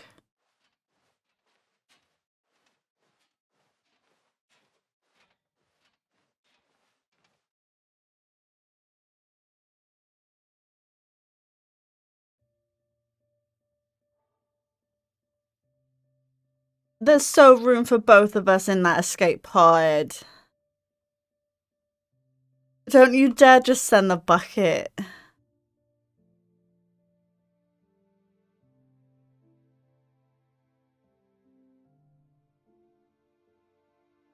I suppose in theory, if we sent the bucket, then we could go back. We could fit in there as well anyway. But if the bucket stayed like gone, and then we went to the mind control room and turned it off, then we get out as well, and then we just gotta go find the bucket.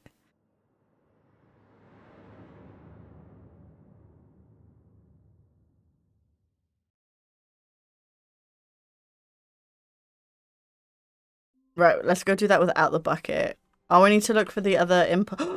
Oh, I want to do that now.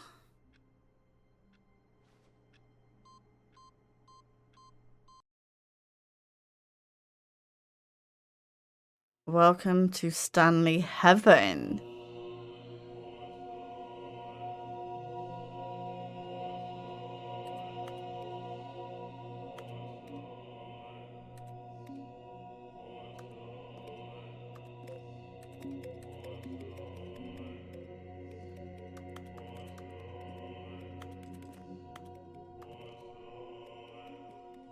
They're just chanting buttons.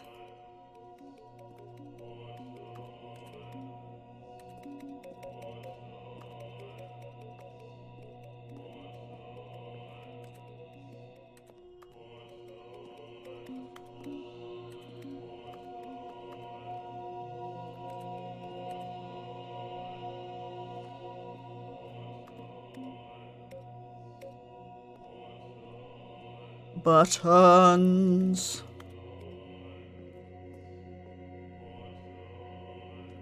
So this is Stanley Heaven.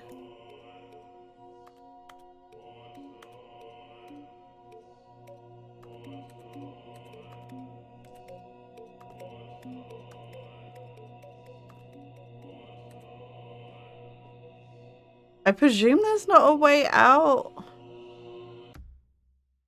Do we begin again? Let me know if that was wrong, if there is like a way out. Oh, maybe that stays there now. Okay, alright, let's go. Soft wind blew outside and perhaps rain started, and if it did, it stopped shortly after. Stanley hoped that he would one day see weather. The end is never the end. All of the computers are on.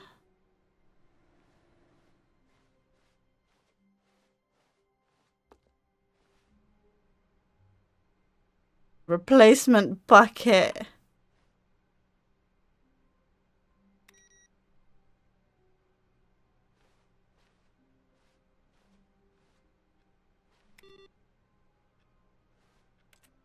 The end is never the end.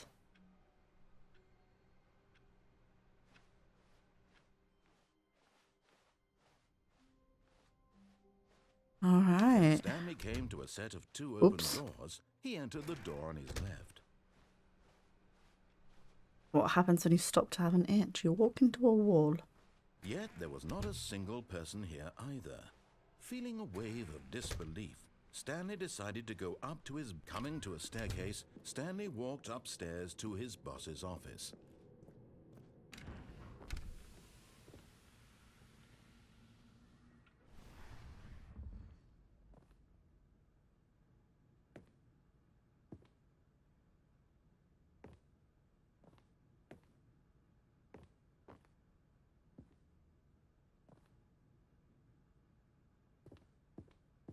Wait, it's not letting me now.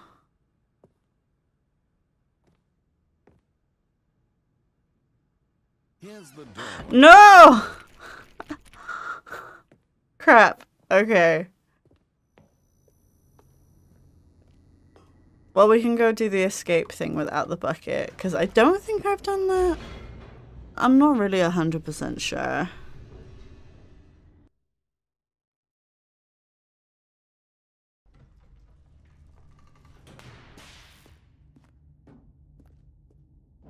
Stanley walked straight ahead through the large door that read Mind Control Facility.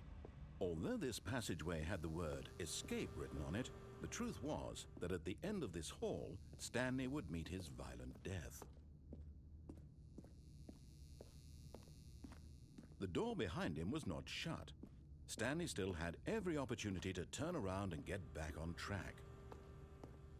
At this point, Stanley was making a conscious, concerted effort to walk forward and willingly confront his death. Yup. Ooh. Yeah, I don't think I've been down here.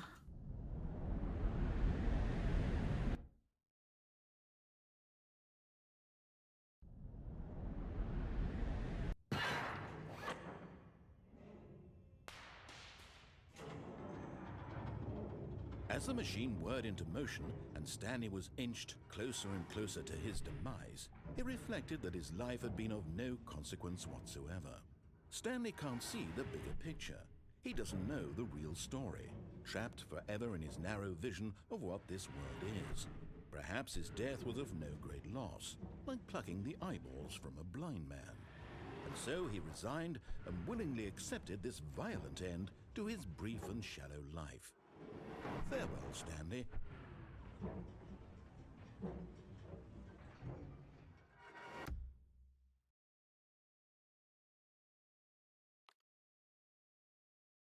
I don't know if that's an option.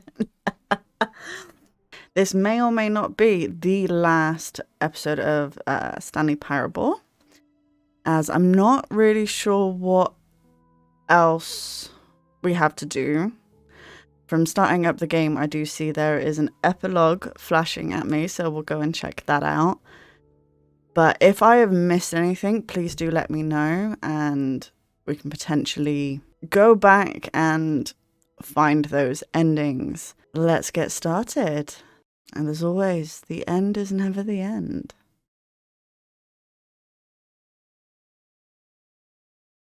You watch this not be content. I have no idea. Many, many years later.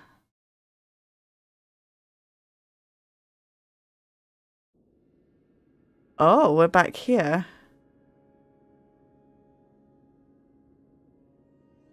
Okay.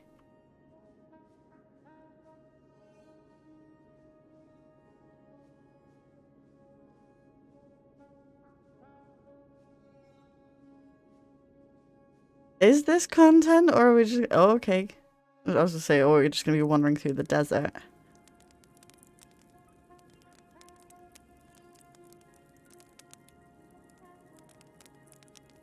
I will say this is very pretty.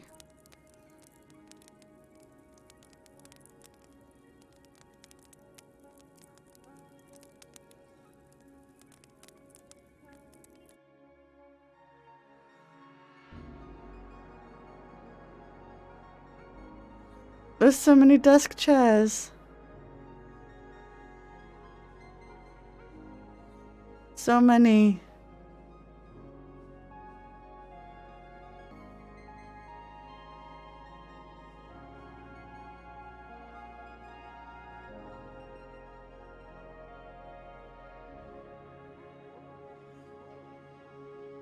Oh, the moon's pretty.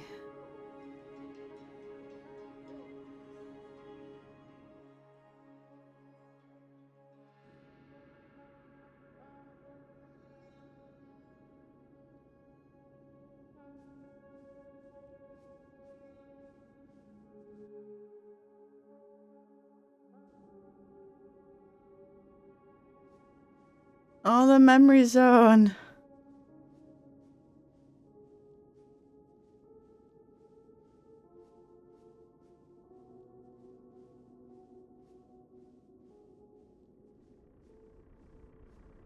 The generator's still running.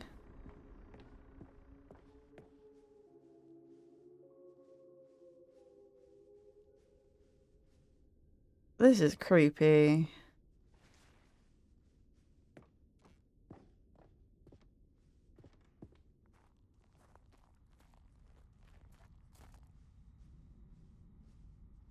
What is this? Cookie's blog.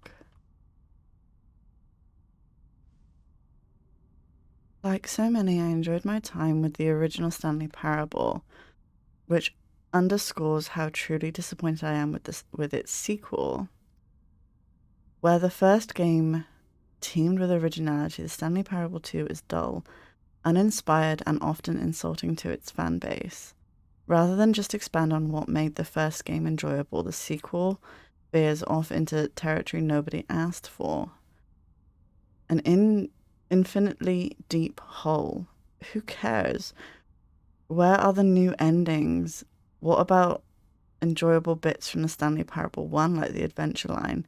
Instead, we get an uninspiring sequel collecting figurines.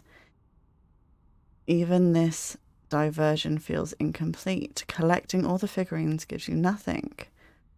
I must say, though, I found the bucket to be quite comforting.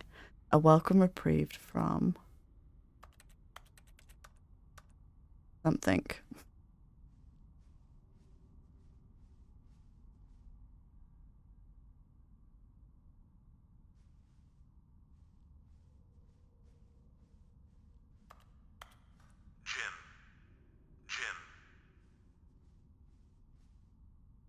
Stanley Parable developers, no more spin-offs, no more sequels.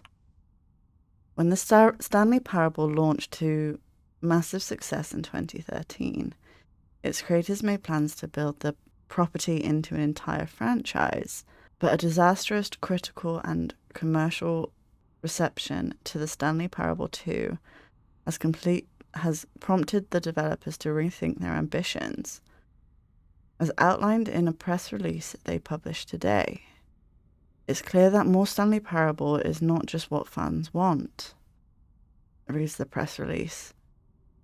We thought that we had a vision for the series that players would be excited about, yet it turns out this could not have been farther from the truth. The press release goes on to promise to preserve the artistic integrity of the original game and to stop assaulting fans with our reckless and insulting creative visions. The word sorry appears more than 25 times in the press release. Okay. All the gym buttons.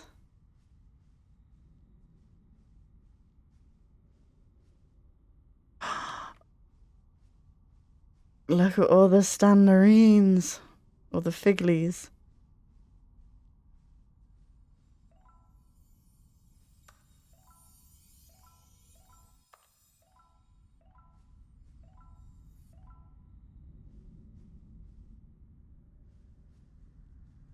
There was multiple ways to go.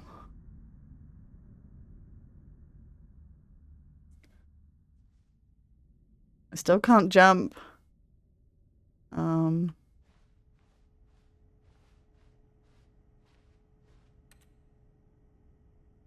Oh. Hello again.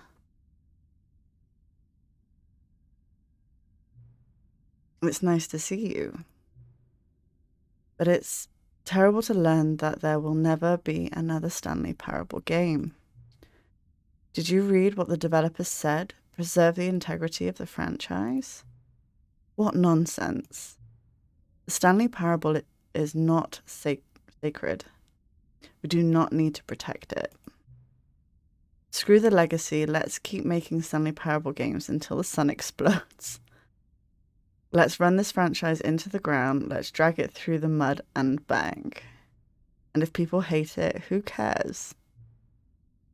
You see, what was the narrator's problem? He was so obsessed with what people thought of his work. Don't make his mistake. Don't cling to the legacy. Let it burn. It's not hard. In fact, let me show you. Together we're going to make the Stanley Parable 3. It's simple. All we do is change the number in the game's title screen. We also need a really dumb subtitle for the game, something loud and gaudy. Go ahead, try combining some random words together to make a new title for our game. Ah, Curse of the Moon. That sounds cool.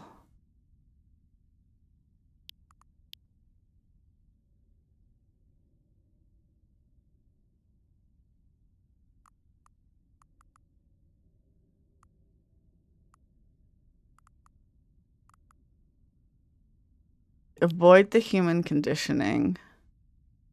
Sounds a bit more...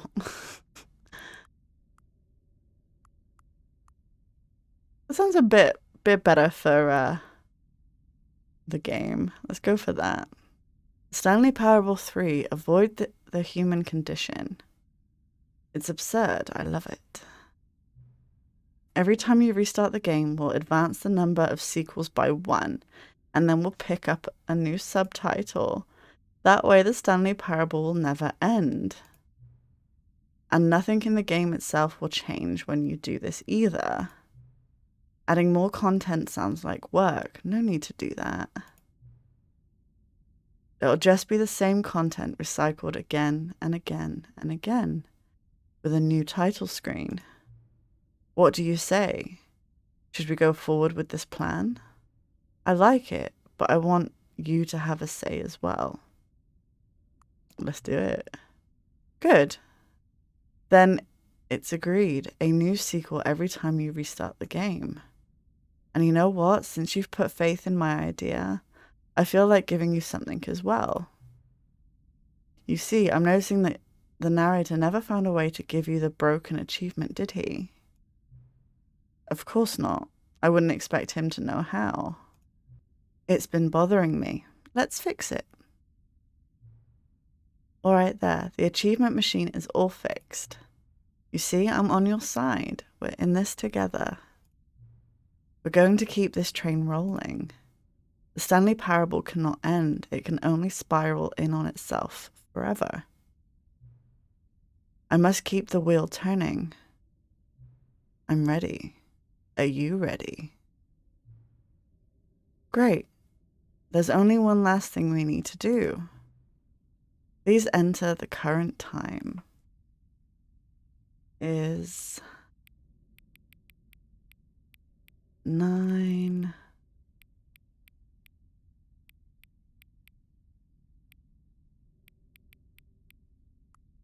Oh, there we go. 9:42 in the morning. Please adjust the slider until the computer is barely visible.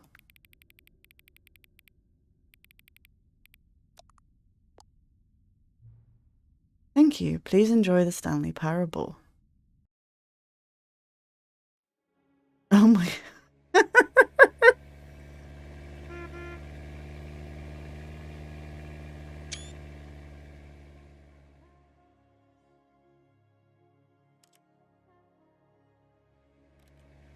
Hope I can remember, because it's been a little bit for me on... This is the story of a man named Stanley.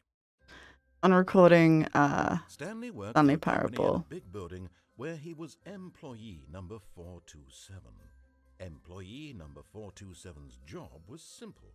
He sat at his desk in room 427 and he pushed buttons on a keyboard. Orders came to him through a monitor on his desk, telling him what buttons to push, how long to push them, and in what order. This is what employee 427 did every day of every month of every year. And although others might have considered it soul-rending, Stanley relished every moment that the orders came in, as though he had been made exactly for this job. And Stanley was happy. And then one day, something very peculiar happened. Something that would forever change Stanley. Something he would never quite forget. He had been at his desk for nearly an hour when he realized that not one single order had arrived on the monitor for him to follow. No one had showed up to give him instructions, call a meeting, or even say hi. Never in all his years at the company had this happened, this complete isolation. Something was very clearly wrong. Shocked, frozen solid, Stanley found himself unable to move for the longest time. But as he came to his wits and regained his senses, he got up from his desk and stepped out of his office.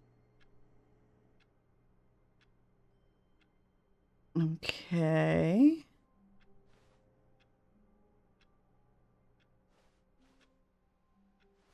All of his co-workers were gone. What could it mean? Stanley decided to go to the meeting room. Perhaps he had simply missed a memo. No matter how hard Stanley looked, he couldn't find a trace of his co-workers.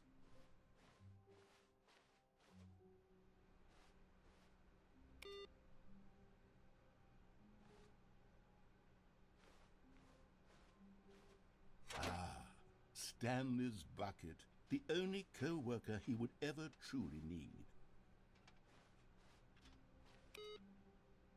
Is this different?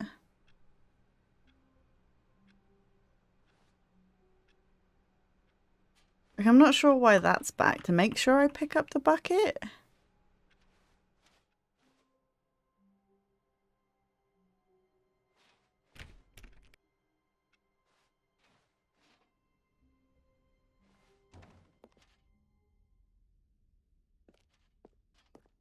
Oh, we can do the machine again. The hidden achievement machine, right?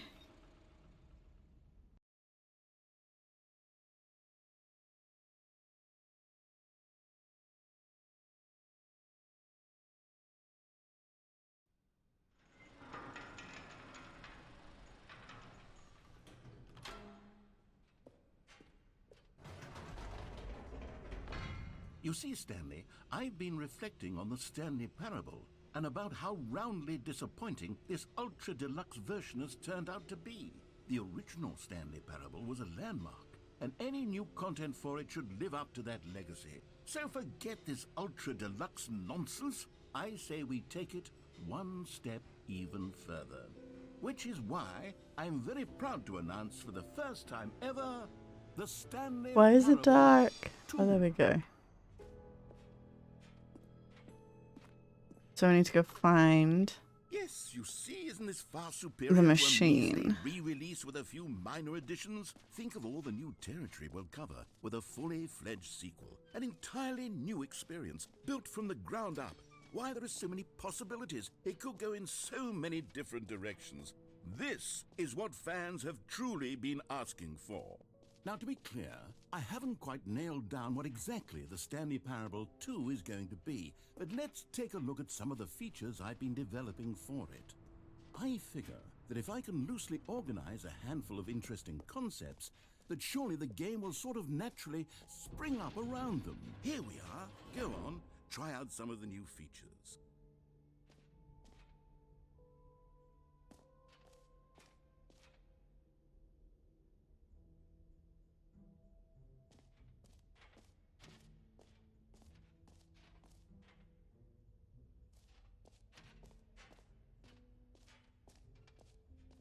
Alright, let's go see if this works.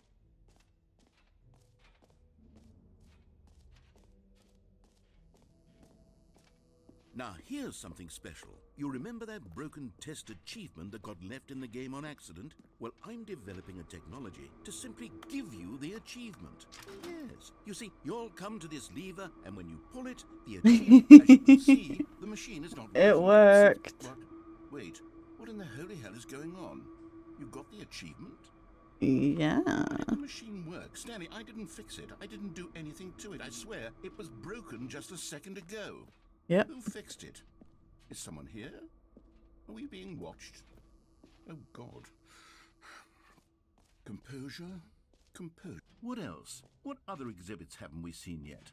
We've seen all of them, narrator. Unless we can do the collectibles again.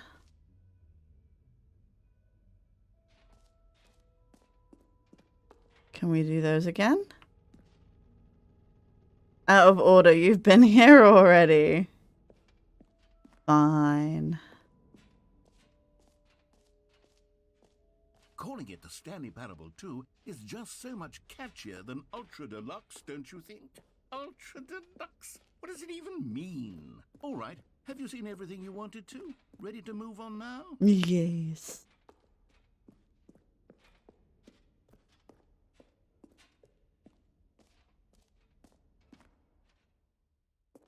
So, Stanley, what do you think? Do you like all of the new features? Yes, I know it's not exactly clear yet how exactly these features will come together as one single coherent video game, but I can This is see very it much so the same. It's going to work. There's definitely a good game in there somewhere. Say, let's do an experiment.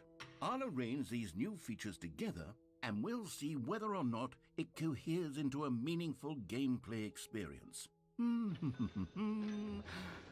Okay, are you ready? Here it is. I give you the Stanley Parable 2.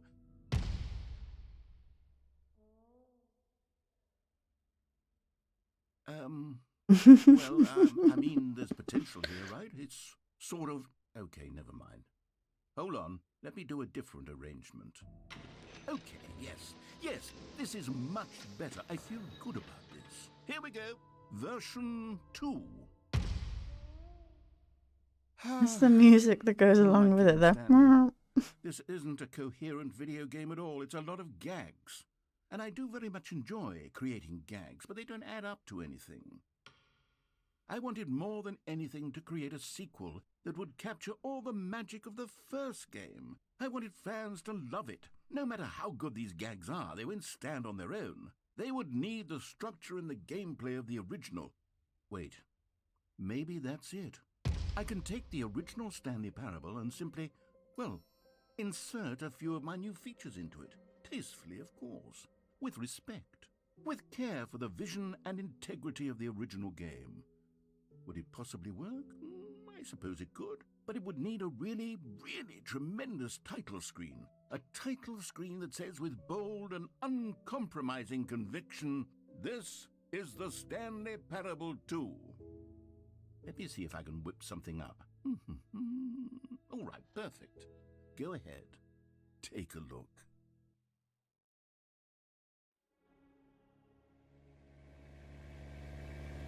Stanley Parable 3, Avoid the Human Condition. I don't think anything would have changed at this point. I'm struggling to remember what we haven't done. Of a man named Stanley. Stanley worked for a company in a big building where he was employee number 427. Employee number 427's job was simple. He sat at his desk in room 427 and he pushed buttons on a keyboard. Orders came to him through a monitor on his desk, telling him what buttons to push, how long to push them, and in what order. This is what employee 427 did every day of every month of every year. And although others might have considered it soul-rending, Stanley relished every moment that the orders came in, as though he had been made exactly for this job. And Stanley was happy. And Was then he one happy, day, though? Something very peculiar happened. Something that would forever change Stanley. Something he would never quite forget. He had been at his desk for nearly an hour when he realized that not one single order had arrived on the monitor for him to follow. No one had showed up to give him instructions, call a meeting, or even say hi. Never in all his years at the company had this happened, this complete isolation. Something was very clearly wrong. Shocked, frozen solid, Stanley found himself unable to move for the longest time. But as he came to his wits and regained his senses, he got up from his desk and stepped out of his office. All right. All of his co-workers were gone. What could it mean? Stanley decided to go to the meeting room. Perhaps he had simply missed a memo. So we've No jumped. matter how hard Stanley looked, he couldn't find a trace of his co-workers. We've done the window with and without the bucket, I believe.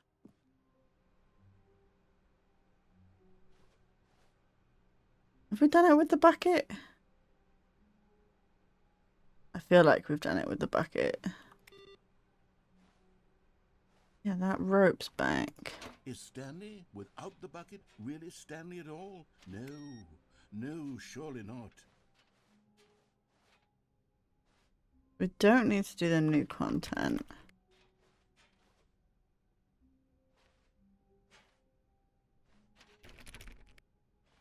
Stanley clutched the bucket tightly to his chest and entered the door on his left.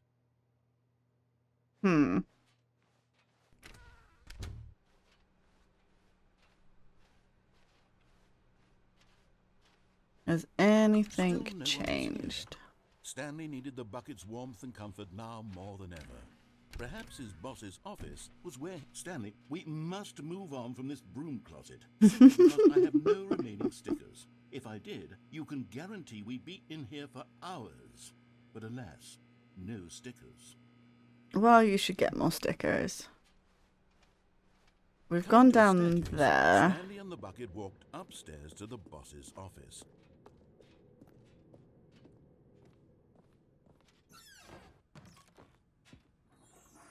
Oh. This is new. Money in the morning, money in the evening, money for breakfast, money crisp. Oh, that's what we were doing. It looks different up here. So I've backed out of the doors with the bucket. Did I back out of the doors without the bucket? I don't think I have.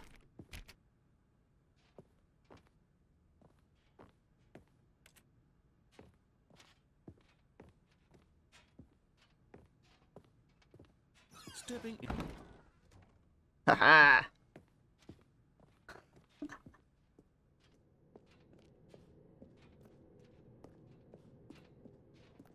I know I've already done this bit with the bucket. I think, unless it's changed.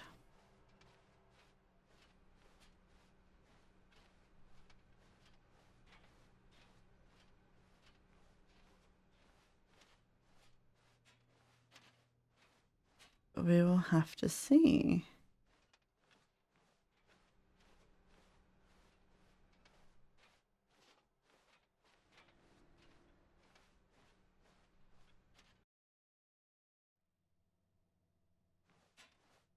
Yes, I need to do that without, oops, without the bucket.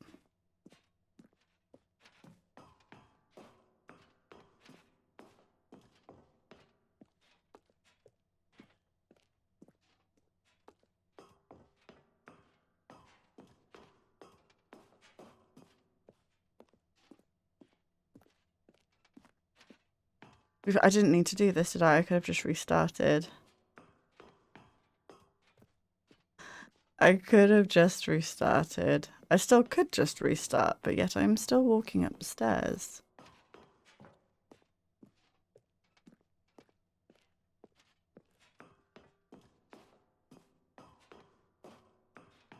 Alright, let's jump back to the beginning. And then we'll do that without the bucket. Because that's something we haven't All of his co-workers were gone. done yet, I believe. Stanley decided to go to the meeting room. Perhaps he had simply missed a memo.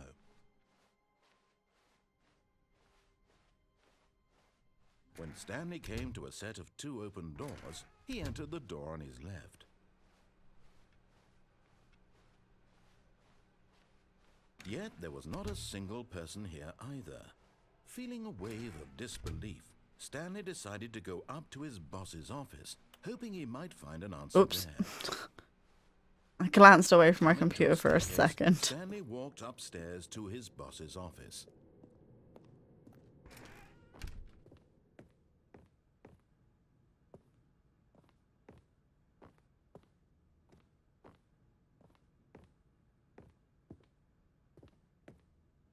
Come on. Stepping in. There we go. Okay. Let's see what happens this time. Do we get to escape?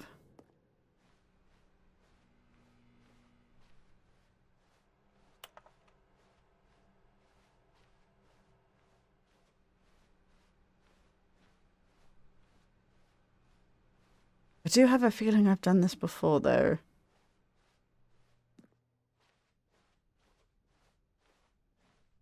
This might just be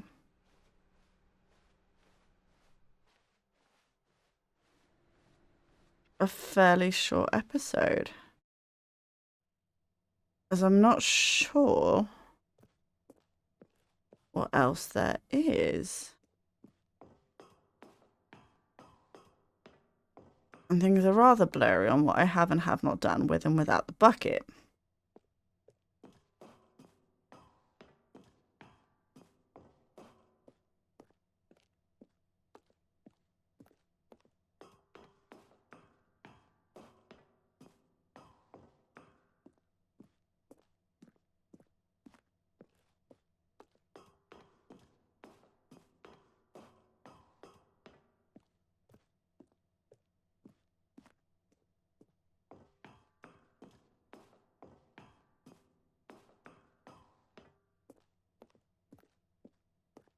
This goes on for so long.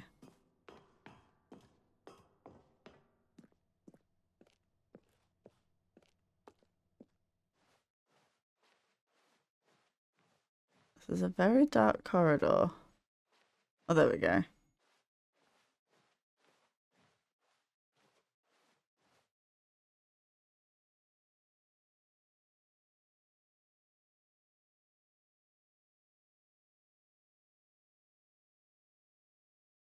Is that it? Is that... Oh. There's no dialogue All of his co-workers were gone. for it. Stanley decided to go to the meeting room. Perhaps he had simply missed a memo. That was somewhat anticlimactic. No matter how hard Stanley looked, he couldn't find a trace of his co-workers. Well, guys, I think I will leave this one here. The first super short Stanley Parable episode. But I have had some amazing fun with this. If I've missed anything, do let me know in the comments, and then I will do the return to Stanley Parable and do all of the things that I have missed. But for now, thank you so much for watching, and I will catch you guys in the next one.